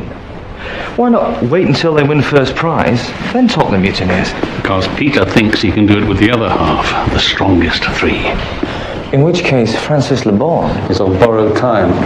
So, I want you to take advantage while Peter is otherwise engaged. And I take a trip into history, Vickers in the Well.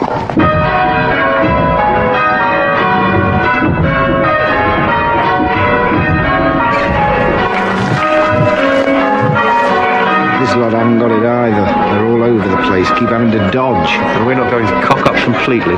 Double hand. No, we're not. Just remember what I said. Yeah, I know. We're doing this for Emma. And Marcus. And Greg. Liam, you're doing it for me.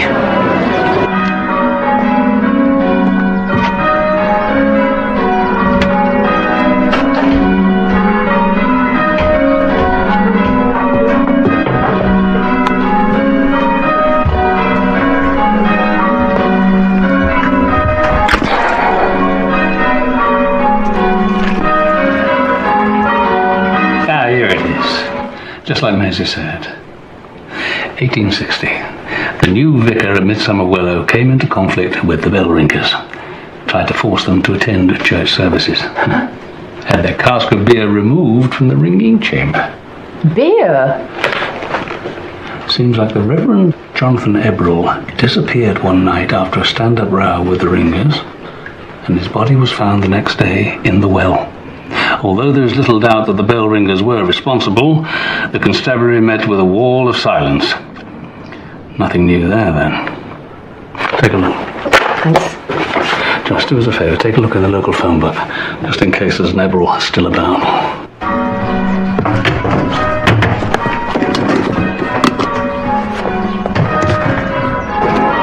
They're good? Not that good.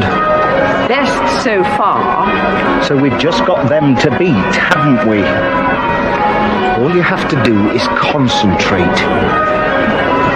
And let yourselves be inspired.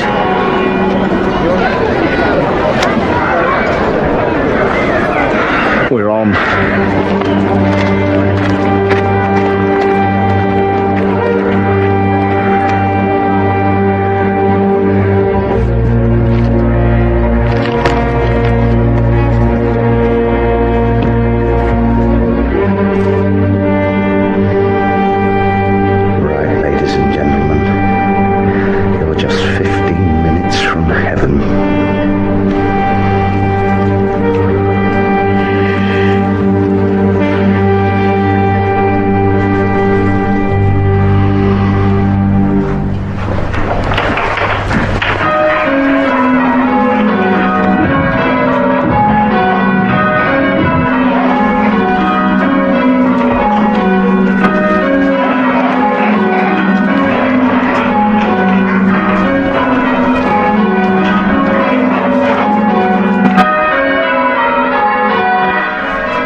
Brilliant.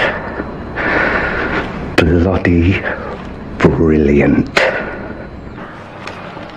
Barnaby. Sir?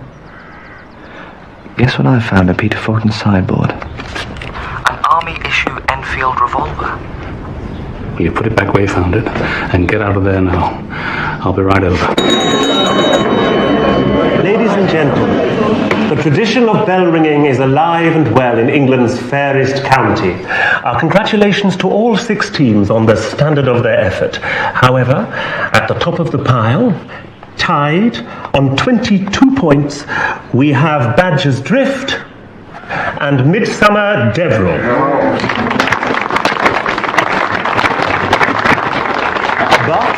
But, against all the odds, pipping those two by a single point, are this year's winners of the striking competition, Midsomer Wellow. Yes! Yes!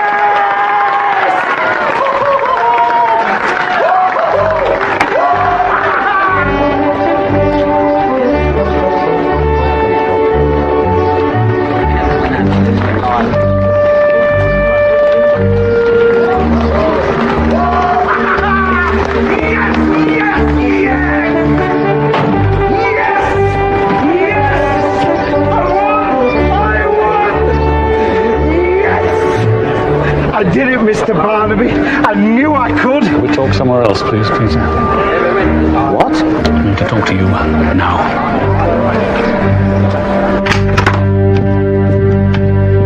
So what's Frances making a fuss now for? It's years since she lost them.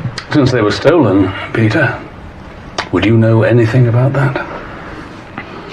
They were sitting in her car. The window was open. They were crying out to be nicked. So you obliged? Look, I wasn't thinking straight. The wife had just left, taking half the marital income with her. So what were you planning to do?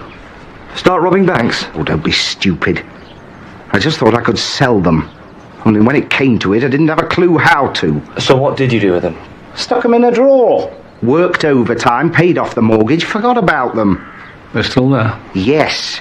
But I think we'd better take a look at those guns, don't you?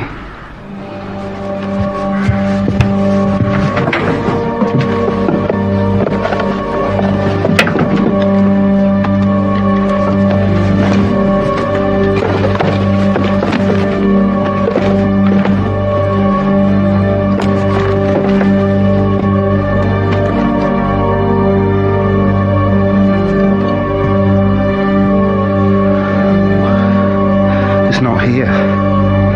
The other one's gone. Hello? Maisie? Anyone at home? Hello?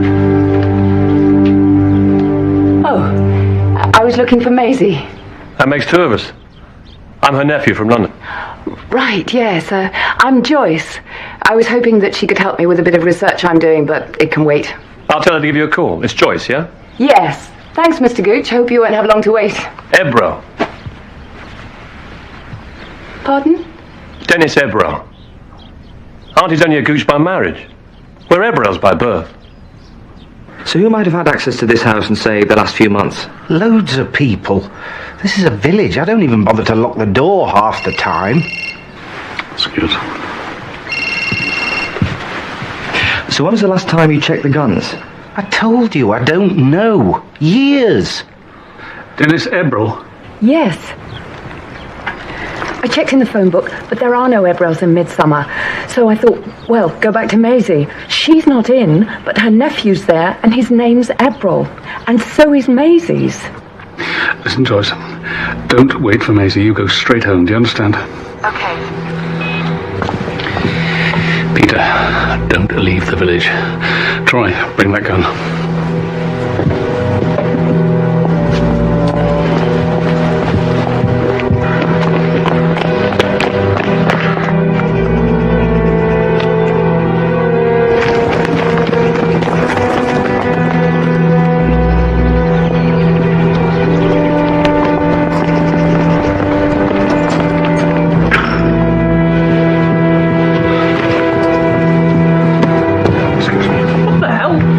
Mr. Ebril.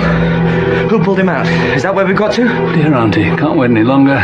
We'll ring to let you know we got home safe. Look after yourself. Dennis.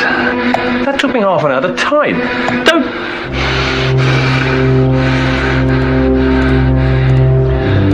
Did you know about these? Those are the ones who were killed.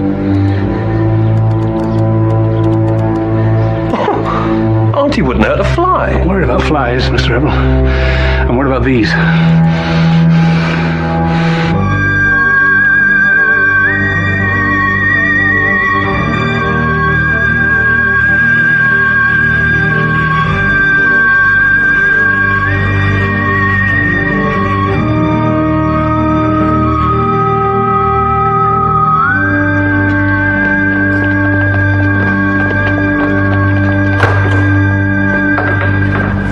Barnaby want with you? Sod Barnaby, we're going to celebrate. Do we have to?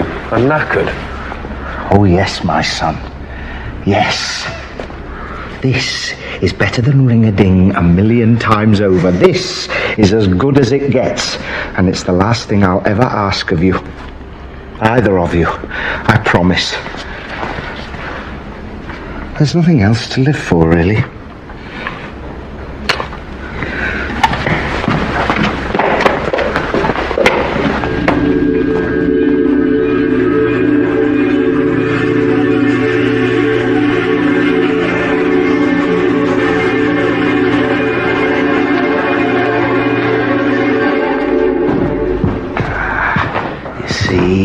Uncle Gordon, Uncle Ray, take a good look. This is the Midsomer Wellow bell-ringing team of the here and now. My team, the best.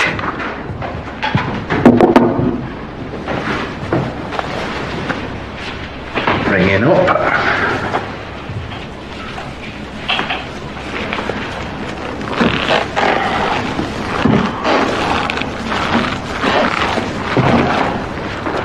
Who's been playing silly buggers? Go up and look, Liam. It's your bell, you go and look. Hey!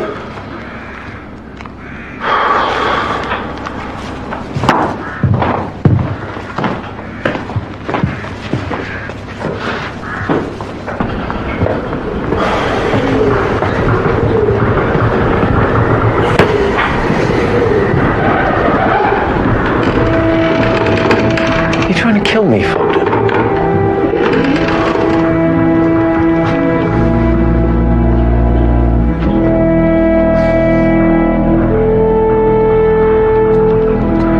Bloody clappers have all been tied.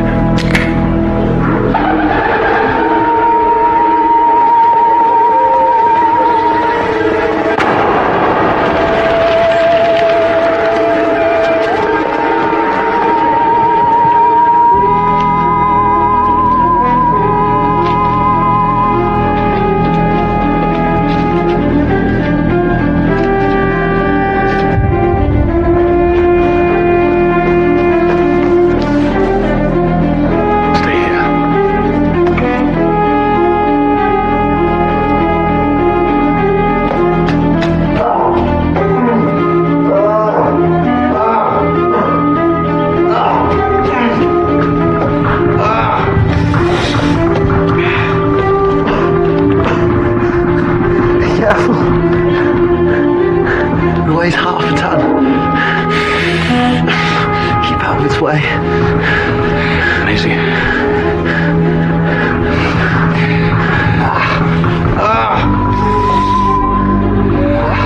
If you wish to say a brief prayer, Francis, you have time. But I've done nothing to you, Maisie. Nothing, ever.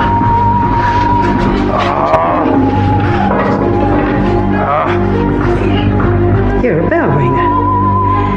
You have an outstanding debt to pay, all of you. Debt from 1860. 1860? You think that's a long time, Peter? It's only 5 generations. A blink of history since the Reverend Jonathan Ebrel was murdered in this church. But not by my family. No, mine. We don't go back that far. But I do. I have very close links. Blood links to the man you killed. Jonathan Ebrel was my great-great-great-grandfather. He died at the hands of bell ringers. His widow was reduced to poverty, and 5 generations of Ebrels have been dogged by disaster, despair, and depression, and suicide. Maisie, that's tragic. But not of our doing. We didn't kill him. The ringers of Midsomer Wellow killed him. They escape the law of the land. You are the bell ringers of Midsomer Weller. You cannot escape the laws of justice and retribution. There's no release other than expiation. We're all bound by history, you see. History and blood. Maisie, this is insane. But you're church archivist, a pillar of St. Catherine's. A pillar? An avenging angel, perhaps. My nephew's wife is having a baby, you know. For the sake of that unborn baby, and for the peace and happiness of all the Ebrels yet to come, the debt must now be paid.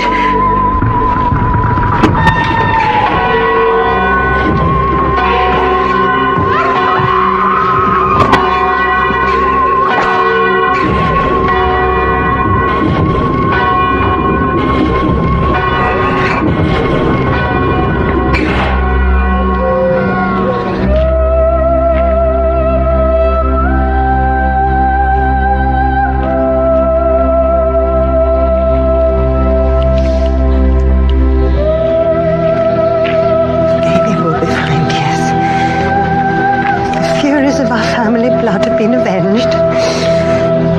I think I've done enough.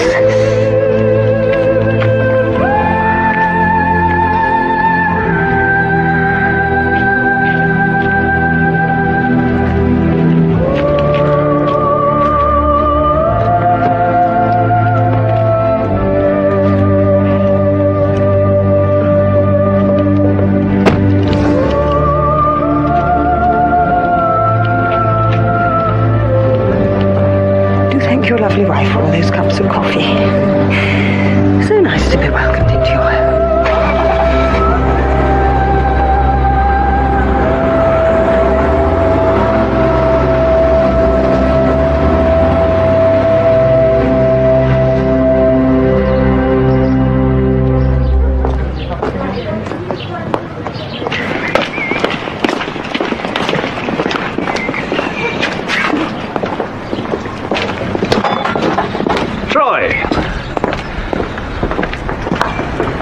Need an ambulance?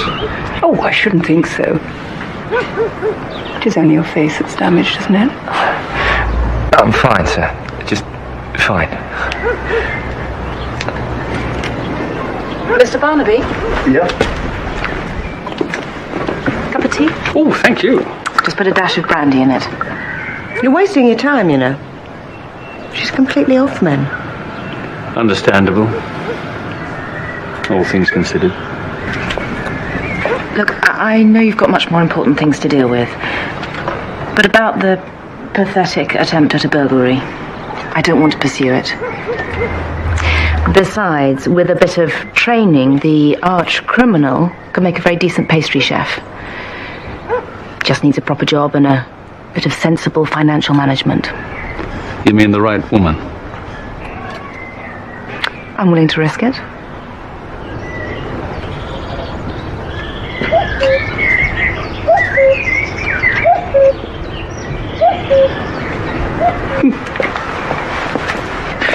Troy, do you want a lift home? Just phone 999 in an emergency.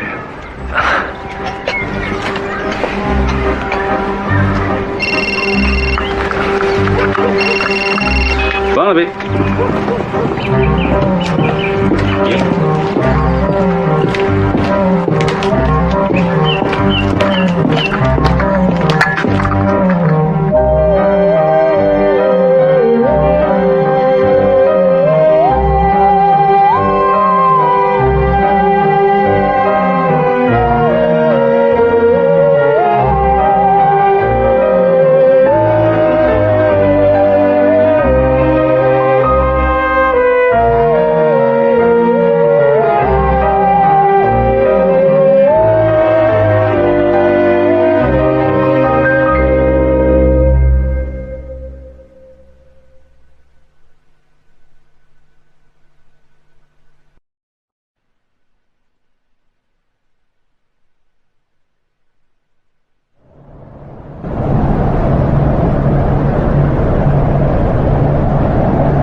demands an answer, Talbot. Now, have you, or have you not, been discussing club matters with outsiders? I'm not answerable to you, Hayward. Or anyone else in this room. Your first loyalty is to the club, Dan. Maybe you've forgotten that. Or maybe you've been spending just a little bit too much time in the village.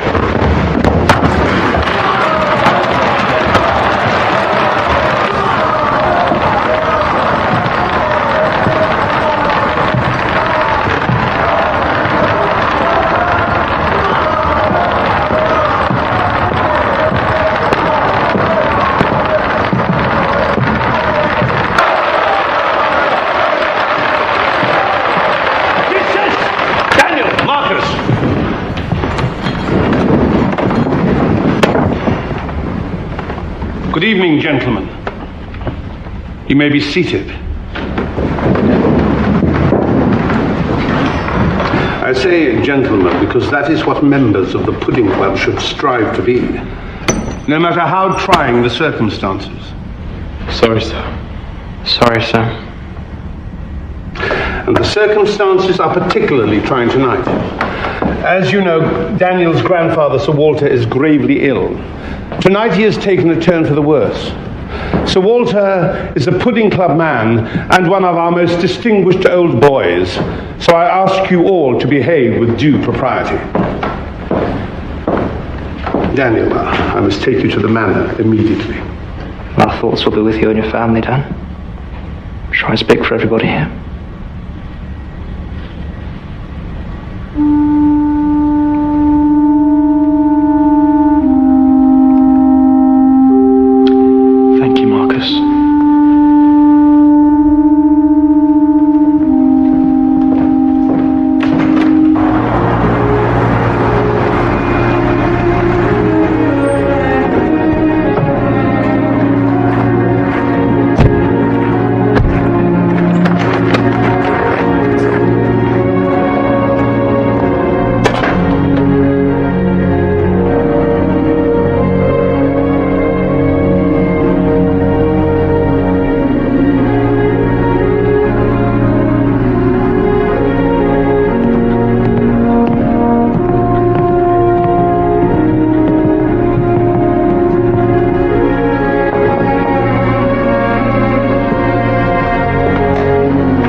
Daniel is here to see you.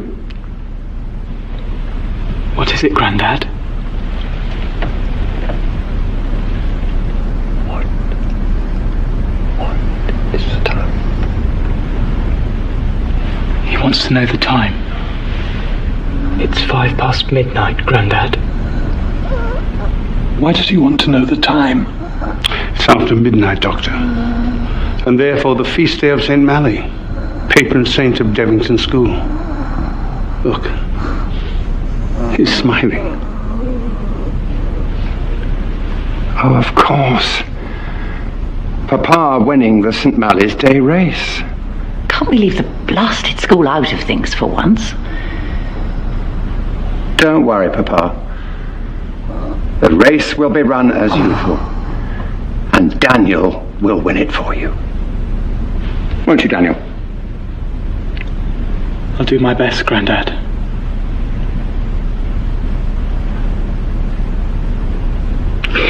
He can't hear you. I'm sorry. He's gone. Quid nunc? What now? A stiff drink, that's what.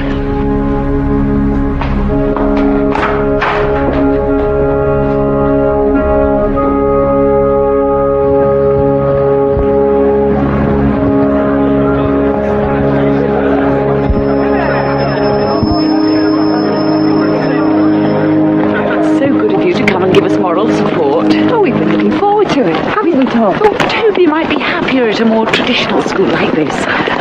So, when does he start? Oh, we haven't actually taken the plunge yet. That's why we wanted you to come along so we could get your input. Say, George.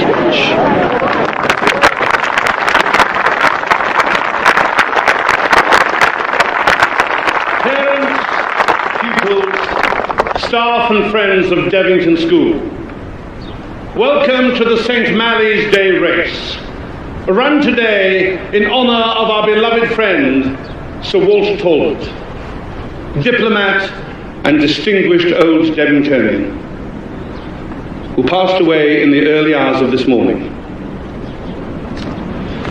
40 et fideli nihil impossibile. To the brave and the faithful, nothing is impossible.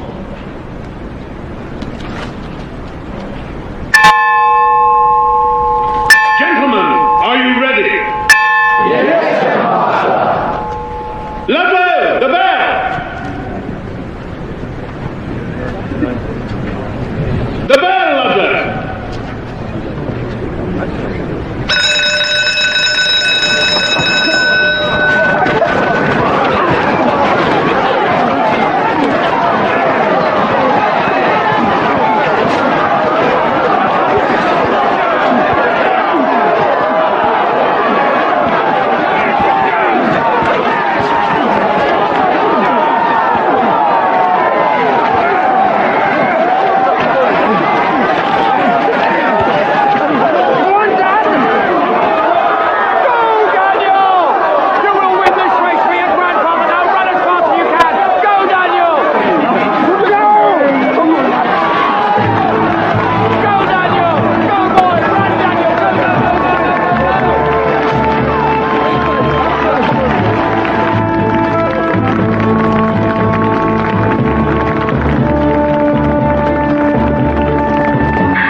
Don't stop, Daniel.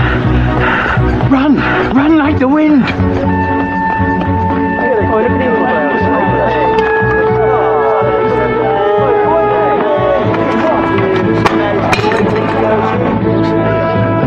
Ready, here they come.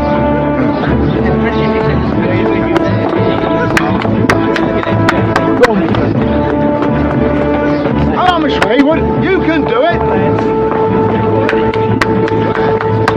I can assure you, Mrs. Woodard, I am moving heaven and earth to find a place for young Tim. A word, if I may. Anthony, may I introduce... Now, Jonathan. Please, excuse me. That's Anthony Talbot, Sir Walter's son. He's a diplomat as well. Yes, you can tell. Good show, Talbot. That's the way.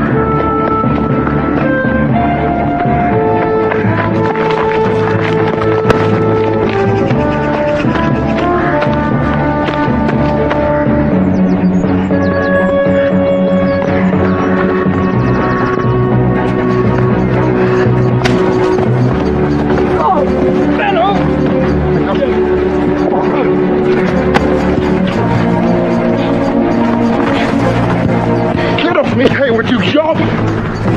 Get off me! Oh, Chef, take London. For the greater good, you see. Stop the greater good! Oh.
heard from Archie Bellingham recently? No, should I have done? The permanent secretary on the phone this morning. He's gone missing. Gone missing? Not a word to anyone, Jonathan. The Foreign Office wants the lid kept on this one.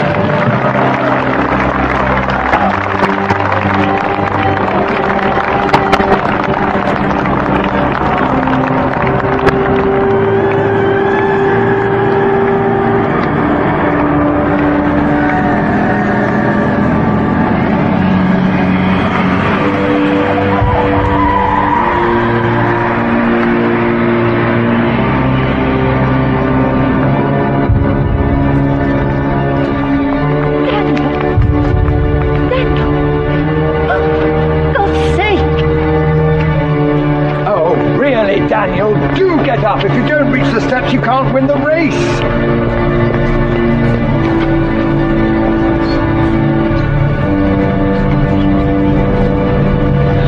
Can't you see he's hurt? Somebody get an ambulance.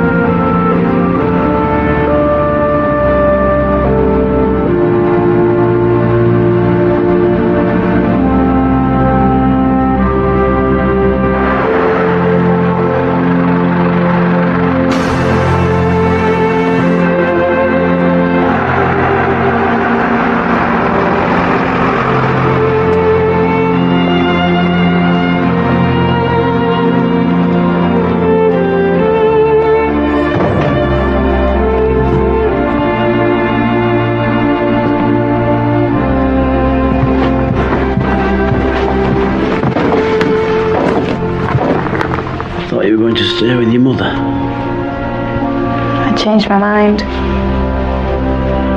Are you all right, Julia? Yeah.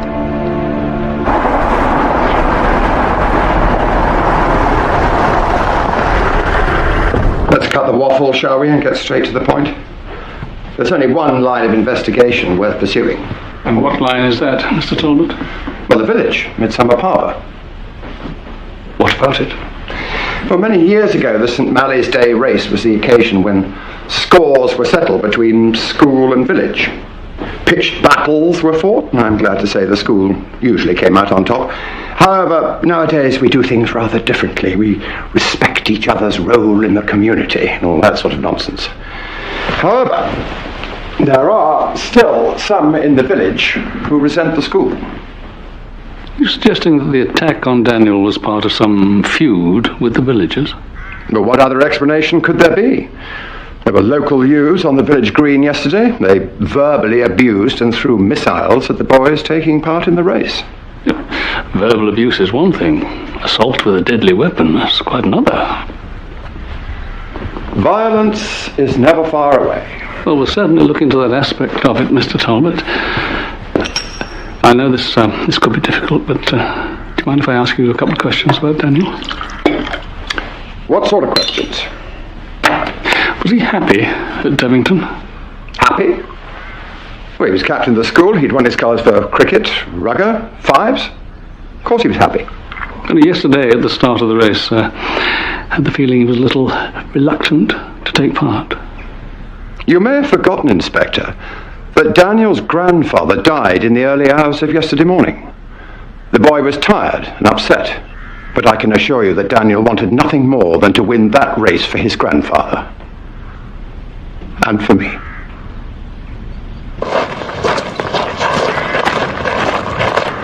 So you reckon Daniel didn't want to take part in the race? Mrs. Talbot? I know this is a bad time, but could you spare me a moment, please?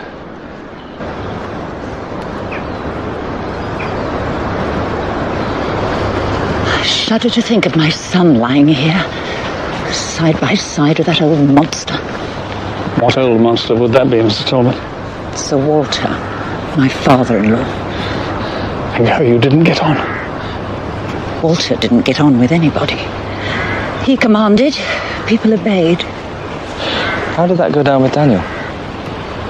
He did his best. For my sake. Just your sake? Any shortcomings on Daniel's part were blamed on me. Shortcomings? I thought that Daniel was doing very well. Yes, but it was never good enough. My husband and my father-in-law are very competitive men. Daniel wasn't like that. And that caused problems, did it, between Daniel and his father?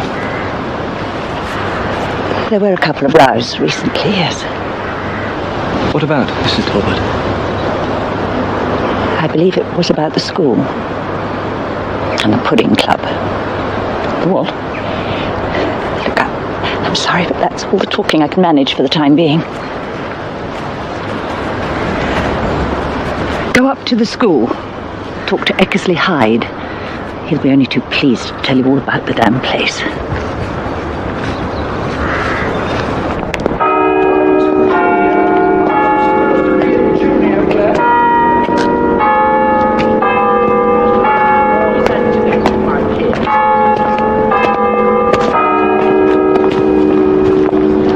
Gentlemen, how may I help you? I'm Detective Chief Inspector Barnaby. That's Detective Sergeant Troy. And we're here to see the headmaster, please. Very good, sir. Excuse me, sir. One of our little rules, I'm afraid, sir. Grass in main quad. Is that about, sir? Oh, sorry. You want to know, sir? Chief Inspector Barnaby. And you must be Sergeant Troy. Marcus Hayward. Don't mind Ludlow. I'll take him to the headmaster. Very good, Mr. Hayward. You'll follow me.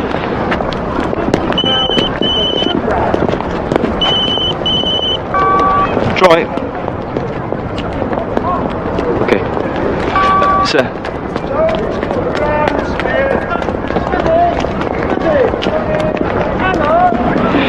They've found a knife in Friar's Copse. Well, you'd better get yourself down there, hadn't you? You knew Daniel well, didn't you? Yes, sir. Dan was an absolutely excellent chap. Great friend of mine. Whole school's in shock. And you were right behind him in Friar's Copse, weren't you? Yeah. But when Daniel got into the woods, he was away because he's incredibly fit, you know. So did you see, hear anything, anyone suspicious? No. Just me and Chaz battling out second place, that's all. Chaz? Who's Chaz? Charlie Mendel, sir. Don't know if you come across him. Come! Thank you, Marcus. We'll talk again. Come!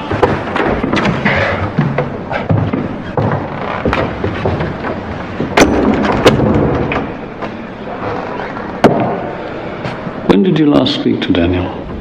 Last time I spoke to Daniel, well, it must have been 10 minutes or so before the race began.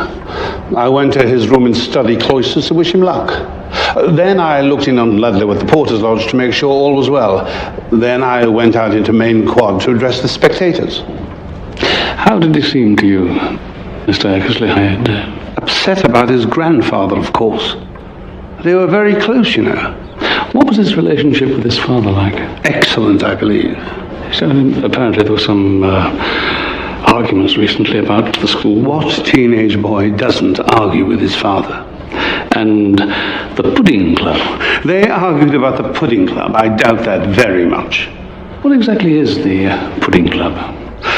Well,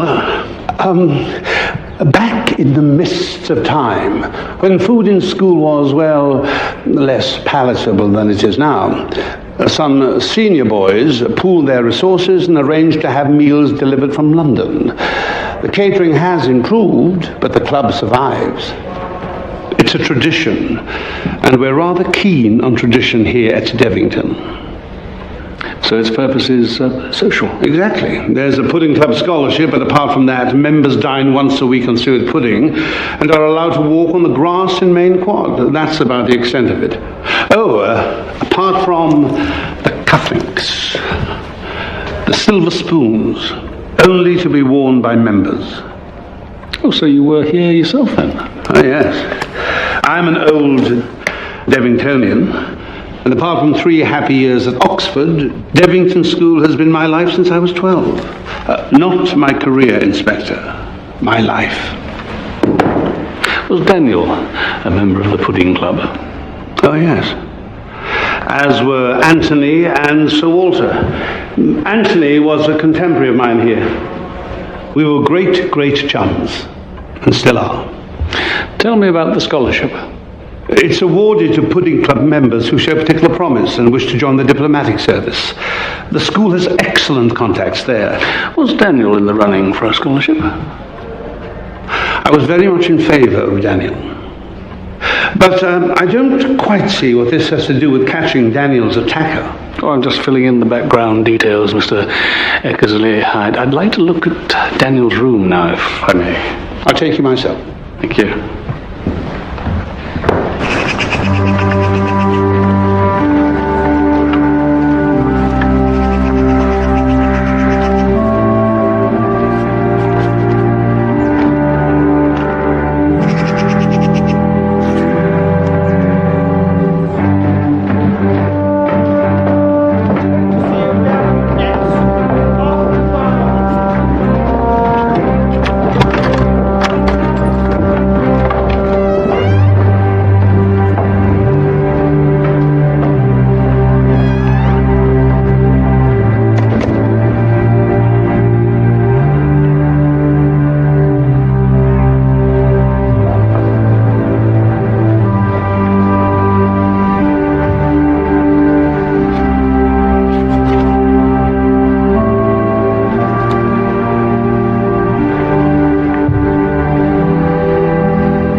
By the basin, wouldn't they? Do you have a son, Inspector? No, I have a daughter. Then you have been spared.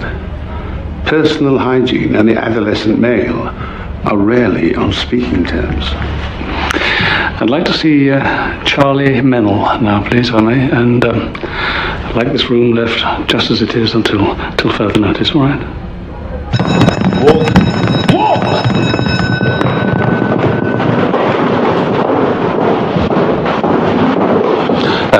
About Charles Mennell. There have been disciplinary problems. I'm sure the boy will come right in the end, but he has a bit of what's the phrase? A bit of an attitude problem. I think you should bear that in mind when talking to him. Thank you. I will. Mel! A visitor! Yeah, some of the local riffraff on the village green gave us a bit of lip. I didn't see any of them in Friar's Copse. Tell me what happened in Friar's Copse. I was robbed. That's what happened. You were robbed? Of the race. I caught Daniel, got the ball off him, and then that creep Hayward jumped me from behind. Isn't that against the rules? Rules? There aren't any rules. First one back to the porter's lodge for the ball wins. It doesn't matter how you do it. So what did you do after Hayward jumped you? I strolled back to the school with some of the others. You gave up on the race? What's the point when you've got the whole Pudding Club on your case? What's the Pudding Club got to do with it? We fixed it so Daniel would win, obviously. Hey, don't get me wrong, Daniel was a good bloke. He's only one of those arrogant bastards I actually like. I take it you are not a member of the Pudding Club? Me? No way. Daniel was only a member because of his dad. Have you met his dad? Yes. Yes, I have. He's a psycho, right?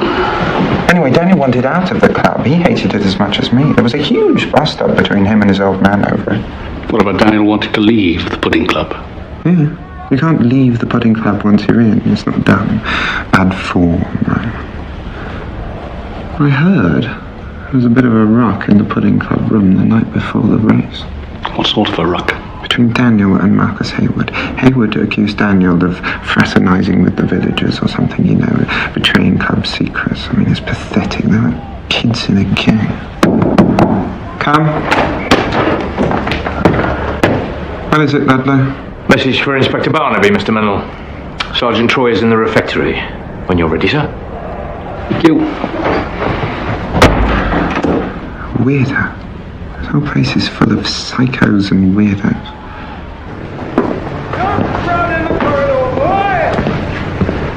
Early lunch, Troy. Fantastic sausages. Mrs. Bosworth gets them sent from Lincolnshire. Tell me about the knife they found. It's a steak knife, sir. Serrated blade, distinctive bone handle. It was found 30 or 40 yards from the path the boys were running along. Forensic are checking for prints and blood type. Well done, Troy. That's not all. A chap called Dennis Carter called. He's a groundsman here at the school. Moonlights as the local taxi service. Anyway, he was driving past Friar's Copse yesterday, around about the time Daniel was attacked. Said he saw something. What? He wouldn't say on the phone. He sounded very nervous. You know what they're like in these villages. Indeed, I do. You enjoyed that, my lovely? Oh, delicious, thank you, Mrs. Bosworth. Can I tempt you to a sausage, Inspector? No, thank you.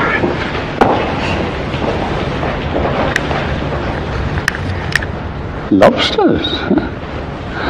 School food's improved since my day. Oh, they're not for the boys, silly. They're for the top table. Now then, what about pudding? How about a little spotted dick and custard? Oh, that would be nice. I'm sorry, we've got no time. Oh, shame. Any time you fancy trying it, Sergeant, you know where to come. Smashing lady. Come on, Troy. Let's talk to Dennis Carter.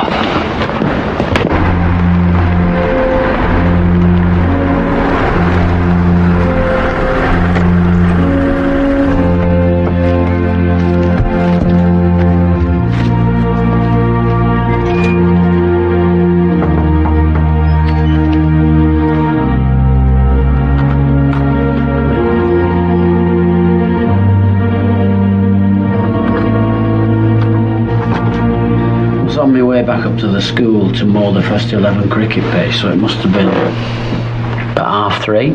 I was coming through Friar's Copse.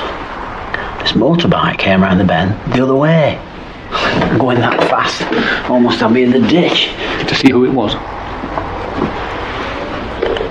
I don't like this. This is not easy, you know. Who was it, Mr. Carter? What's going on, Dad? It's the police from Corston. This is my daughter, Julia. What's this about? A boy from Devington School was found murdered in Friar's Copse yesterday. Yeah, I heard about it. We were asking people in the village if they might have seen someone or something out of the ordinary. Did you see anything, Dad? I saw Paul Starkey riding that bloody motorbike away from Friar's Copse. That's what I saw. Paul Starkey? Paul Starkey wouldn't murder anyone. Who's Paul Starkey? Ray Starkey's son, landlord of the Chalk and Gown. Julia's right. Paul's not a bad lad. He's had his moments, but murdering someone, that just doesn't fit. You say Paul Starkey has his moments. What do you mean exactly? He's a bit of a tearaway. Motorbikes and so on. And there was that business up at the annex. What's the annex? Well, they're allowing girls at the school now, so they board in the village at the annex. It caused nothing but trouble. What kind of trouble? What kind do you think? Were you in the village yesterday? No. I was in Corston all day. I was at Corston bus station. All day? I missed my bus. Then I changed my mind and I came back home.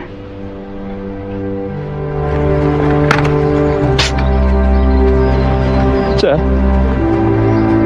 Are you the police? Yes, sir. How can we help? In here, quickly. I want to talk to you. It's about the murder of Daniel Talbot.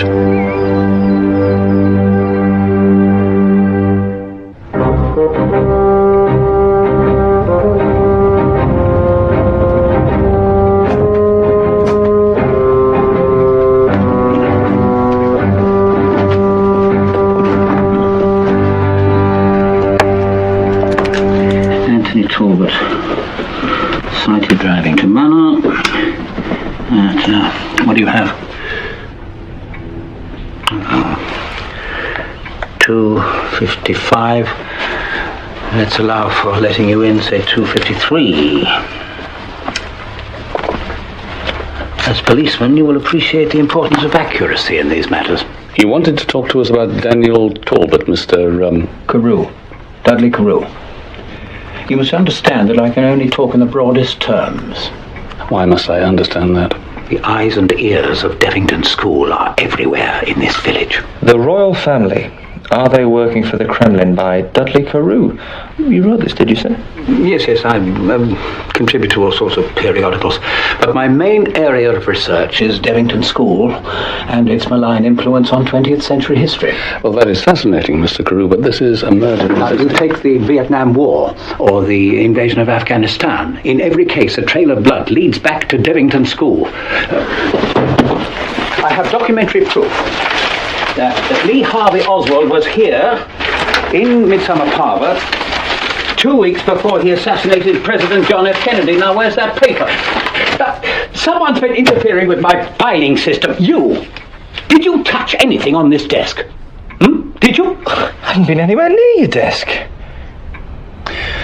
You were a pupil at Devington School yourself, weren't you, Mr. Carew? How do you know that? Who told you? Well, that's you in the school photograph here. Look. You were sitting between Anthony Talbot and Jonathan Eckersley Hyde, if I'm not mistaken. Yes, well, I was there briefly. Standard of teaching was abysmal, so I left. Inquiring minds were not encouraged. And it's much the same now. As poor Daniel would have told you. What did you want to tell us about Daniel Talbot, Mr. Carew?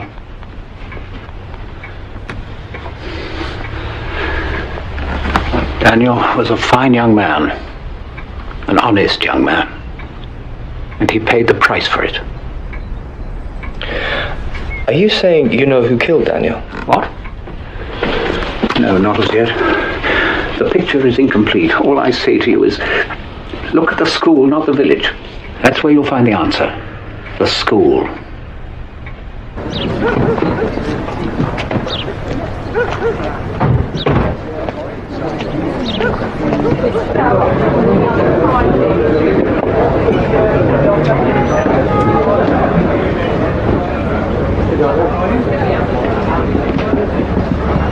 Oh, it's that lovely policeman again. I think you've been following me, Sergeant. Hello, Mrs. Bosworth. Who's that with her? Martin Fulmer, in charge of sport at the school. Oh, the one handing out water in the lane. That's right. Didn't budge till the end of the race. Lots of witnesses. Yes, gentlemen. What can I get you? Small Scots for me, please, and an orange juice. Rightio.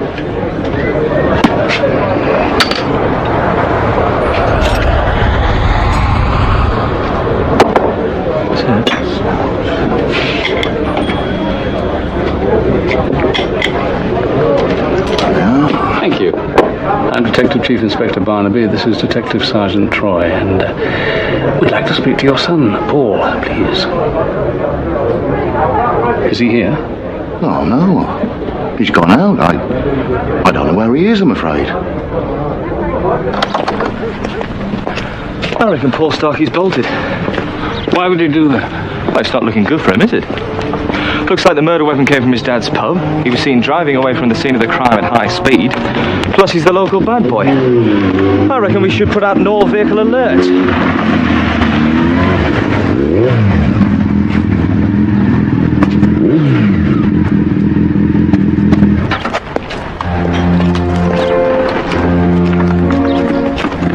You Paul Starkey?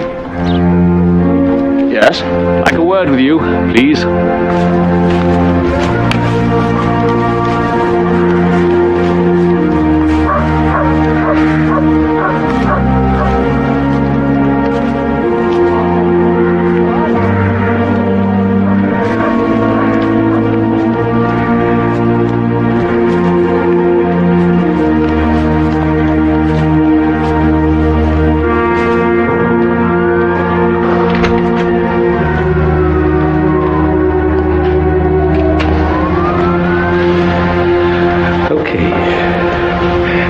go through this again. You left the pub at 2 o'clock and went for a ride. That's right. I just rolled around.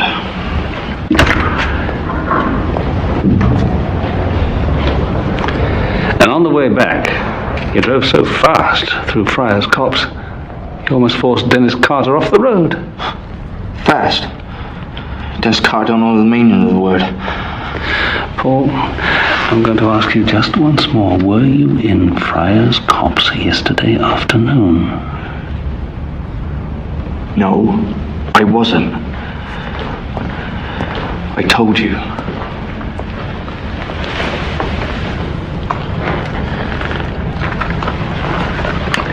Can I have a word, please, sir? They found fresh tyre tracks in Friar's Copse. Just here. There? You sure? Yes, sir. Definitely a motorbike and cigarette ends. Starkey's brand. Starkey is lying. I'm sure he was in Friar's Copse yesterday afternoon. So let's arrest him, sir. I don't think he killed Daniel Talbot. Doesn't add up, Troy. Doesn't add up. Look. The boys leave the lane and run down the path through the wood here. Charlie Mennell catches Daniel about here, gets the ball off him.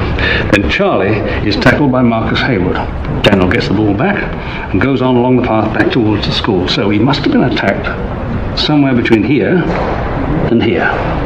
Right. So Paul Starkey parks his bike here, makes his way through the wood, hides in the bushes, waits. Along comes Daniel. Starkey jumps out, does the deed. And then what? Does he run straight back to his bike? No, he does not. For some reason, he goes off in quite another direction. Up there, up. Chucks away his knife up there, and then, and only then, goes back to his bike. Sir? Sir? Oh, forensic on the knife. No prints. Blood matches Daniel Talbot's. Traces of ammonia, acetic acid, and other chemicals. A common cleaning agent, apparently. Something in the back of my mind at the end of that race yesterday.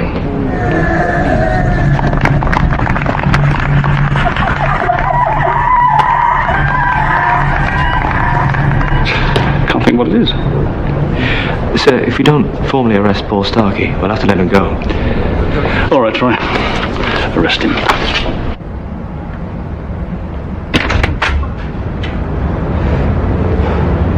Can I go home now? Afraid not, Paul.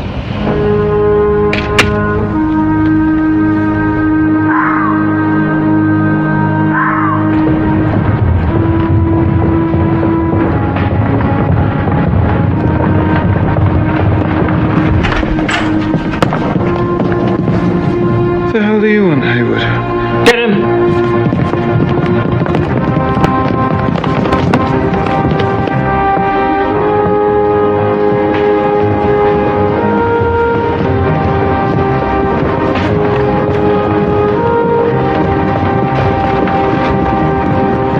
Evening, Mr. Mennell.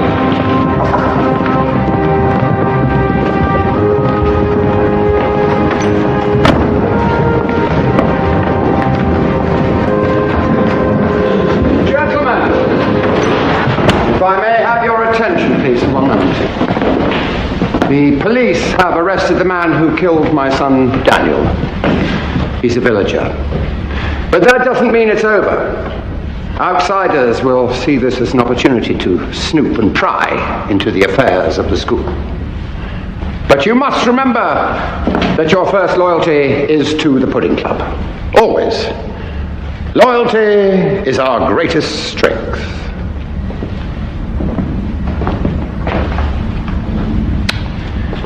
Carry on, gentlemen.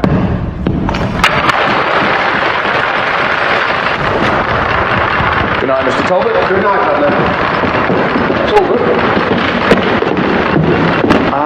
About this villager that's been arrested. It's not Paul Starkey, is it? Yes, Hayward, it is. Why?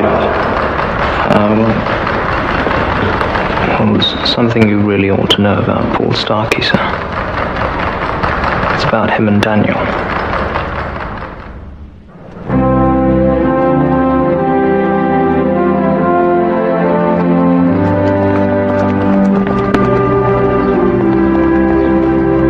asked the police to interview Marcus Hayward at the manor, away from prying eyes. Of course, Anthony. One tiny thing. The Pudding Club meeting last night. What of it? Well, you might have mentioned it to me. The Pudding Club does not need your permission to meet. Of course not, Anthony. But there was a time when you and I worked as a team where the club was concerned. In harness together, shoulder to shoulder. And now... Look, if you've got something to say, just say it. Well, you no longer take me into your confidence. Take poor Archie Bellingham. Now, it says here he was due back from Kuala Lumpur. I thought he was posted to Paris with you. Has it not occurred to you that information like that may be confidential for security reasons? Of course. Forgive me. And while we're on the subject, I was the one who spotted Bellingham's potential, and I was the one who proposed him for the Pudding Club. Very much against your best wishes, I recall. I'll see you at the manor. We've got the results back from the lab, Paul. The tyre tracks match. It was you and Fryer's corpse, wasn't it? You were there at the same time that Daniel Talbot was stabbed. The attacker used a knife from your father's pub. Now, do you understand, Paul, what kind of trouble you're in? I didn't kill him. I want to believe you, Paul. But you must stop lying to me. My dad will go mad. About what?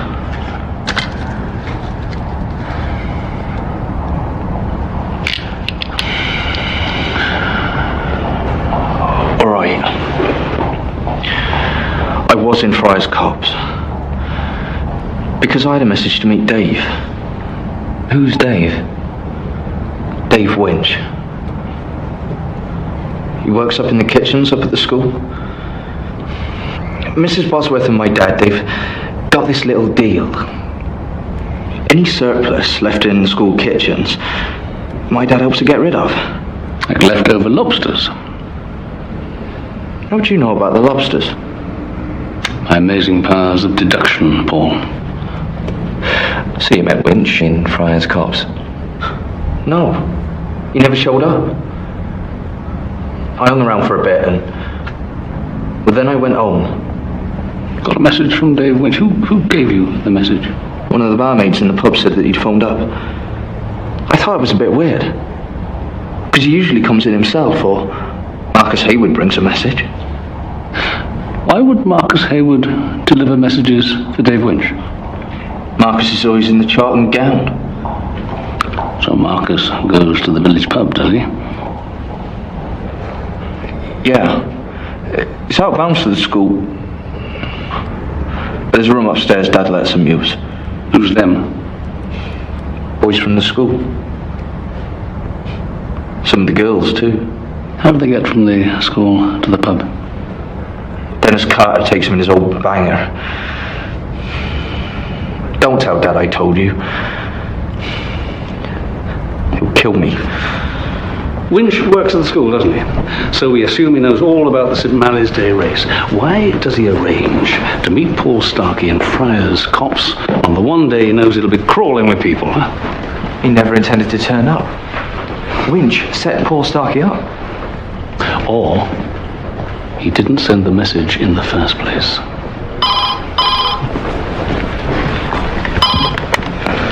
Course and CID. Yep, he's here. Anthony Talbot.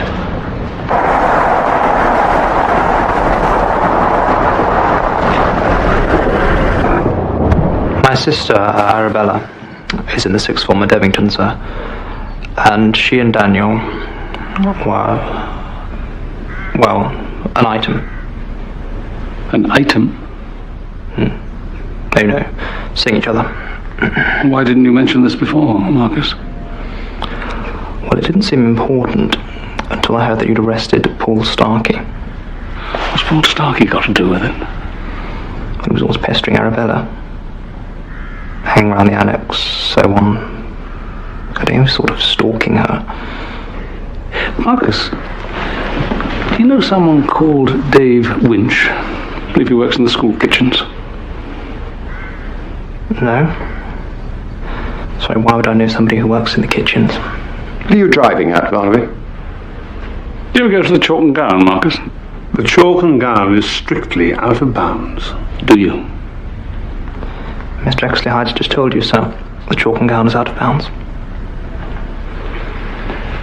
All right, Marcus. Thank you. Thank you very much for your help. Come along, Hayward.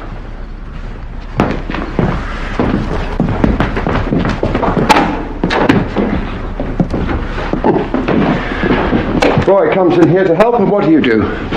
Make a string of vile insinuations. Making inquiries, Mr. Talbot, not insinuations. I hope you're not one of those chip-on-the-shoulder types who always takes the criminal's side, Barnaby. No, I'm one of those let's-do-the-job-properly types. It was just totally devastating. I still can't believe it. Must have been very fond of Daniel. Yeah, I adored Dan, and he's a sweet boy. Tell me about Paul Starkey. Well, he just sort of hung around, you know. It's boring. I mean, he seemed to think I fancied him, which is just ludicrous. He's quite a good-looking lad. No way. He's gross. Anyway, he's from the village. So you told him you were going out with Daniel, and what, was he upset? Yeah, he was really hacked off. What did he say? He didn't actually say anything. But he was really hacked off, I could tell. Oh, thank you, Arabella. You better go along to your class now. What have you got next? French. Totally hopeless at French. Can I see? Merci.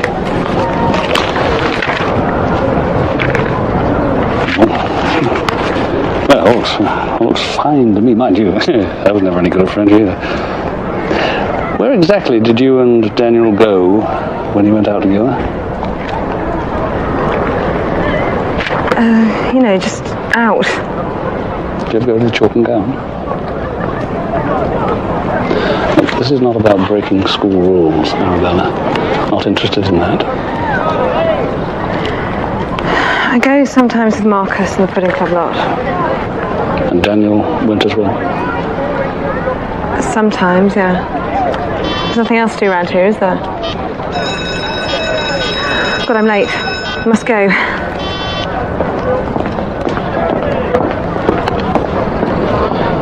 That's right, Barnaby. How you getting on with Paul Starkey? Nothing new, sir. We're not dealing with a criminal mastermind here, I'll tell you that. I'd like you to ask him about Arabella Hayward, Marcus Hayward's sister. Ask him what about her, sir? Whether he knows her, how well he knows her. Don't make a big thing of it. Okay, got you.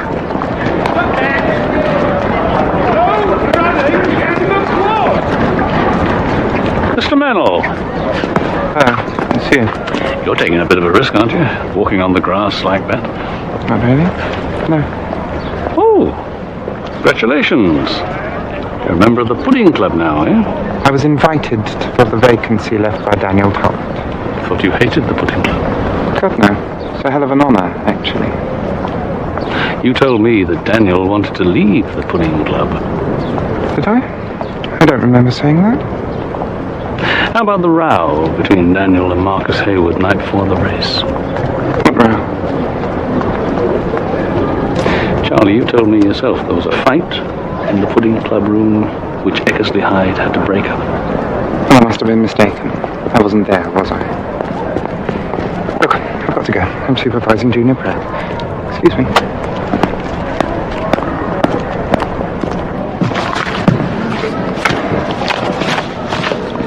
Mr. Ludlow. Good morning, sir. Good morning to you. I wonder, could you do me a favour?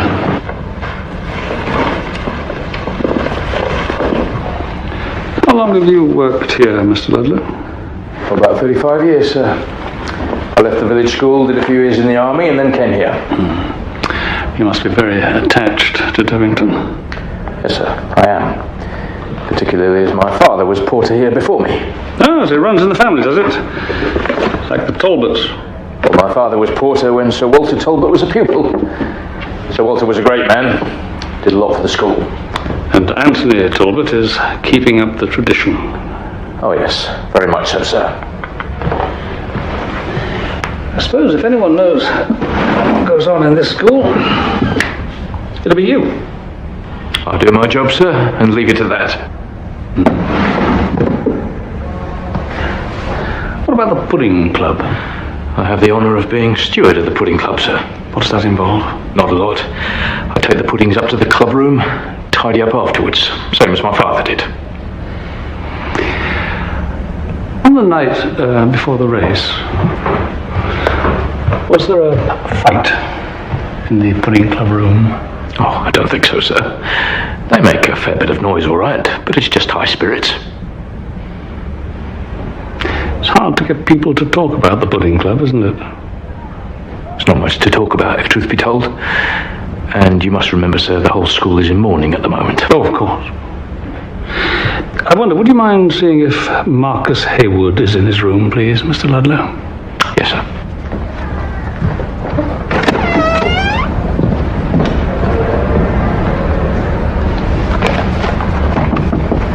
Mr. Haywood?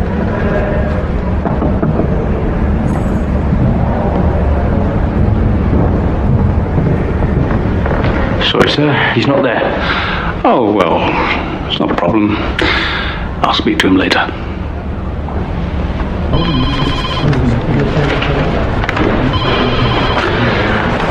Arabella Haywood certainly did not write this card, Troy.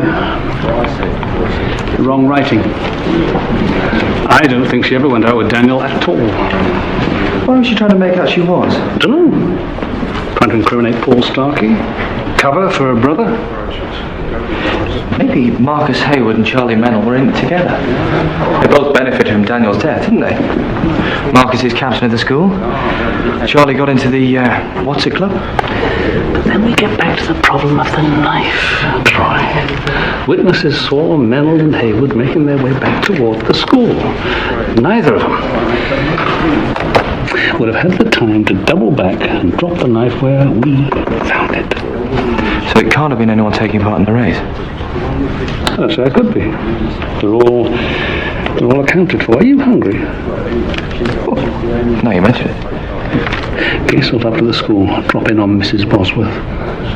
And talk to Dave Winch, would you? See if he really did leave a message for Paul Starkey at the pub.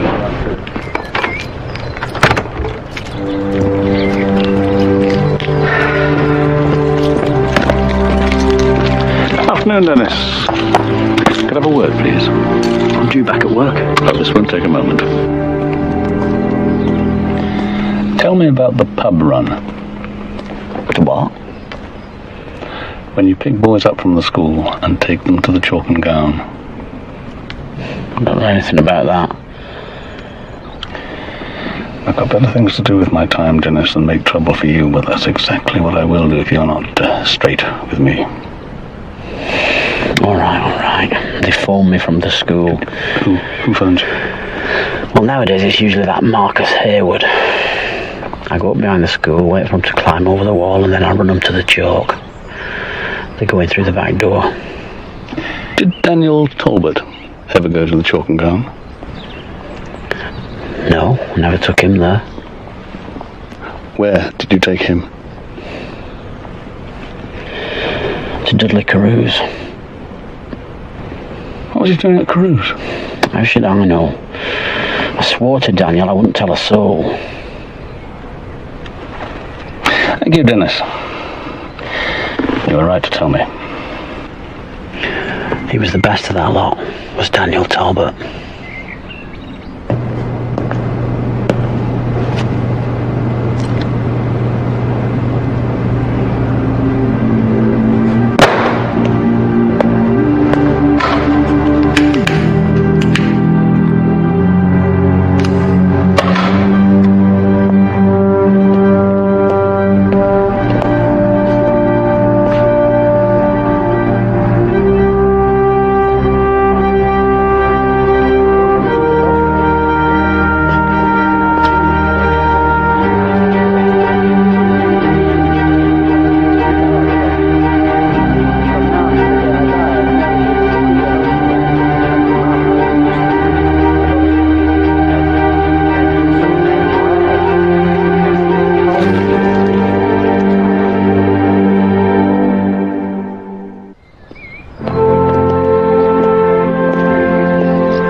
I saw you talking to my dad.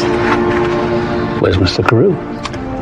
In Causton. There's a meeting of the Flat Earth Society. May I come in?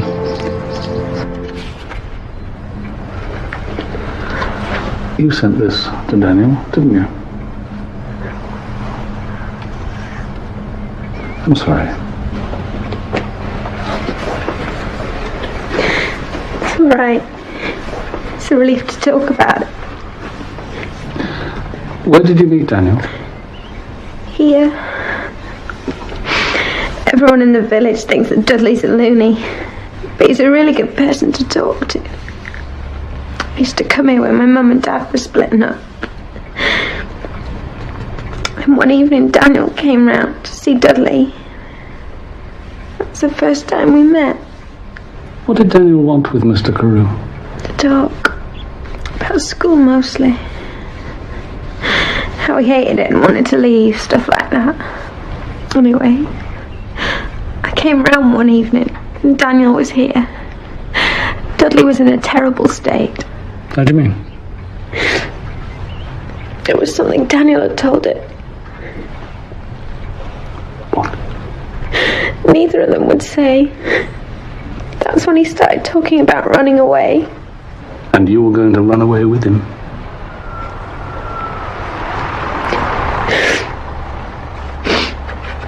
I think that someone was watching him. And that's why he decided to run away on St. Mally's Day. Everyone would be up at the school. And you were waiting for him at Causton bus station?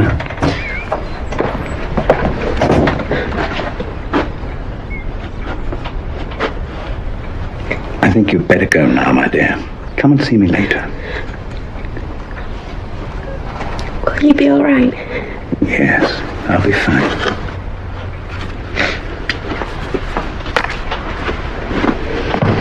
You came alone? Yes, I came alone. Mr. Carew, why was Daniel Talbot planning to run away? I told you before, the picture is incomplete. Look at the school. Look at the Pudding Club room. Do you mean the Pudding Club scholarship? Scholarship? Conspiracy, more likely. Please, Mr. Carew, no more conspiracy theories. I'm talking about money, the acquisition of wealth.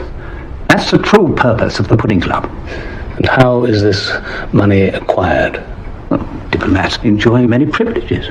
Immunity, freedom of movement, diplomatic bag. Use your imagination. Never mind wild allegations. Can you give me some detail, some facts?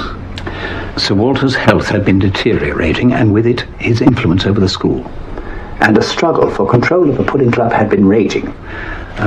Archie Bellingham was a victim of that struggle, as was poor Daniel. Archie Bellingham is missing. But Daniel Talbot was murdered.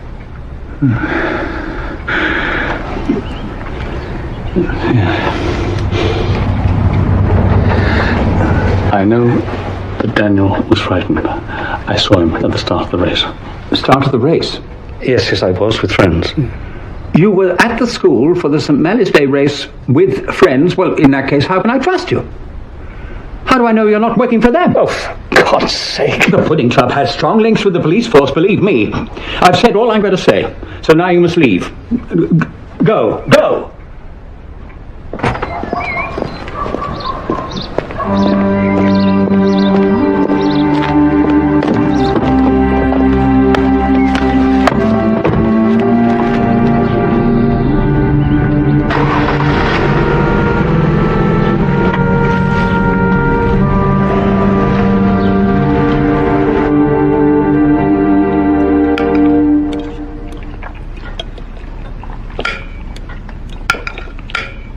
I don't know how you can eat. There's a lot to be done. One of us has got to be in a fit state to do it. Miranda, Anthony, forgive me for disturbing you. I didn't realise you were in the middle of dinner. It's all right. I've had just about all I can stomach. This won't take long. What's so important, Jonathan? Leaking roof in the science block? Graffiti in the junior common room?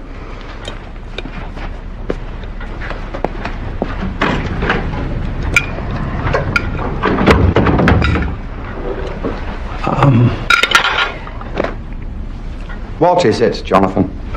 The pudding club meeting last night. Oh, not that again. Charles Mennell tells me he was elected to club, with you as his proposer. Yes, that's right. Are you thinking of putting Mennell up for scholarship? No, I'm awarding him the scholarship. He's sound and he's got potential. The Hayward boy is nothing but a feckless oik. He isn't up to it. I should go ahead without consulting me, Ants. How many more times do I have to tell you, will you please stop calling me that? And while we're at it, will you stop wittering on to all and sundry about how we were best friends at Devington? My recollection is that we were very far from best friends. I have always been your friend. The school flourishes and you flourish with it because of me. Frankly, Jonathan, without my support, I think you'd be hard pushed to find a job teaching dogs to bark. Veritatem dies aperit. Time reveals the truth.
Mr. Fulmer, what can I do for you? Move your heavy roller for a start. You've left it slap bang in the middle of the first 11 page. I never did. Go and see for yourself. Damn hooligans.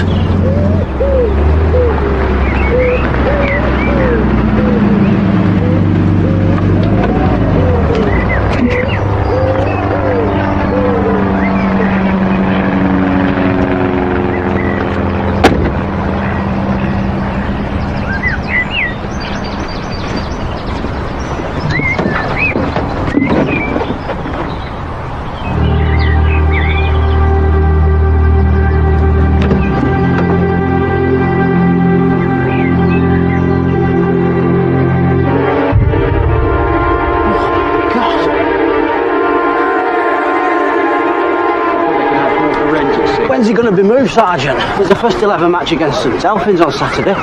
We've got more important things than cricket on our minds, Mr. Carter. That's all very well, but if old Carew's left any dents, I'll need time to flatten them out. Well, you're going to have to be patient, aren't you? He's lying exactly where the spin ballers pitch it too. Mr. Carter, please. Please.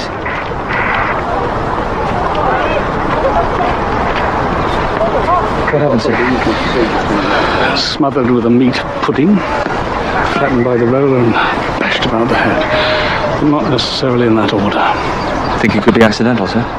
It's no time for jokes, try. Sorry. When do we have to let Paul Starkey go? 5 o'clock this evening. Why? Remember that cleaning fluid on the steak knife? Mm-hmm. Apparently it's used in cleaning silverware. So why use it on a stainless steel steak knife, eh? So it could have come from the murderer. Exactly. So if forensics can find a drop of that same cleaning fluid on the roller or on Carew's body, we'll know it's not Paul Starkey. Poor old loony Carew. I wonder how many will mourn him. Mourn him. The whole school's in mourning. Troy, we are going to Friar's Copse. What now? It was something Ludlow said to me yesterday. The whole school's in mourning. Then I knew what was bothering me about the St. Mally's Day race. What's that, sir? All the boys who took part were wearing black armbands, weren't they? In memory of Sir Walter Talbot. Okay, they were all wearing black armbands, but... At least they were when they set off.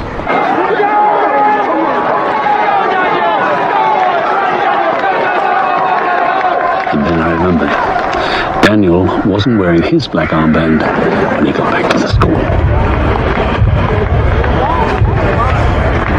So what happened to it? Probably came off in a struggle, sir. Exactly. Which means it's probably still somewhere in the wood, which means we have been looking in the wrong place. Now this is where Charlie Mennel caught Daniel. And then Charlie Mennel was tackled by Marcus. Daniel gets the ball back, and we've been assuming, haven't we, that Daniel carried on along this path here back to the school. Well, he did, didn't he? He was trying to get away, Troy, not go back to the school. What if he took a diversion? By the time Daniel got to here, he'd be out of sight of the others, wouldn't he?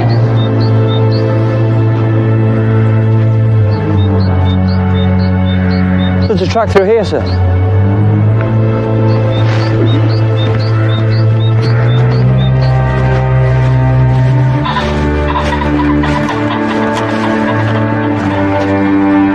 Footprints here, sir. Yes. Hey!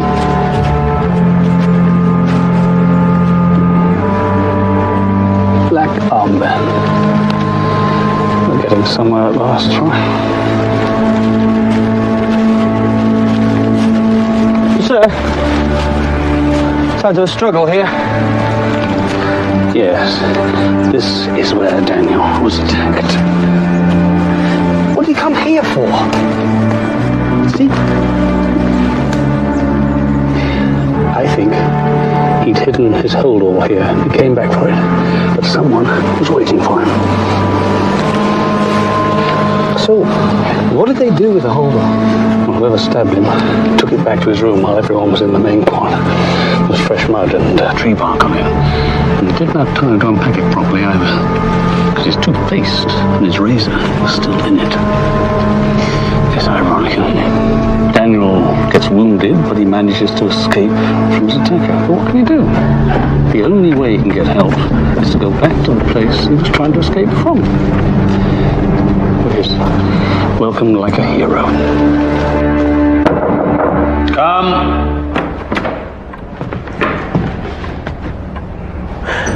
Excuse me, Headmaster.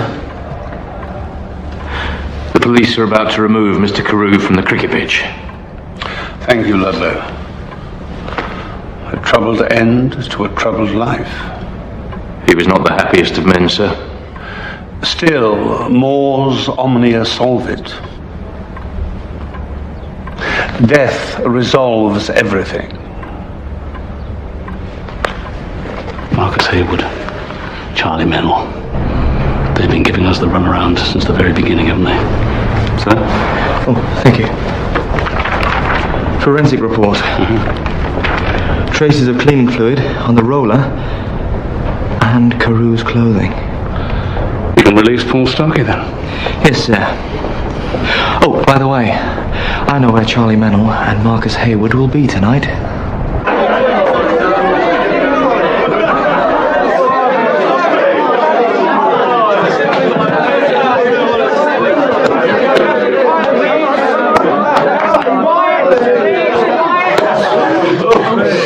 Right, well, we're here today to celebrate Charlie's admission to the Pudding Club.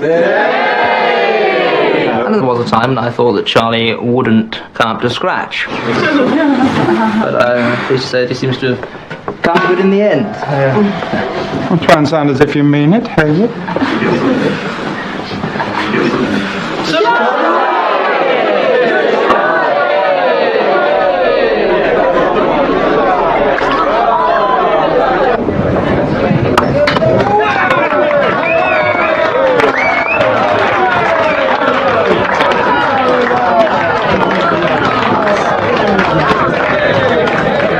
seems sense about young Paul, Inspector. Evening, Mr. Ludlow.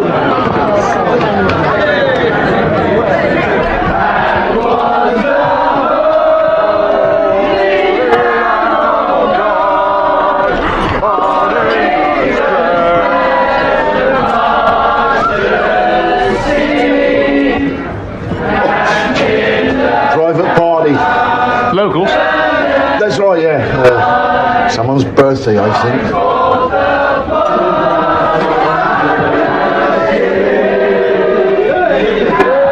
Why are you singing? I don't feel like it. That's all. Oh, come on, Marcus, don't be a bad loser.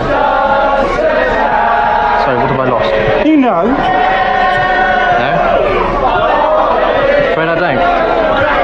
Now that Daniel's gone, I'm the one. Charlie, you're so totally the one. You thought you'd get the scholarship, but I'm afraid it's going to be me now.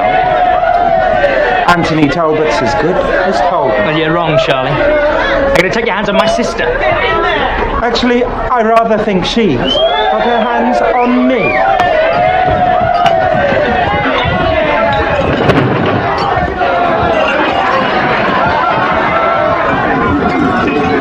Sorry, folks, I shall go and have a word. Don't worry, Mr. Starkey. We will attend to it.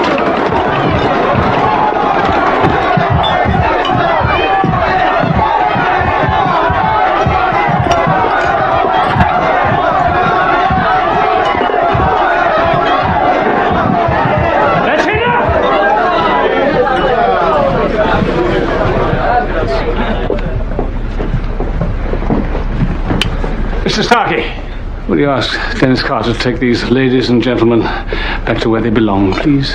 Right away. Right, out! Quick as you can. No, not Straight out. Come on, you heard him. right. You two have got a choice. Either you start telling me the truth, or I will throw the book at you. Keep it going, guys. Out. But my parents would kill me. Right, too. Right. I'll be up at the school first thing tomorrow morning. And I want your cooperation, please. Or I'll charge you both. Yes, sir. Yes, sir.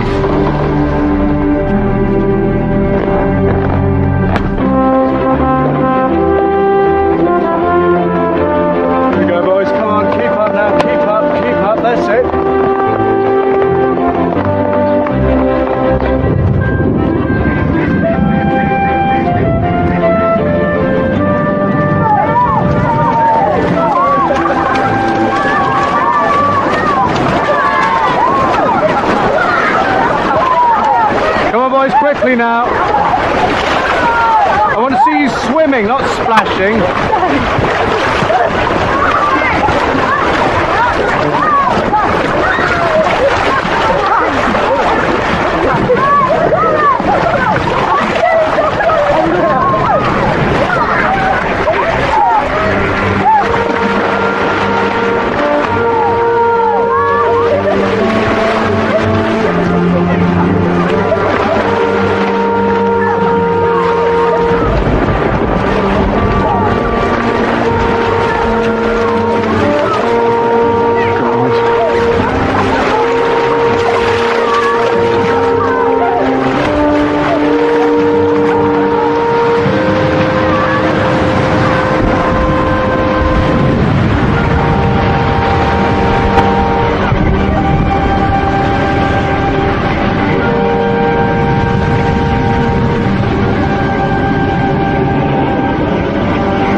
What news, Ludlow? The police have confirmed that it's Mr. Bellingham's body, Headmaster.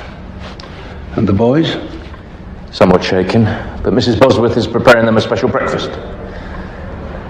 Do you wish to inspect Mr. Bellingham's body, sir? No, I do not, Ludlow. I suppose I'd better phone Anthony and break the news. Yes, sir. Mr. Talbot will be most upset about Mr. Bellingham. Indeed he will, Ludlow.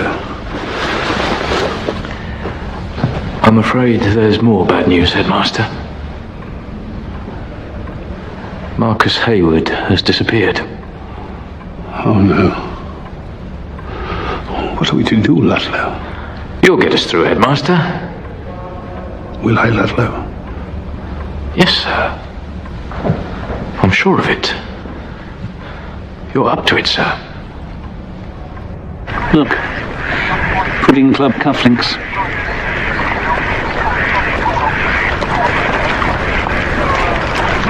So that's the missing diplomat, is it? Yeah. Must have been dead over a week. Look, he's taken a massive blow to the head, similar to Dudley Carew. Oh. You're right, Troy. Yeah. I've just been talking to Charlie Mennell. Apparently Marcus Hayward's gone missing. I think I know where to start looking for young Marcus.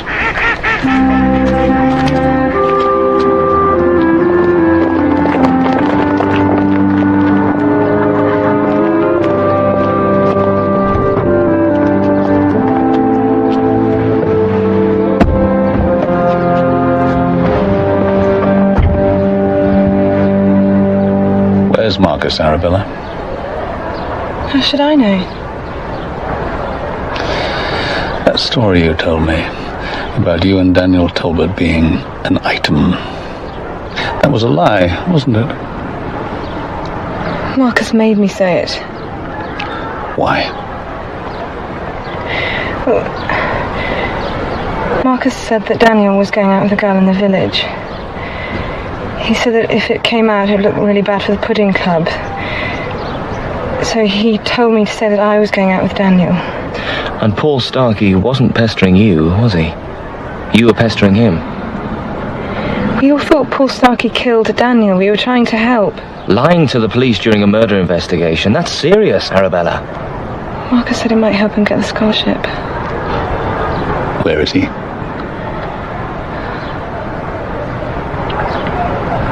In my room. Well, the headmaster told me he was going to put me up for the Pudding Club scholarship, but that Daniel was up for one as well, which I thought was really unfair. Why? Well, because it's Sir Walter who decides and he's Daniel's grandfather. Obviously I didn't stand a chance. Anyway, Daniel started behaving all weird. He talked about leaving the Pudding Club, about leaving the school, so on. Oh, and there were these rumours that he was seeing a village girl. So I told the headmaster. And what did he say? He said that I'd done the right thing. He said that he would speak to Daniel's father and that they would sort it out between themselves. He said that I'd done myself a lot of good. Tell me about the day of the race. The headmaster told the Pudding Club to make sure Daniel won the race. But that idiot Charlie Mennell caught the ball. I managed to get it off him.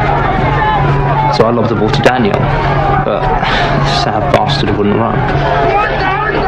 Then, thank God, he came to his senses and he took off. Now I had to try and keep up with Daniel and make sure nobody caught him, but I was completely knackered. By the time we got to Friar's Copse, Charlie Mennell was ahead of me. So I just about managed to keep them both in sight, but then Charlie caught Daniel.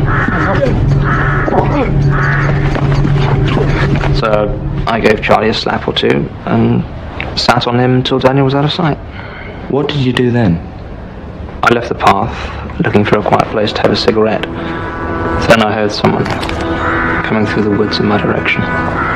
It wasn't time to run, so I waited. I couldn't believe my eyes.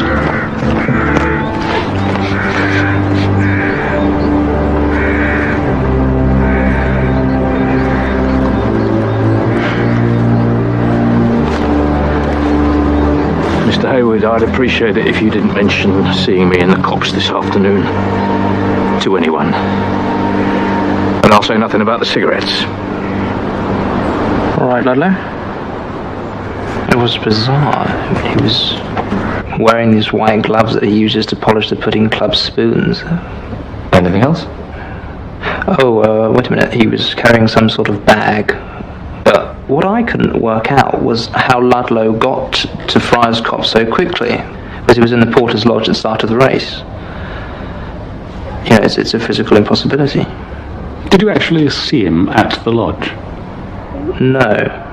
Nobody must have been there, because he starts the race. He's the one that rings the bell. You know, it's sort of his big moment. Why didn't you tell us this before? Ludlow came to see me that night in my room.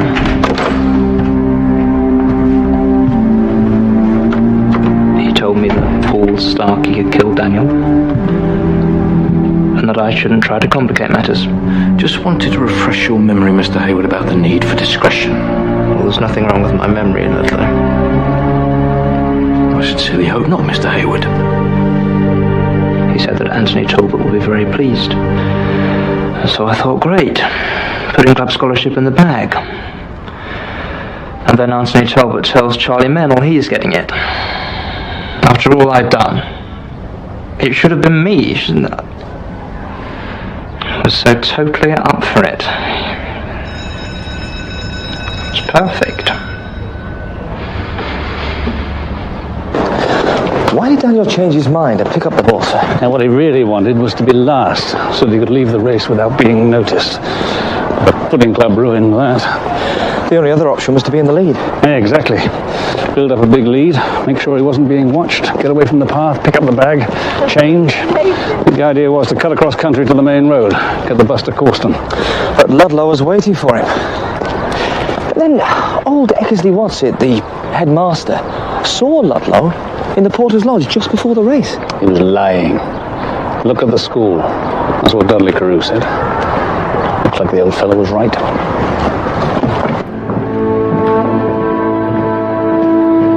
Mr. Ludlow? Hello?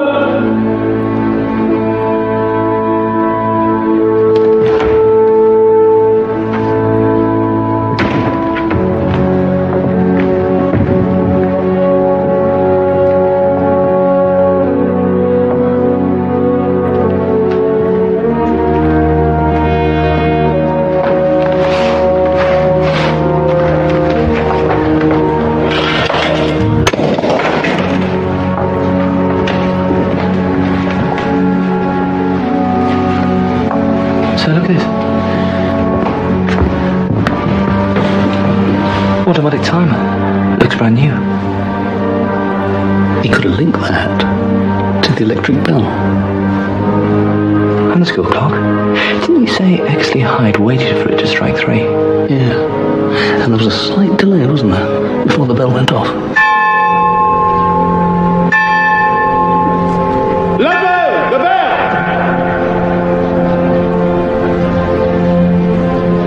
The bell, Ludlow!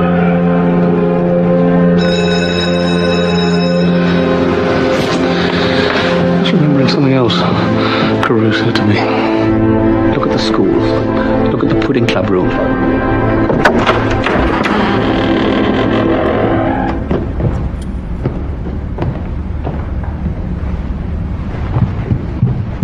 No switch here. So,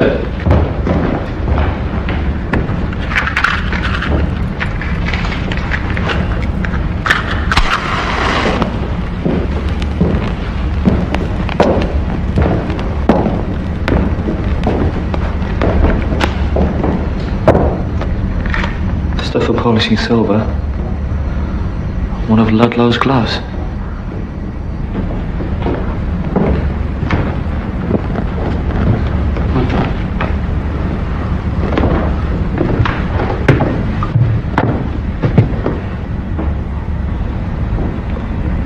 Sir.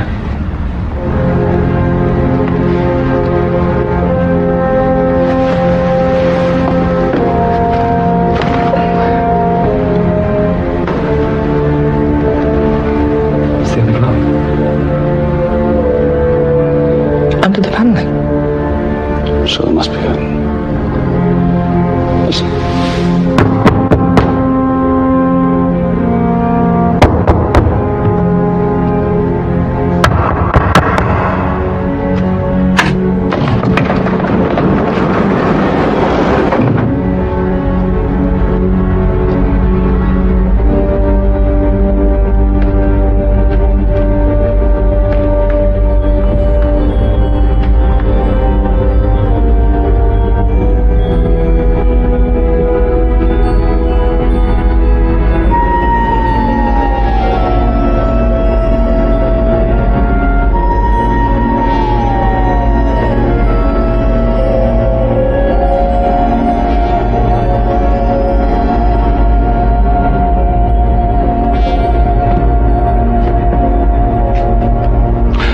suppose there's no point in me telling you that the Pudding Club room is out of bounds to non-members? None whatsoever. Ah. I'm afraid Ludlow has been under pressure of late. Mistakes are creeping in. Look at this lot. Yes, Sergeant. Look at this lot indeed. Golds from South America, bronzes from Africa, ivories from Afghanistan. All stolen by Pudding Club members in the diplomatic service. Aha. I hear the paranoid tones of Dudley Carew. Well, he was right, though, wasn't he? He was wrong in one important respect. This is not for our personal enrichment. It is for the school and the Pudding Club. Oh, charitable works. Sir Walter was a visionary. Under his leadership, the club became an elite within an elite, the creme de la creme, dedicated to furthering the aims and ideals of Devington School. And what ideals are those? Honour, service, patriotism, old-fashioned values like that. It's still theft, Mr. Exley Hyde. Whatever you do with it. What about Anthony Talbot? Well, I'm afraid he didn't share Sir Walter's high ideals. He saw the Pudding Club as nothing more than a means of making money for himself. And Daniel was caught up in the middle of all this, was he? Yes. Daniel was a sensitive and intelligent boy, but his father bullied him mercilessly. As a result, Daniel turned against the school and everything it stood for. I thought perhaps I might succeed where his father had failed. I decided to reveal to Daniel the true heart and soul of Devington School. I don't understand. All this belongs to the Pudding Club. It belongs to the school. It belongs to all of us. See this.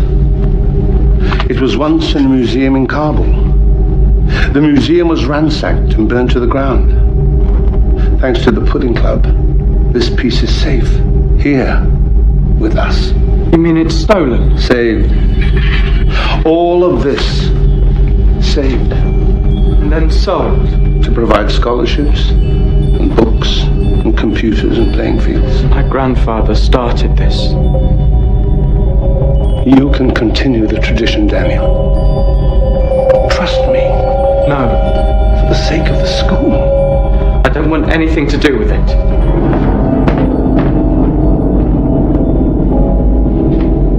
I failed. Daniel confided in Dudley Carew, of all people. In the end, sad to say, Daniel just wasn't up to it. So he decided to run away? Yes. The day before the race, he packed a bag and hid it in Friar's Copse. Ludlow followed him and then came and asked me what to do. What did you say, sir? I told him to do his duty as steward of the Pudding Club. Which is? Tidying up. Archie Bellingham. You see this? Years of planning went into acquiring this. Then Anthony and Bellingham decided that they should have it. Bellingham was a petty thief, a second-rater, typical of the sort Anthony was bringing into the club. Not up to it. Where is Mr. Ludlow now, sir? Doing his duty. Tidying up.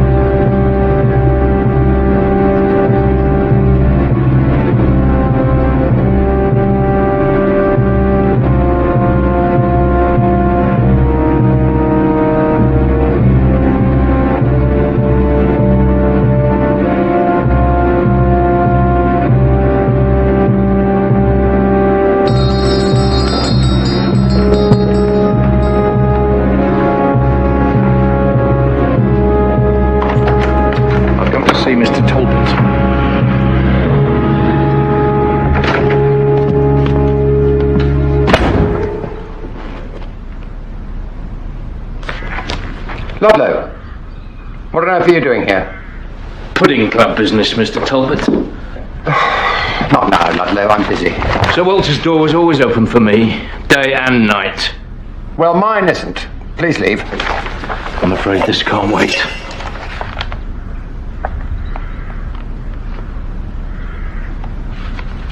My God. You've been very remiss, Mr. Talbot. It was you. Very remiss indeed. I'm calling the police.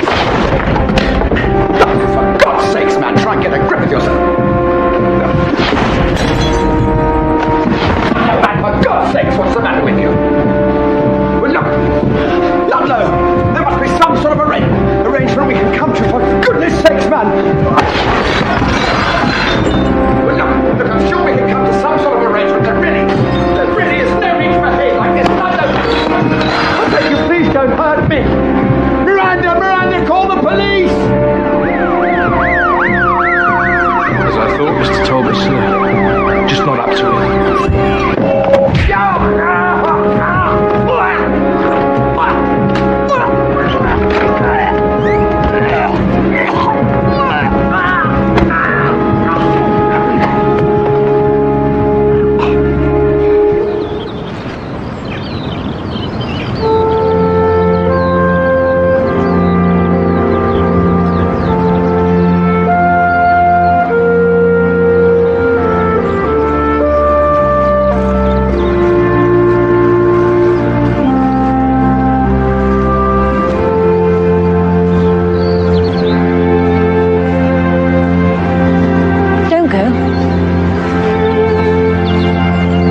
Daniel's friend, aren't you? Yes. Well, I'm pleased to meet you at last. What's your name? Julia.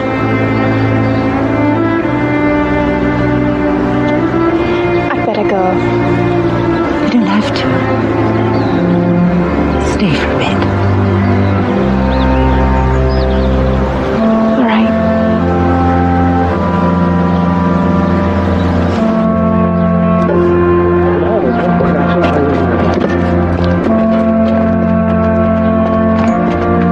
Mennel was right. What about, sir? At the pudding club. He said they were like kids in a gang. In the end, it wasn't about money. It was about who was in, who was out, who was the leader, who was top dog. School. Supposed to be the happiest days of your life, aren't they, sir? That's what they say, Troy. I never did get that.